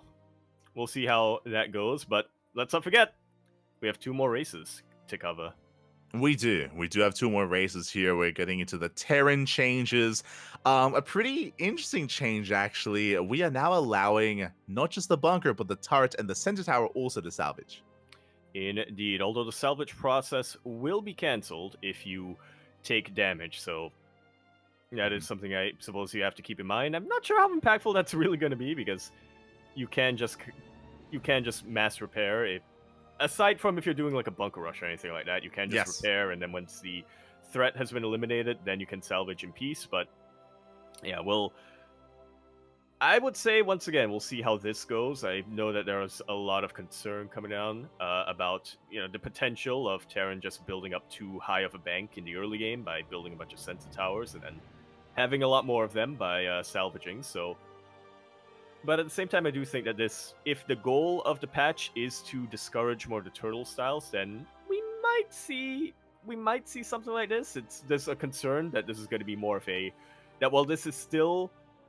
technically this may encourage Terran players to salvage their bases or their defensive units back home and push them and build them more forward. That still doesn't really do much to address turtling. It's just you're turtling in a different position now. I would say this buffs turtling, right? Like there's a lot that comes into this. So on the one hand, as you mentioned, I do think that it's really good that now salvage process can be cancelled. As you mentioned, this is specifically nerfing actually a couple different things. It nerfs 2x Reaper, 2x Marine, 3x Marine in TVZ. It also nerfs actually Proxy Reaper in TVP. You know how you go just 1 Reaper and then you make a bunker to deny mining at the natural? That's going to be punished quite hard, because now that bunker can no longer be salvaged if the Protoss player has unit in position. So yeah, that taking a much opener is going to be exactly. So those are the bigger scenarios that I see that impacting. But I do think that's a good thing. That you're punishing this kind of bunker rush sort of stuff. When it comes to the salvage, it's a little bit of an odd one, because like, in what scenario are you salvaging your center towers and your turrets outside of extending your I can tell you one scenario for missile turrets specifically. When you see your Zerg opponent going for an early lair, and then you build safety missile turrets, and then you rescout and you find out that they're going Hydras. That's the one scenario where I feel like that's actually justified. Yeah, like it's such a niche scenario though, right? But as you're saying, this means that if a player is maybe a little bit concerned about mutas, for example, and if they now they can actually invest a little bit harder into turrets, then maybe after they defend against mutas, they can salvage. They can salvage once they've dealt with it, especially because there are some Zerg players that go only for a handful of mutas to harass, and then they go into like Lingbane. So there is that kind of niche scenario against Lingbane Muta where this can be useful. Yeah, that's one of the few scenarios though, because outside of that in the late game, I only see it being used to just grow your turtle, right? To grow your defensive line and push out. I would say this is a straight up buff to Terran. I mean, the other similar scenario is in TVP when your Protoss opponent might be harassing with oracles or especially with phoenixes, but that's only for the opening. So once you know Yeah. that you've gone to the mid game, then Terran, you can just salvage your missile turrets, and True. now you have enough minerals to get your upgrades a little bit earlier. Now you can push a little bit earlier, and it's like, yeah. Yeah, you're not wrong. Like usually, there's a part of me that wants to exploit that on the ladder, but there's another part of me that's saying like, no, this isn't healthy for the game in the long term. Yeah, like now that you mentioned it, I agree, because usually Stargate Phoenix openers, you only make like around 6 Phoenixes, and then you stop, and then you eventually transition out of it, and then if you lose your Phoenixes, you're not getting back into Phoenix production anymore. So then turrets can be salvaged. So yeah, it is a nice little buff here for Terran. I don't know if it's like like a game-ending buff or anything like that, but it is a nice, I guess, change for Terran.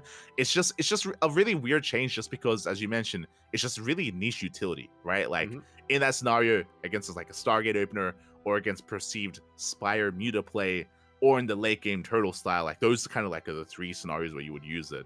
So it's interesting that that's something that they would do. Yeah.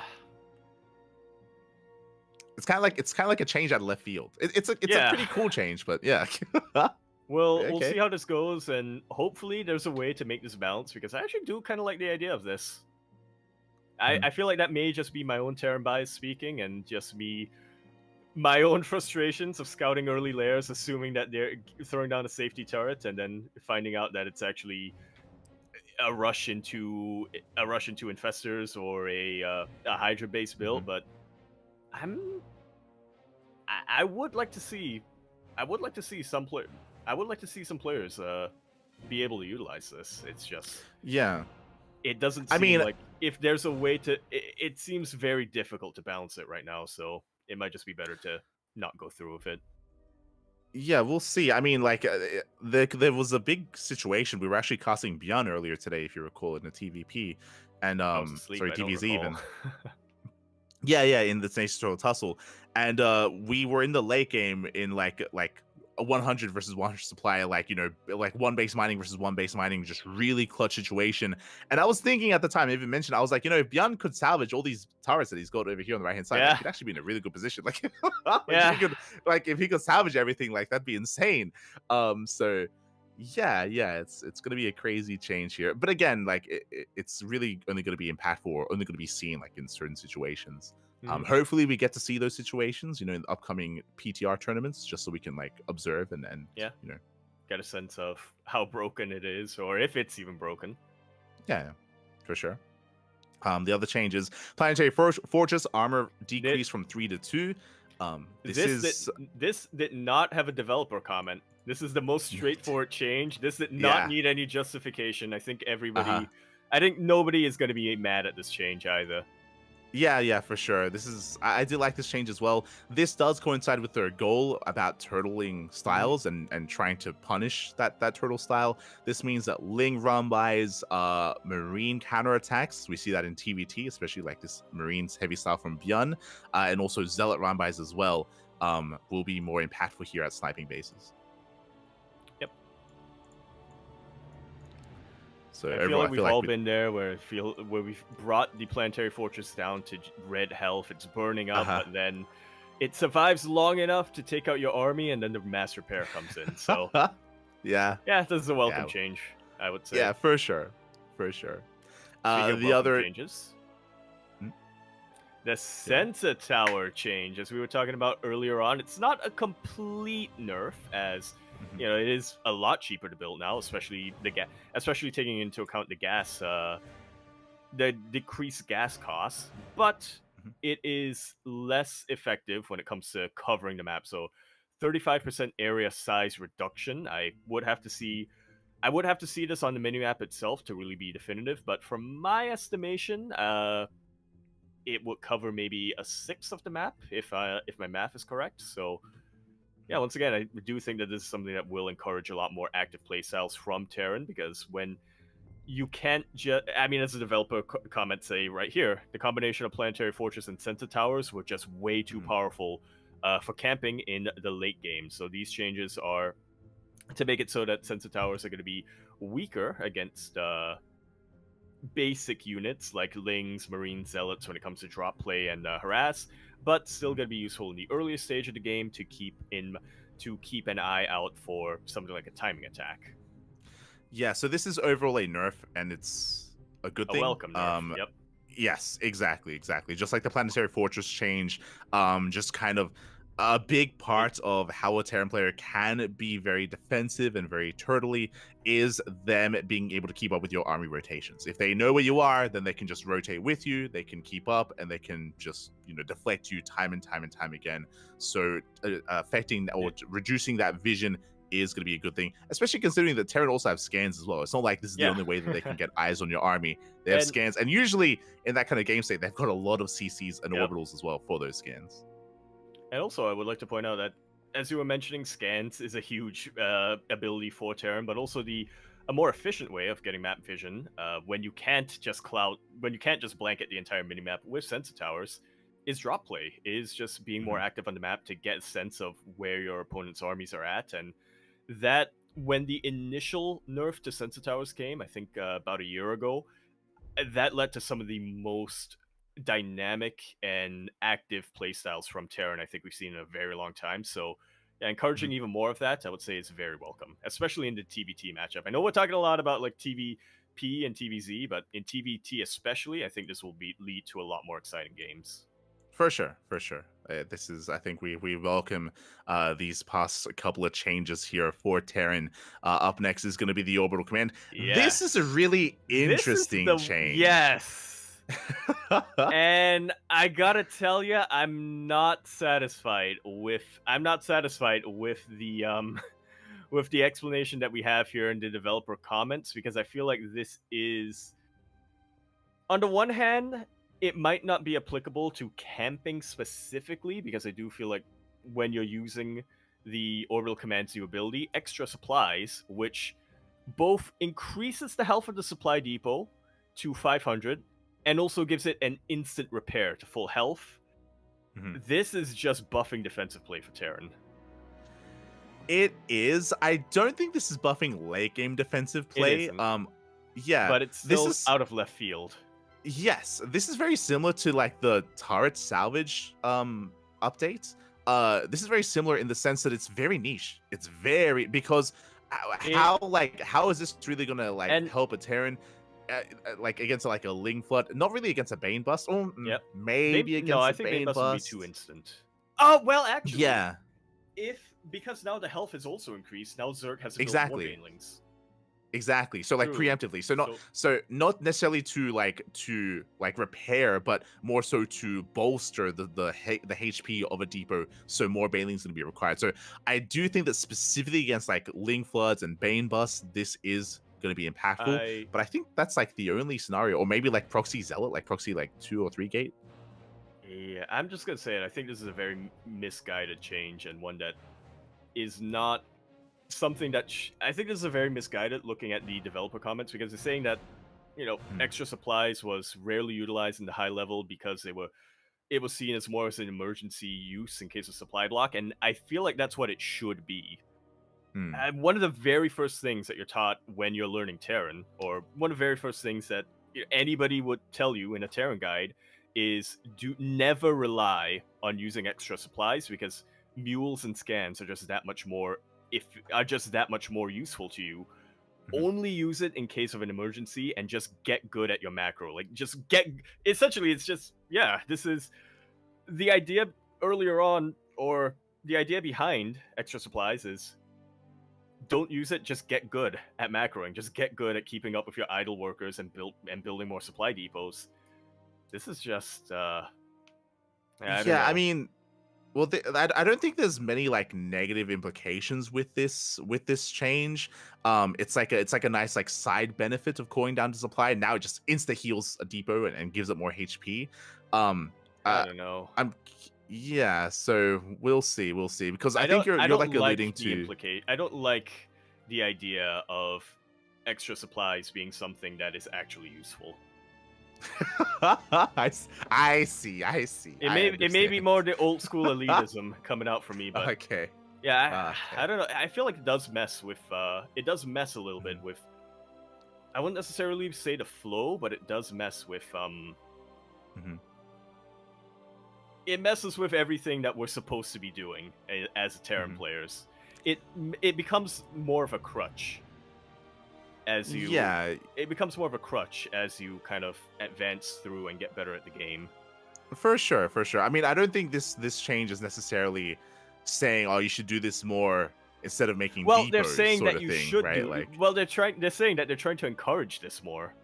Yeah. I think they're just giving it some more utility here. It's just weird because like even in the gift that they're showing it in, because like I was thinking, I was like, oh, like what kind of niche scenarios? Even against like an early proxy zealot or a link flood like this where there aren't banelings, you would just repair, right? Like Exactly. like the SCVs are alive, they would just repair and they Like, would achieve the same thing. Maybe with Ravager so rushes, it would be you No. would prefer to throw down the extra. You would prefer the insta heal and the extra health as opposed to a mass repair. But you still want the SCVs to repair. Well, I would say that against Ravagers, the Depot is going to die anyway. So I don't. I don't. Yeah, I don't think this is necessarily going to be applicable in that situation. But yeah, it's just a really odd change. We'll see what happens with it. I mean, again, I don't know how often we'll see this actually impact or influence a game at the top level. Just especially because like link floods like this are very uncommon as well. So yeah, it's an interesting one. Would I be going too far if I were to say that if this supply or if this change goes through and you utilize it, you're weak? Would that against an all in? Is that what you're saying? Like if you use this for being all in. We used to be able to get by and survive just by repairing. True, and now you want even more stuff? Yaku, back in your days, you were going uphill both ways. Exactly. Back you in my day, uphill both ways to go to school. Oh my god. Old man Yaku. So yeah, interesting one. Even weirder than the disruptor change. This mate. No, the disruptor change is crazy compared to the disruptor change is worse, but this is weirder. Okay. Up next, we do have our Hellion change. A Blue Flame is going to be buffed from +5 to +9. Specifically, this is going to mean that Blue Flame Hellions can now two-shot all workers as opposed to only some workers in certain matchups. Yes. Now Blue Flame Hellions will be able to two-shot SCVs as well as probes and drones. This is another bit of a niche change, I would say. I'm not sure how impactful this really will be. I do think that in TBT and TBT mech especially, this will mean that run-bys are just going to be more effective, but I know that there was some concern about TVZ specifically and how this might make Blue Flame Hellions a little bit too strong, a little bit back to those early Wings of Liberty days, but I'm not entirely convinced. I still feel like it's going to take the same amount of attacks to take out those early game Zerg units. Yeah, it's interesting, definitely. As you're saying, it's meant to incentivize a little bit. It's just meant to buff mech in general here to allow you to harass a little bit more. As you mentioned, Hellion run-bys aren't really too much of a factor in TBT. This might be applicable against Protoss a little bit more, potentially. Once again, a bit of a niche kind of impact here, or kind of a niche change to the Blue Flame Hellion. Yeah, we'll see. We'll see how much it really comes into play. Yeah, like they were already roasting mineral lines anyway. Like they were like, I don't think this is gonna overly affect. You just need one fewer Hellion now if you're going to be playing mech in TVT. For sure. The next change I would say is one of the more impactful Terran changes. Some of the others, like they've been it makes sense, to get rid of some of the turtling style, and it's similar here as well. So advanced ballistics no longer provides additional range. Instead, it is going to be increasing the radius of the overall freedom zone. Yeah, it's a very interesting change coming out here with the Liberator. And, I mean, they got another buff, but we'll get into it after talking about the developer comments. And they were saying that despite the previous nerf, Liberators having a higher range at the late game is way too limiting when it comes to making maps, because now map makers will have to keep this in mind. They will have to, they're not going to be able to make as varied maps as they would like to. They have to keep balance in mind, and they have to change that. So yeah, instead of providing extra range, now they instead have a wider radius, which once again, I think this is a welcome change, but we'll see if maybe 56% is a little bit too much.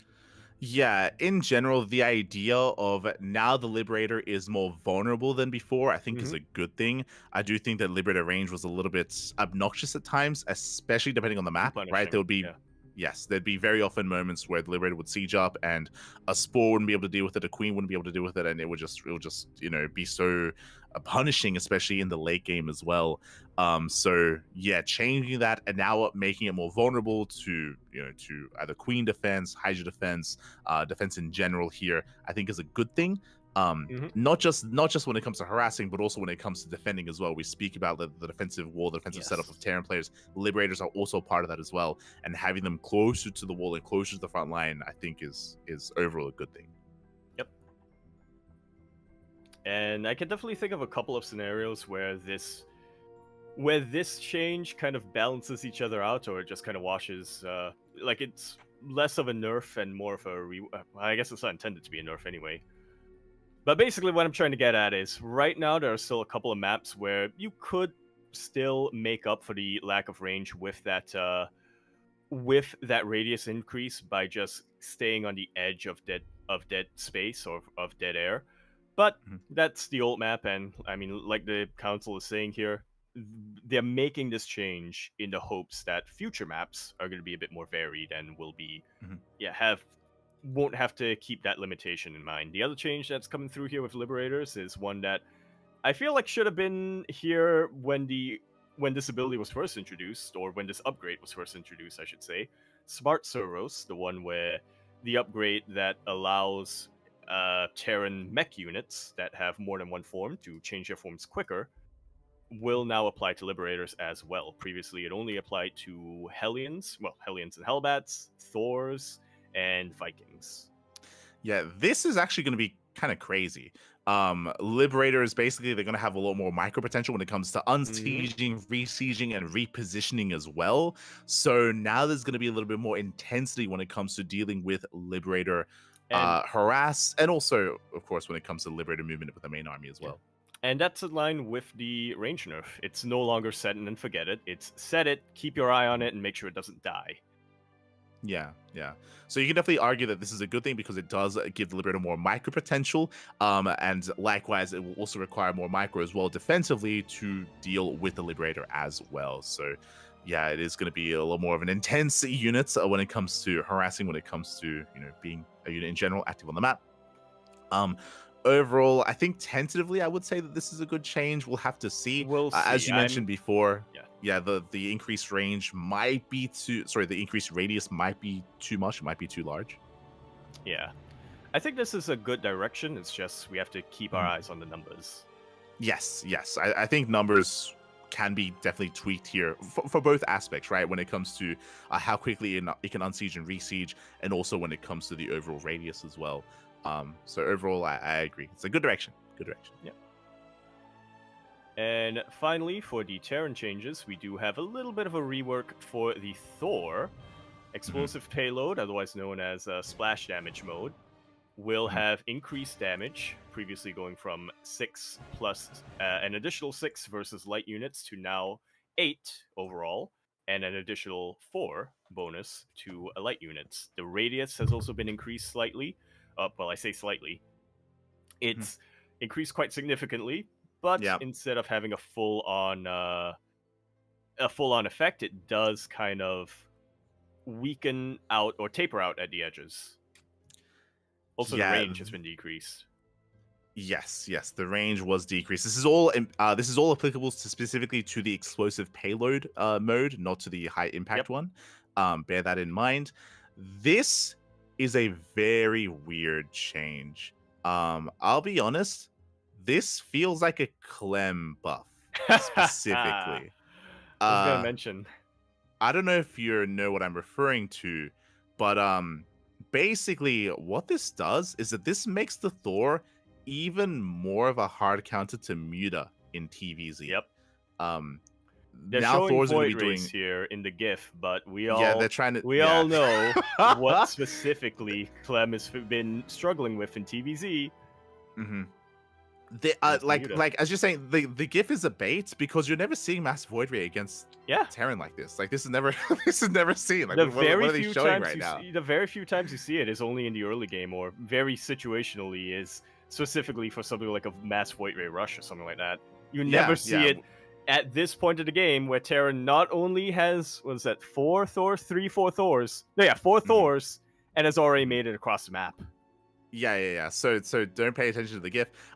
So what we're referring to here is we're talking about Clem's matches against Raynor in WTL and EWC, where Raynor did play a very different style against Clem. It was really cool. It was really impressive as well. Where Raynor, he came back and he was able to showcase Ling Bane Muta, which is a composition that is rarely seen. Like Sterile doesn't really play with it.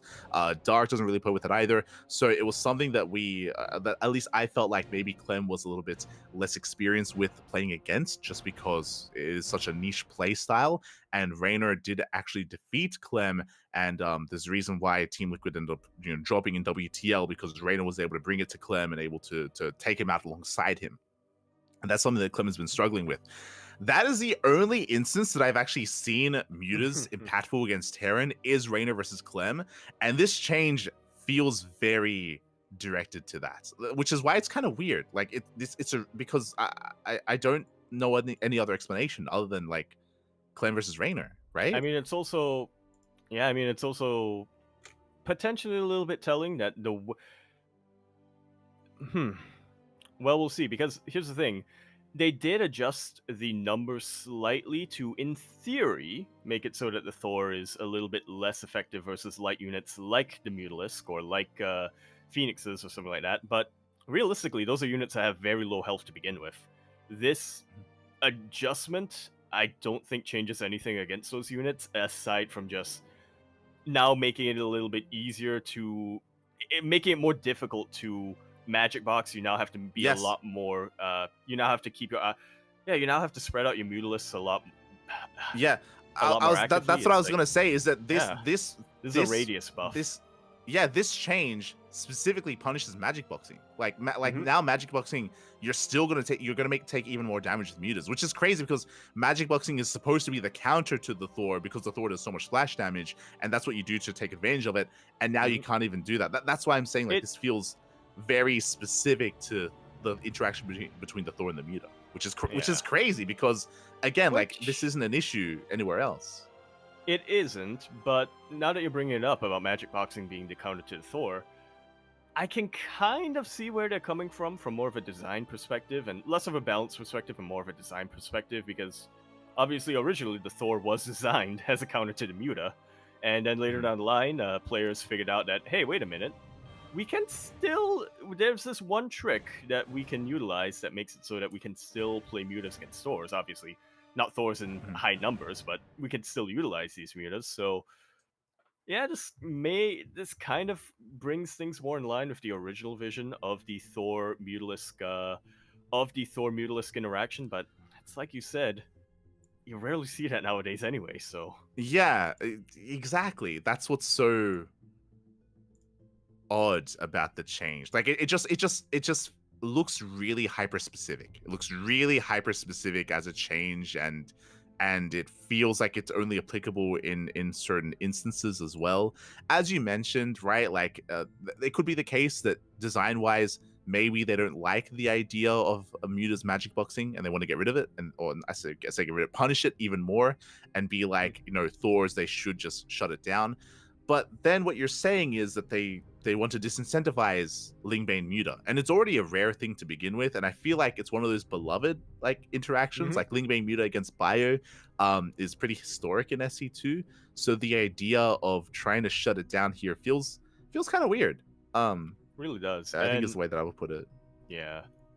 And I mean, this is a straight up buff versus air overall, because obviously the radius increase is huge, but also it does more damage versus armored units specifically. So Corrupt Brute Lord, I can imagine this still being more effective against. Sky Toss, I can imagine this being more effective against. This is...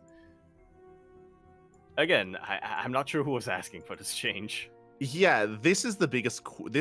For me, when it comes to this patch, this change is the biggest question mark for me. Like, sure, there's been other changes where it's like, did we really need this? Like, what's the purpose here? Like, referring to like, I don't know, like salvaging turrets or like the cooldown supply, right?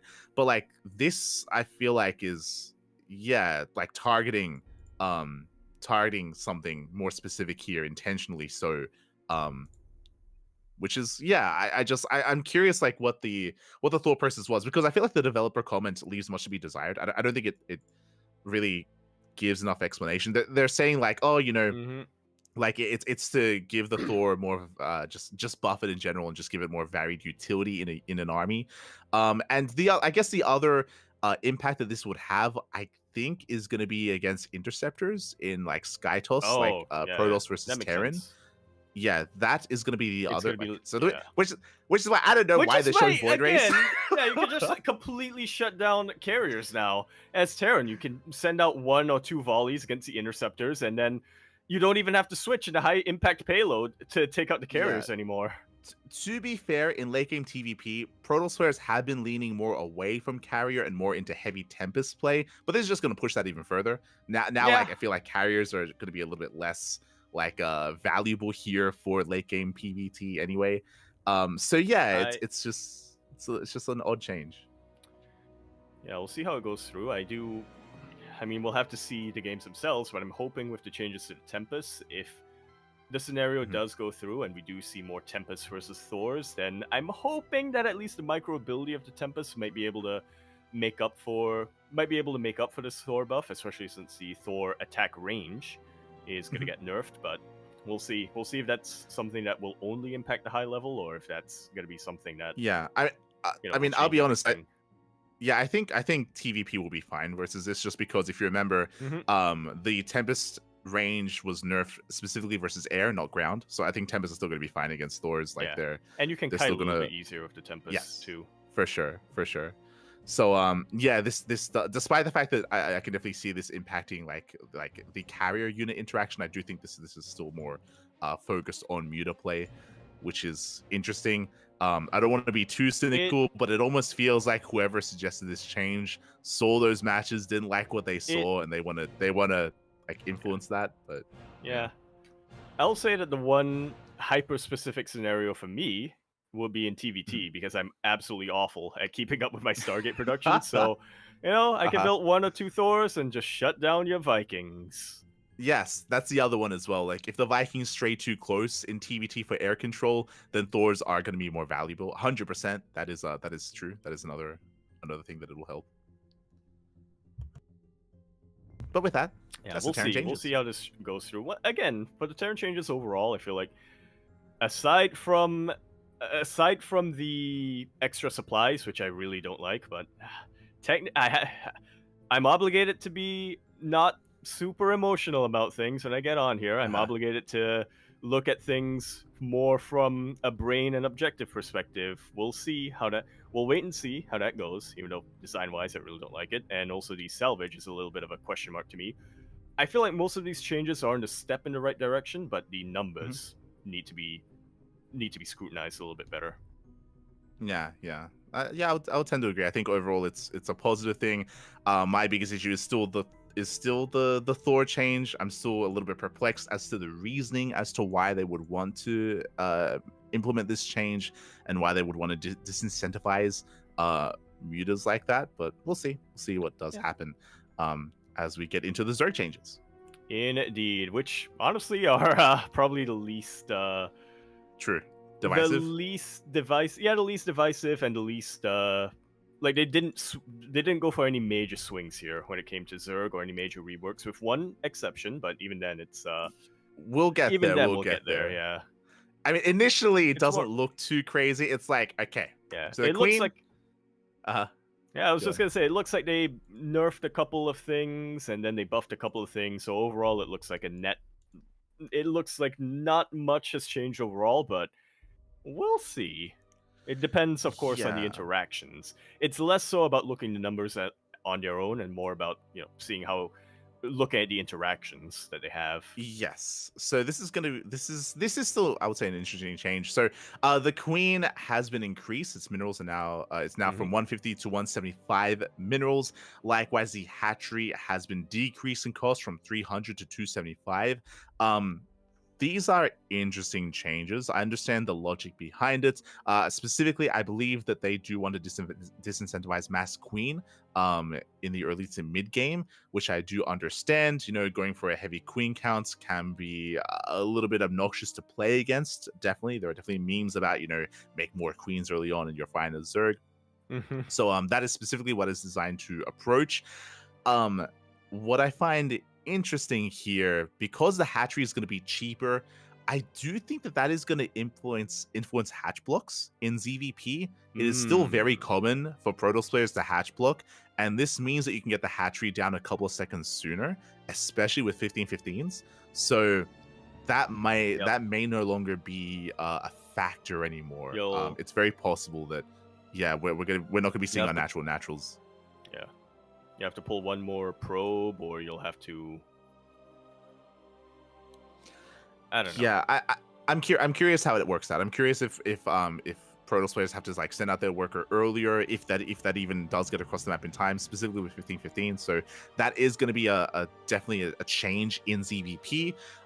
When it comes to the queens now being more expensive, that will mean that certain defenses are going to be a little bit harder here for Zerg players. It means that they have to invest a little bit more into Lings.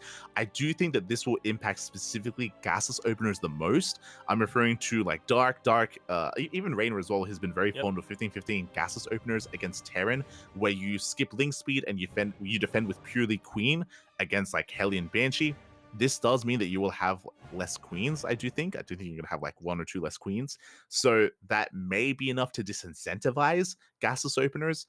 That we'll have to testing, right? We'll have to see what happens in testing. I do want to see Rainer and Dark. I want to see if they still go gasless against Terran and if they can defend against early aggression. Yeah, we'll see. For sure. Meanwhile, the changes to the Spine Crawler and Spore Crawler, I do actually like this. Basically, the build time is decreased from 36 to 32 seconds. Because there are less queens, this means that reactively, you can get Spine Crawlers a lot faster against something like Hellbat pushes, against early aggression, which I'm not opposed to.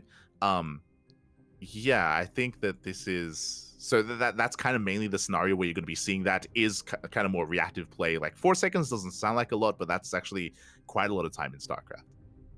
Oh, yeah. Can be the difference between getting your... Yeah, it can be the difference between finishing up muscular augments. It can be the difference between a whole lot of stuff. That's very impactful. Yeah. So this is just going to help reactive responses to more aggressive builds. Meanwhile, the Spore Crawler is also going to be adjusted as well. I actually think this Spore change is more impactful than the Spine change. The Spore damage increase from 15 to 20 with a HP decrease overall, I think, is a buff to the Spore Crawler. And I do think that this is maybe going to impact ZVP the most. So in general, when it comes to Spore defense, Terran players with Banshees are already very careful with it. They're already just very careful and very precise with their Banshee It's harass. one of those things, right, where if you take one hit of damage on your Banshee, it's already you're like, no, I failed you. 100%. So when it comes to Banshee defense and Banshee harass, that, I don't think this is going to impact that too much. It's just going to be more punishing now. Specifically, when it comes to Stargate and Oracle openers, it is very common in PvZ for the Protoss player to use the HP of the Oracle as a resource to get more drone kills. They're willing to tank some shots to get 1, 2, 3 extra drones and get out with the Oracle. Now that is going to be punished a lot more. Absolutely.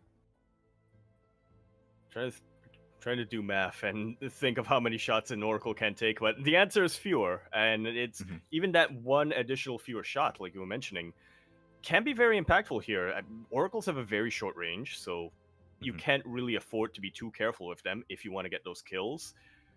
And so, it's a very real possibility, I think, that we're just going to see Protoss players be more careful with their Oracles, make it out with fewer kills. We'll may see in the beginning a couple of Protoss players just lose their initial Oracle to the Spore Crawlers, which in a lot of cases, it may not be a death sentence, but it's practically putting yourself behind in the PvZ to lose that one Oracle, because now you're opening up, now you're a lot more vulnerable to counterattacks. Now you have a lot less utility. Now you can't really keep your eyes on your Zerg opponent with whether it's with Revelation or just by flying around the map.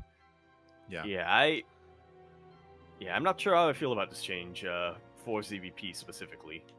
Yeah, I think this is a pretty big change, just because, like, how often in ZVP, Yaku, do we see, hero, trap, max packs going with an Oracle, get like 4 kills and barely escape with like red HP, right? Like with that Oracle. And now that Oracle's either going to be dying, or they're not going to get that many kills. They're not going to get that many drone kills. They have to be more careful with their Oracles, just because they're going to be punished so much more. So this is going to be a pretty big change in dynamic, I feel, between ZVP.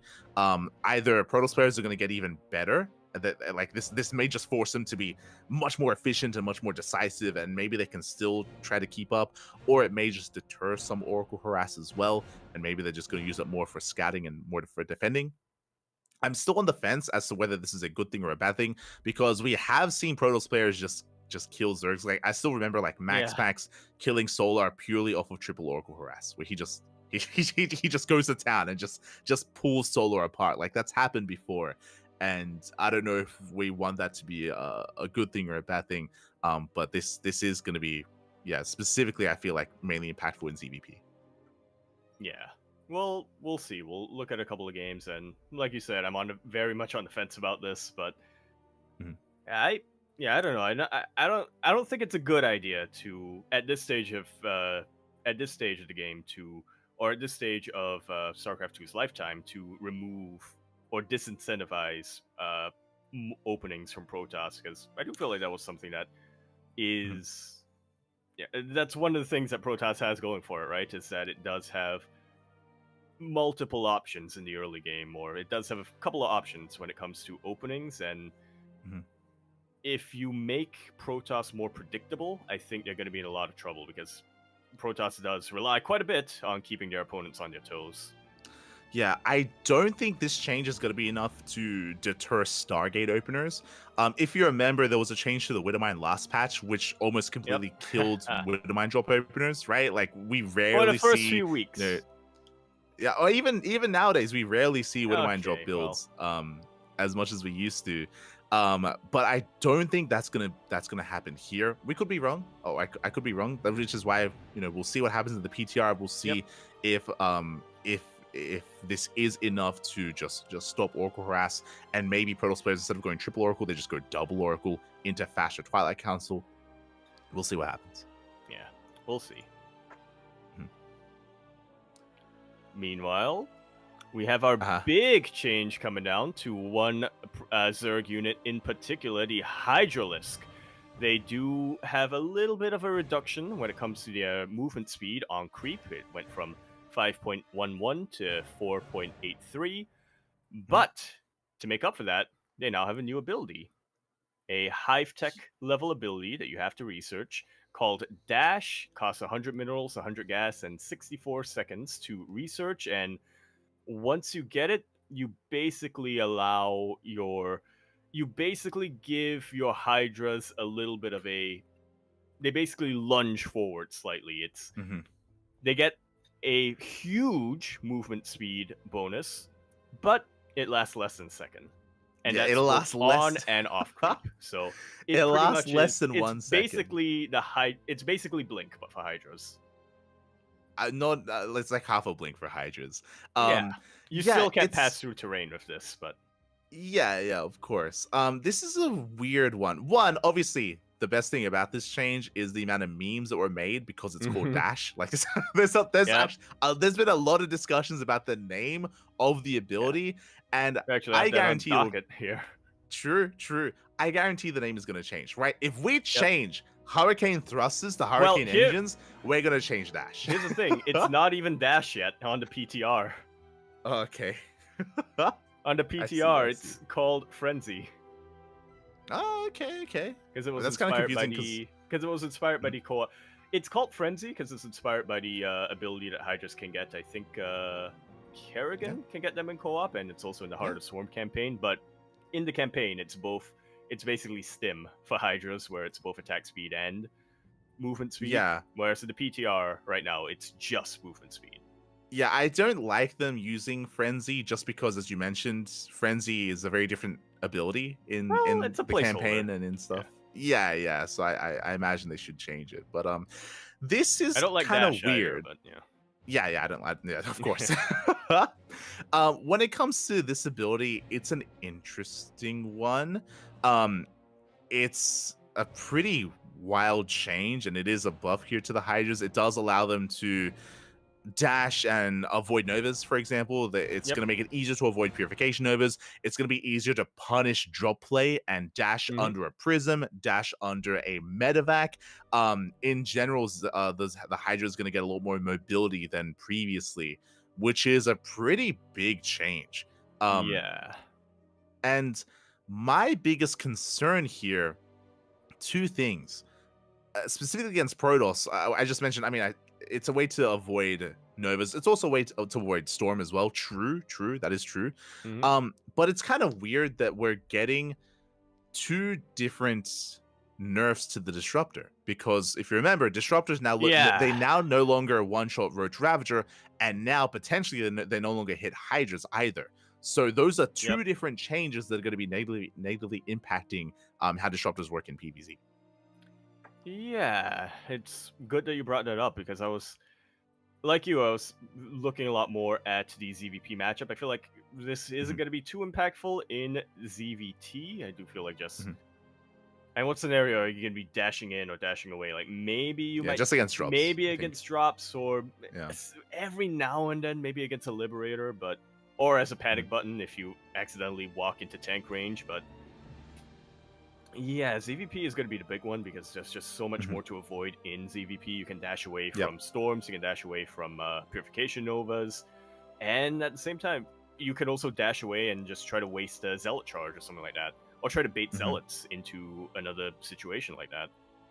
So it's an odd change, and one that I have to question if it was necessary. I mean, I like the idea of it. I like the idea of giving Zerg more micro ability, or Zerg in general, but especially the Hydralisk, which I do feel like it was a unit that tended to clump up a little bit too much, or it was a unit that had a tendency to just be kind of A-moved, but I'm not sure if this was necessary at this current game state. Exactly. I think I agree with that, in the sense that I like the change. It's really cool, and it's really I think overall it's a good change, but combined with everything else that's happening in this patch, combined with the change to the Disruptor, combined with the nerf to the Immortal as well, for example, and I would have to agree here that I do think that this change will mainly impact ZVP. I don't know if it was necessary to have all those changes at once here. I don't know if that's a good thing. That's my biggest concern here. It also feels like a little I was gonna say it also feels like it can be a bit of a get out of jail free card, but we'll see. Because again, when thinking about it, when it comes to other aspects, I do think that Storm hard counters Hydra's real hard, and I think this is really good. Yeah, definitely. But I think this is a good way to counteract that and make it not as punishing. But there are other things that are changing about ZVP in this patch as well. So I don't know if it's it does feel like a bit much here. For the Zerg side, so odd to make this change alongside the others is what I will say. Yeah, well, we'll see how it goes. But speaking of storms, we have another change coming down here for Zerg, which is related to Storm, but maybe not directly as a result of Storm. Well, actually, probably was as a direct result of Storm, inadvertently.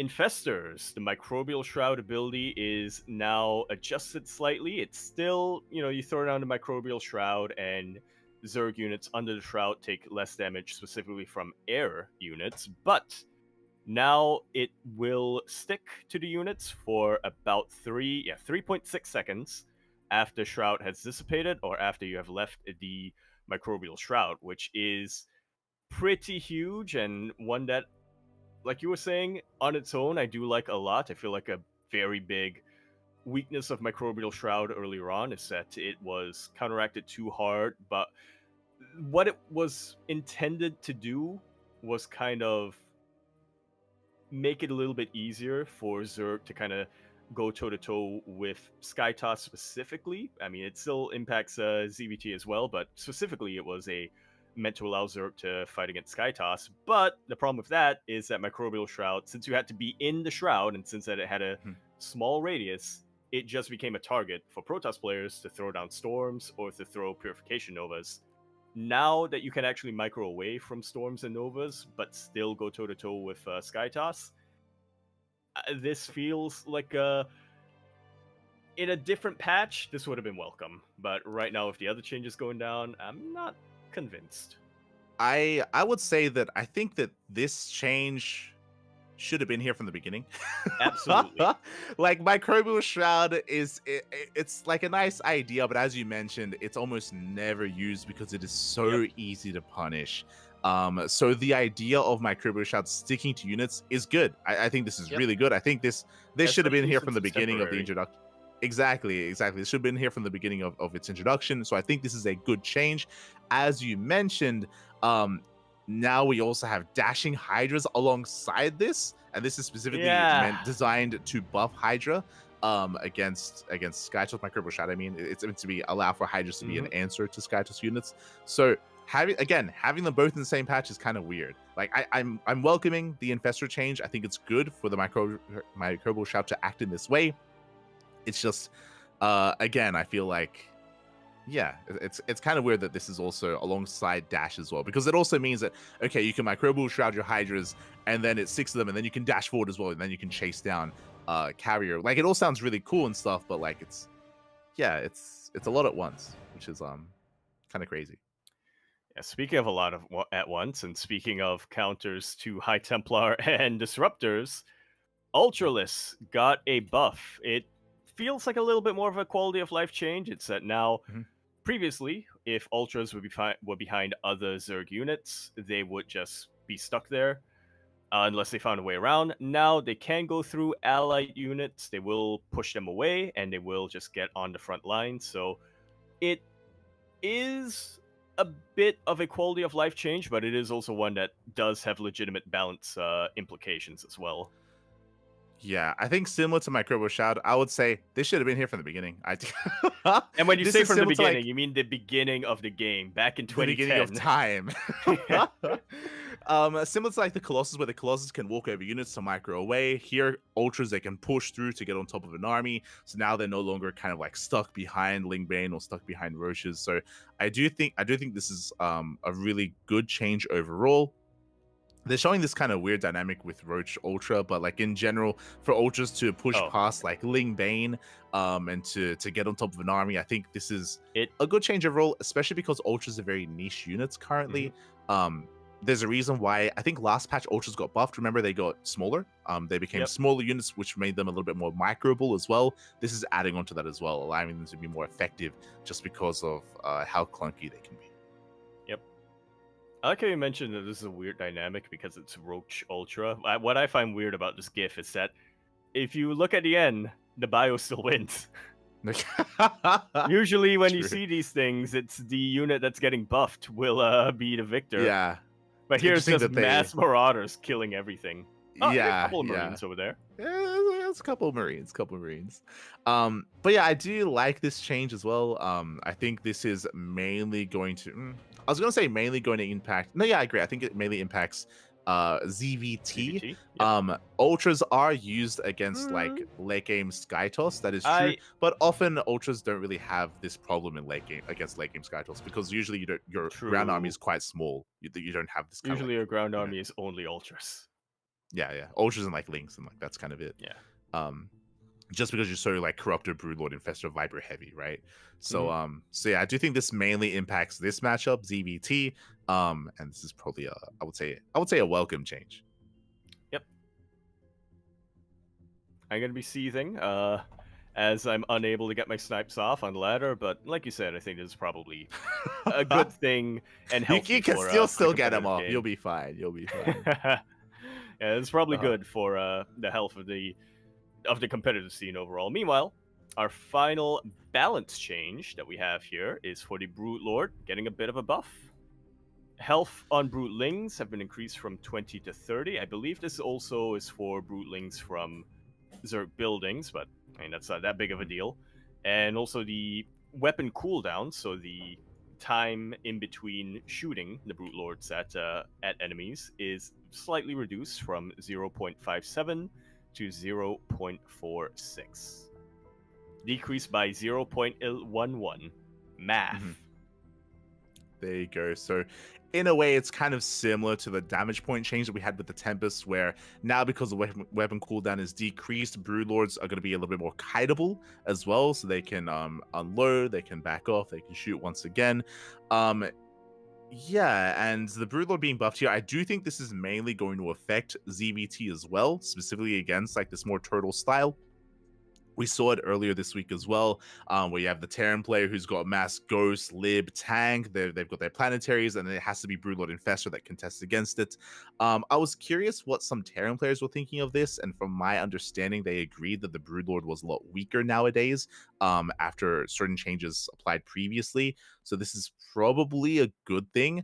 Again, I feel like this is mainly addressing late game ZVT. I don't think this is going to be... I mean, Broodlords are used in late game ZVP as well. That is true, but it's usually like using Broodlords against High Templar and Archons, and I feel like their dynamic is a little bit different. Yeah, I have to agree with you. Yeah, I have to agree with you there. I don't really have too much to add onto that. I'm not sure if I'm quite ready to see more Brute Lords in the game. I have flashbacks, and I get Brute Lord PTSD to those hour-long games back in 2019-ish, and even way before that. But yeah, this seems like a good compromise.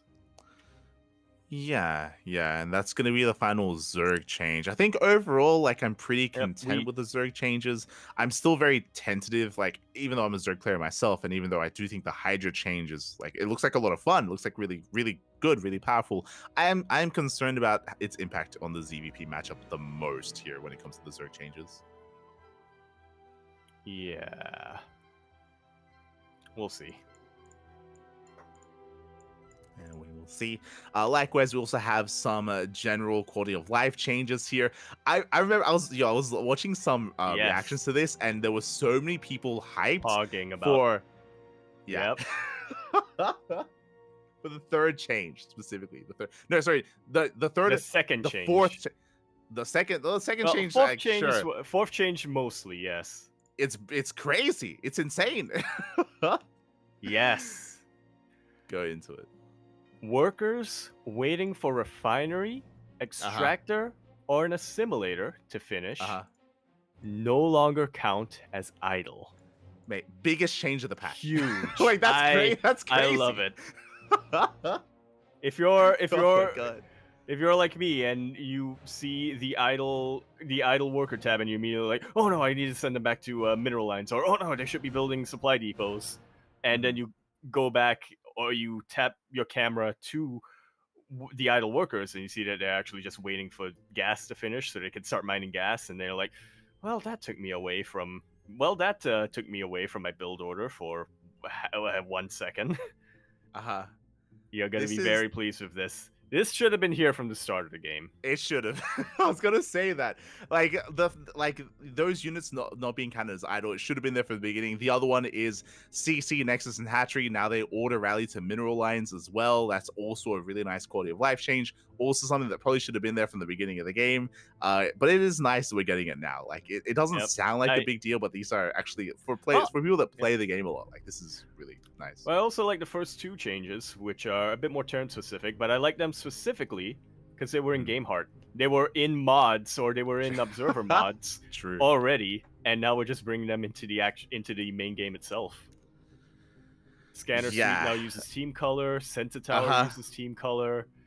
As like I was saying, something that was in mods, and now we have it in in the actual game and in ladder as well. Yeah, as like observers, right? Like as casters, like this is a nice change. So now you can like distinguish, scan from scan, like from player to player, stuff like that. Which is just a nice change overall. Mm-hmm. And pretty much everything else is just adjustments, some bug fixes, some tweaking on animations and stuff like that. Yeah, something that could potentially be big is the SCV random delay between moving while building. So that is the RNG whenever you know how the interaction where the SCV can kind of rotate from side to side and avoid shots from the from the other probe. That is going to be impacted with this change. I don't know how big it's going to be because it still says it has the same average. Well, the thing is, it has the same average, but it's less random now. Yes. Whereas previously it had a wider range. It had a slightly less than 4-second range, but it had the same average between the 2 points. Now it has slightly less than a 2-second range, but it's still the same ratio. It's still the same average, so it's less random. Yes. But it will still have the same. It still has a possibility of being a little bit shorter or a little bit longer. Yeah, so now it's going to be a little bit more predictable when to move and when to anticipate a move from the SCV. So again, this is kind of like hidden at the bottom, but this is actually going to be like we see that come into play quite often, like the SCV building a bunker like in a Protoss mineral line, or building a proxy racks that get scouted and the enemy worker moves out to try and deny it, and then they get onto the other side. So that could be a big change. We'll see. In general, it's probably a good thing, though. It is kind of reducing the randomness a little bit, allowing for more counterplay. I feel like that was the number one complaint for, well, not necessarily the number one complaint, but that was the number one thing that really kept, whenever the idea of RNG in a competitive game gets brought up, this is the one thing that I think people brought up in the context of StarCraft 2. This was like the one random RNG related thing that can really sometimes, if you're doing something hyper specific, can impact things a little bit, but wasn't that big of a deal. Sure. So that's gonna be all the changes here. Now, Yaku, now that we've gone over all the changes, winding it back a little bit, what are your thoughts? Like going over everything now? I mean, there's a lot of changes that have taken place to all three races, which is really cool, right? It wasn't just tweaking numbers; they actually did implement quite a bit of like wild stuff. So initially, while I was my thought was, this is a step in the right direction, but a couple more things need to be adjusted. I still don't like there are some changes, like specifically some Terran changes that I think just should not go through at all. But typically, overall, a step in the right direction, but we really do need to adjust for the numbers. That was my initial thought. But Smile brings up a very good point in the chat. This patch is trash. Like all patches, because we don't have cat girls. You're an animal. True, we'll never have cat girls. I think I somewhat agree. Like overall, I think these changes are moving in the correct direction overall. There are definitely numbers that need to be adjusted. I think the biggest thing to be concerned about, or the biggest thing to keep an eye on when it comes to the PTR tournaments, and we will be watching, we might be hosting our own PTR tournaments as well, is going to be the change to the disruptor, is how much it's going to be punished specifically in against Terran, against bio-based armies, against marauder-based armies. That is going to be one big concern to keep an eye on. Likewise, against Roach Ravager compositions in PvZ as well, whether it's too much. It's kind of hard to judge fully, just because usually if the meta shifts, and this will cause all these changes will cause shifts in the meta, it usually takes time for the meta to settle.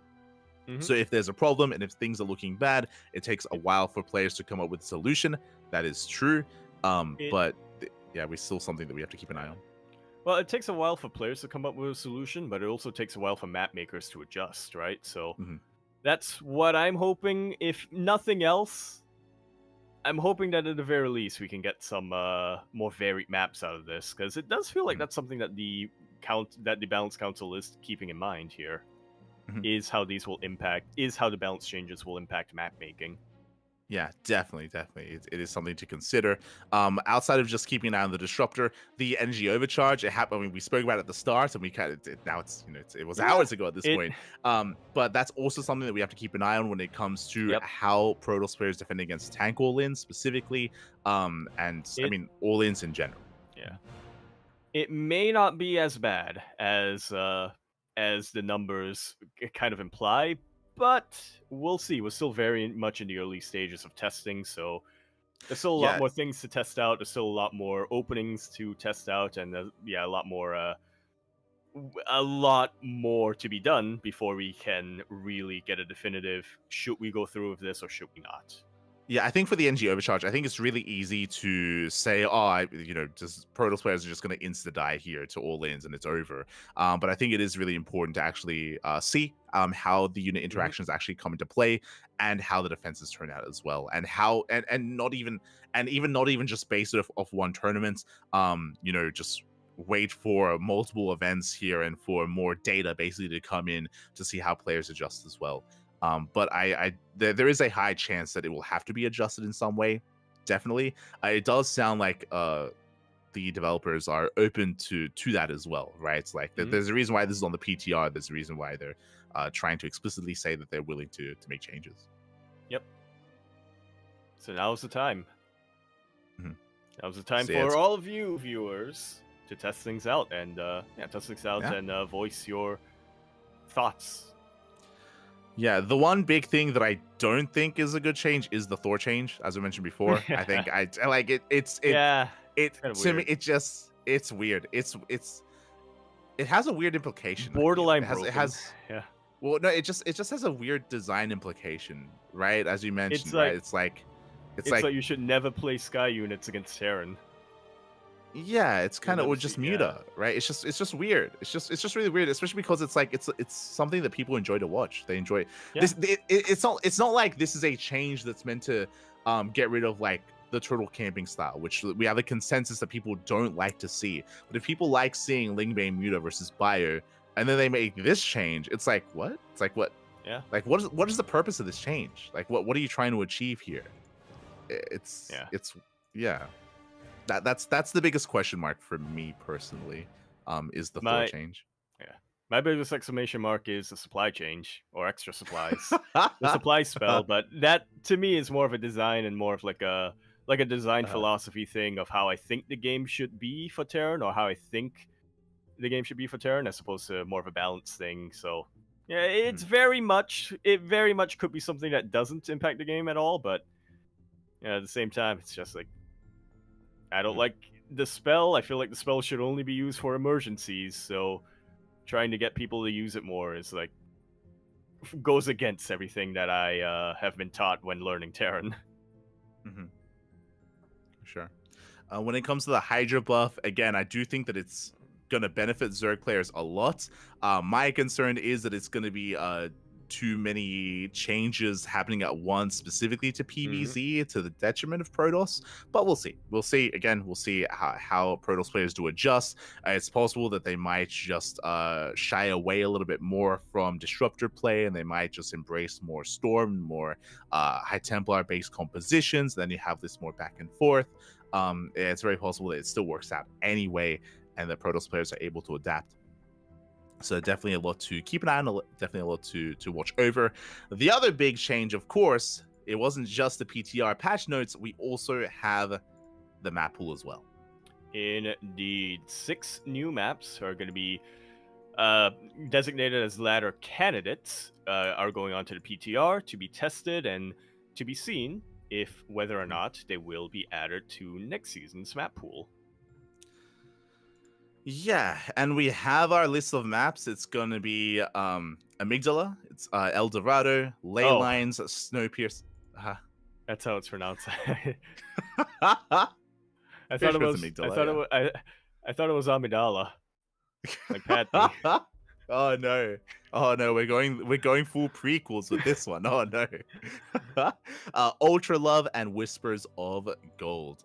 Now, when these were announced, it's a very interesting array of maps. As you mentioned, 6 maps, which means we're keeping 3. We're going to be keeping 3. We're going to be introducing 6 others. I'm not sure about that because these are ladder candidate maps and they're being tested out. I don't think it's been confirmed yet that these are what's going to be going into the ladder map pool. I think these are just going to be tested out and they're going to see how many. Or I guess to your point, it's more of they are trying to see if they can add all 6 of these to the next season's map pool, but they might not, depending on the feedback that they get. Sure. I mean, that's one way to approach it. The biggest concern right now is that after the announcement of the maps, we did have some of the map makers go public a little bit here. Apparently, so it is known that there is a map makers Discord, and ESL did get in touch with them for some feedback, and I'm sure a little bit of guidance, a little bit of just guidance when it comes to picking maps and organizing a map pool for the next season. It looks like they did approach them. The map makers did vote, they did kind of rate maps, and they did kind of provide feedback to ESL, but it looks like that feedback was either ignored or was not implemented for this map pool. Yeah, because I mean, we're talking about the possibility of these maps being added to the ladder pool or to the competitive pool, but that's not quite why. That's not really the big issue right now that map makers are having. The big issue that we're getting right now is the fact that the maps in the pool are outdated, as OmniSkeptic has kind of informed us. They were not informed that these were the candidates that they were going to be going forward in the PTR. The map makers themselves, because they didn't get that information, weren't able to make any adjustments to the maps, and also they removed the healing shrines, which is something that was featured quite prominently in the last Team Liquid map contest. It was a mechanic that map makers were experimenting around with, they were playing around with, and were, from what I can gather, added to at least some of these ladder candidate maps, but have just now been removed. Yeah, and again, more context there. Yeah, and again, more importantly, this map pool that was proposed for the PTR doesn't have a single map in common that was collectively rated upon from the map makers, which is, again, kind of crazy. None and of the kind of consensus wild maps, yeah. Yeah, exactly. So it's kind of weird. I don't know why these maps were chosen by ESL. The other thing that was really weird to me, because I did look into the maps themselves, if you remember, one of the big kind of goals for the patch was to try and de-incentivize or try to de-incentivize turtle play specifically. Like that was like, I think, the number one goal for the patch.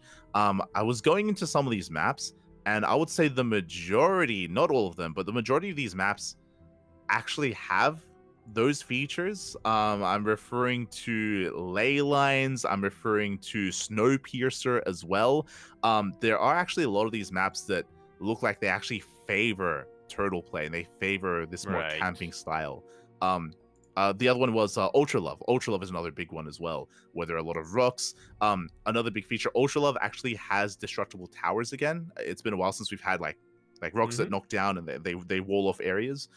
So there are a good amount of maps here that actually scream like turtle play, and it feels disconnected. I'll be honest, it feels disconnected compared to what's happening with the patch. It feels like maybe like there are different people in charge of different things, and I don't know if there's communication here, just because it feels, it doesn't feel aligned with each other. Yeah, definitely. But that's why the ladder candidates. I mean, the implication though is that these are the only candidates. If there were any other candidates, then there'd be more maps, right? Like this, like maybe, because here's the thing: ever since we've gone from 7 to 9 map pools, we've always changed the entire map pool every single time. So maybe there are 3 others that have already been confirmed. I think they're just keeping 3 old ones on. But yeah. So it's kind of weird. Not a lot of communication. Yeah, exactly. That's what it feels like to me anyway. It feels like there's just a lack of communication here. Like, it feels like maybe these maps were decided ahead of time before they asked for the ratings. But then why ask for the ratings if they're not going to use them anyway to the map makers? So that even that doesn't make much sense. Likewise, yeah, when it comes to the goals of the patch, that should have impacted or influenced the decision of what maps were going to be made as well. I mentioned before at the start of this like patch discussion about how I feel like the maps are sometimes more impactful than the patch when it comes to dictating the meta. And currently there are a lot of these like kind of camping maps already in the map pool, and I think that was intentional. I think that was on purpose, but I would have thought that we would now be moving away from that to the new map pool, and it doesn't seem like that's the case. Yeah. Well, I'm hoping that my interpretation is correct, and it's just that, and it's more so that the communication has broken down, and we're not going to be getting all of these maps, but I don't have any evidence to base that off of. It's very likely that what you said will also be what comes to fruition. And yeah, I mean, get a map pool and a balance patch that kind of cancel each other out and keep the status quo. Yeah, which is why, like, I would assume it's just miscommunication. I don't think that's the intention of ESL. I don't think they want to do that. I think it's just how things have turned out. I don't think there's any kind of like I don't think there's any kind of like yeah, exactly. There's no like malice behind it, and they're like, oh, screw like these changes. We're gonna have these maps and have turtle style anyway. Like, I don't think it's intentional for that to be the case. So yeah, we'll see. I mean, potentially we could get a fresh set of maps. Potentially ESL will see this this feedback, and they'll see that clearly like map makers are upset about this, and there's controversy here, and they'll address it. Maybe they will, maybe they won't. We'll see. We'll see. It's still the early days of the PTR. Yeah, I gotta say though, I out of all these 6 maps, the one map that I would love to see go through is El Dorado. It's giving me Golden Wall vibes. It is, yeah. I actually loaded into it earlier today to have a look at El Dorado, and it screams small Golden Wall. That's what it is. So it's like Golden Wall, but like if they like squeeze it into like half the compact, size. Yeah, because it is a small map. Bases. It is, yeah. Fewer bases, smaller map, shorter rush distance.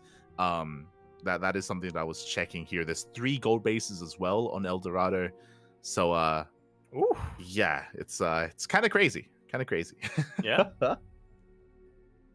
Which I'm fine, but like we usually always have like 1 or 2 crazy maps in the map pool, but yeah, the other more standard maps, there are so many choke points, so many rocks that can be knocked down, so many ramps as well.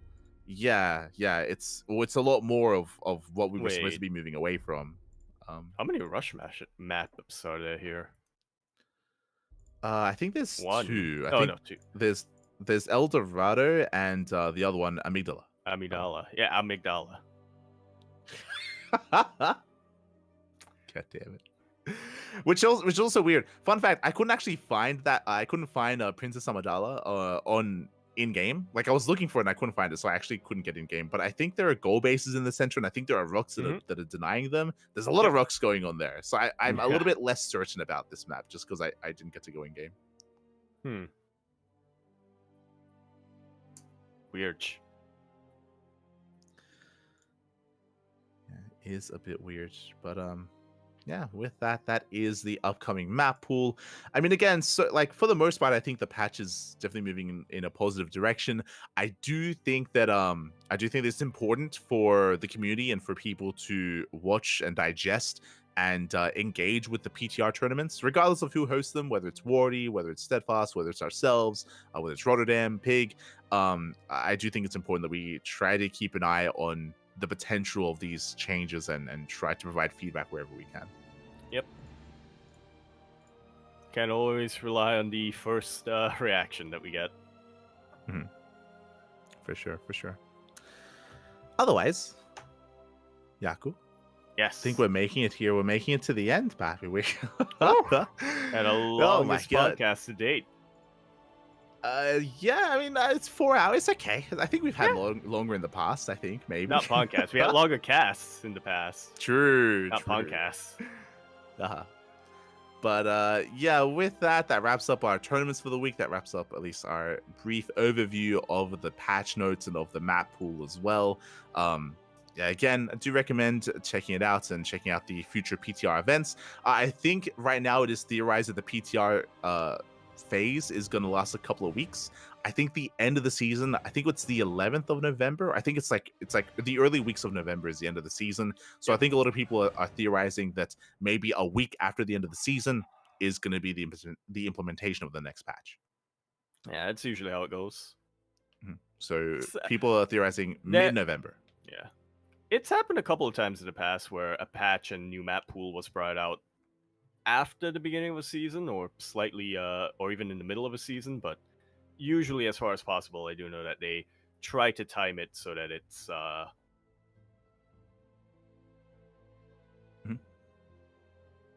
yeah, so it's lined up with the new season, right? Yeah. So it lines up. Yeah, that also means that we're kind of in crunch time. I think that leaves us like just under a month. So we have like just under a month to test and to break all of this down and to give feedback and to implement changes. That's not actually that much time. I mean, depending on how you think about it, it's like 3-4 weeks. So yeah, we got a lot of work to do. Yep. As a community, I should say, as a community. Yes. So we're all in this together, like it or not. We are. We are. And with that does wrap up our coverage so far of what's been going on. But what is coming up next here for StarCraft, Yaku? Quite a bit.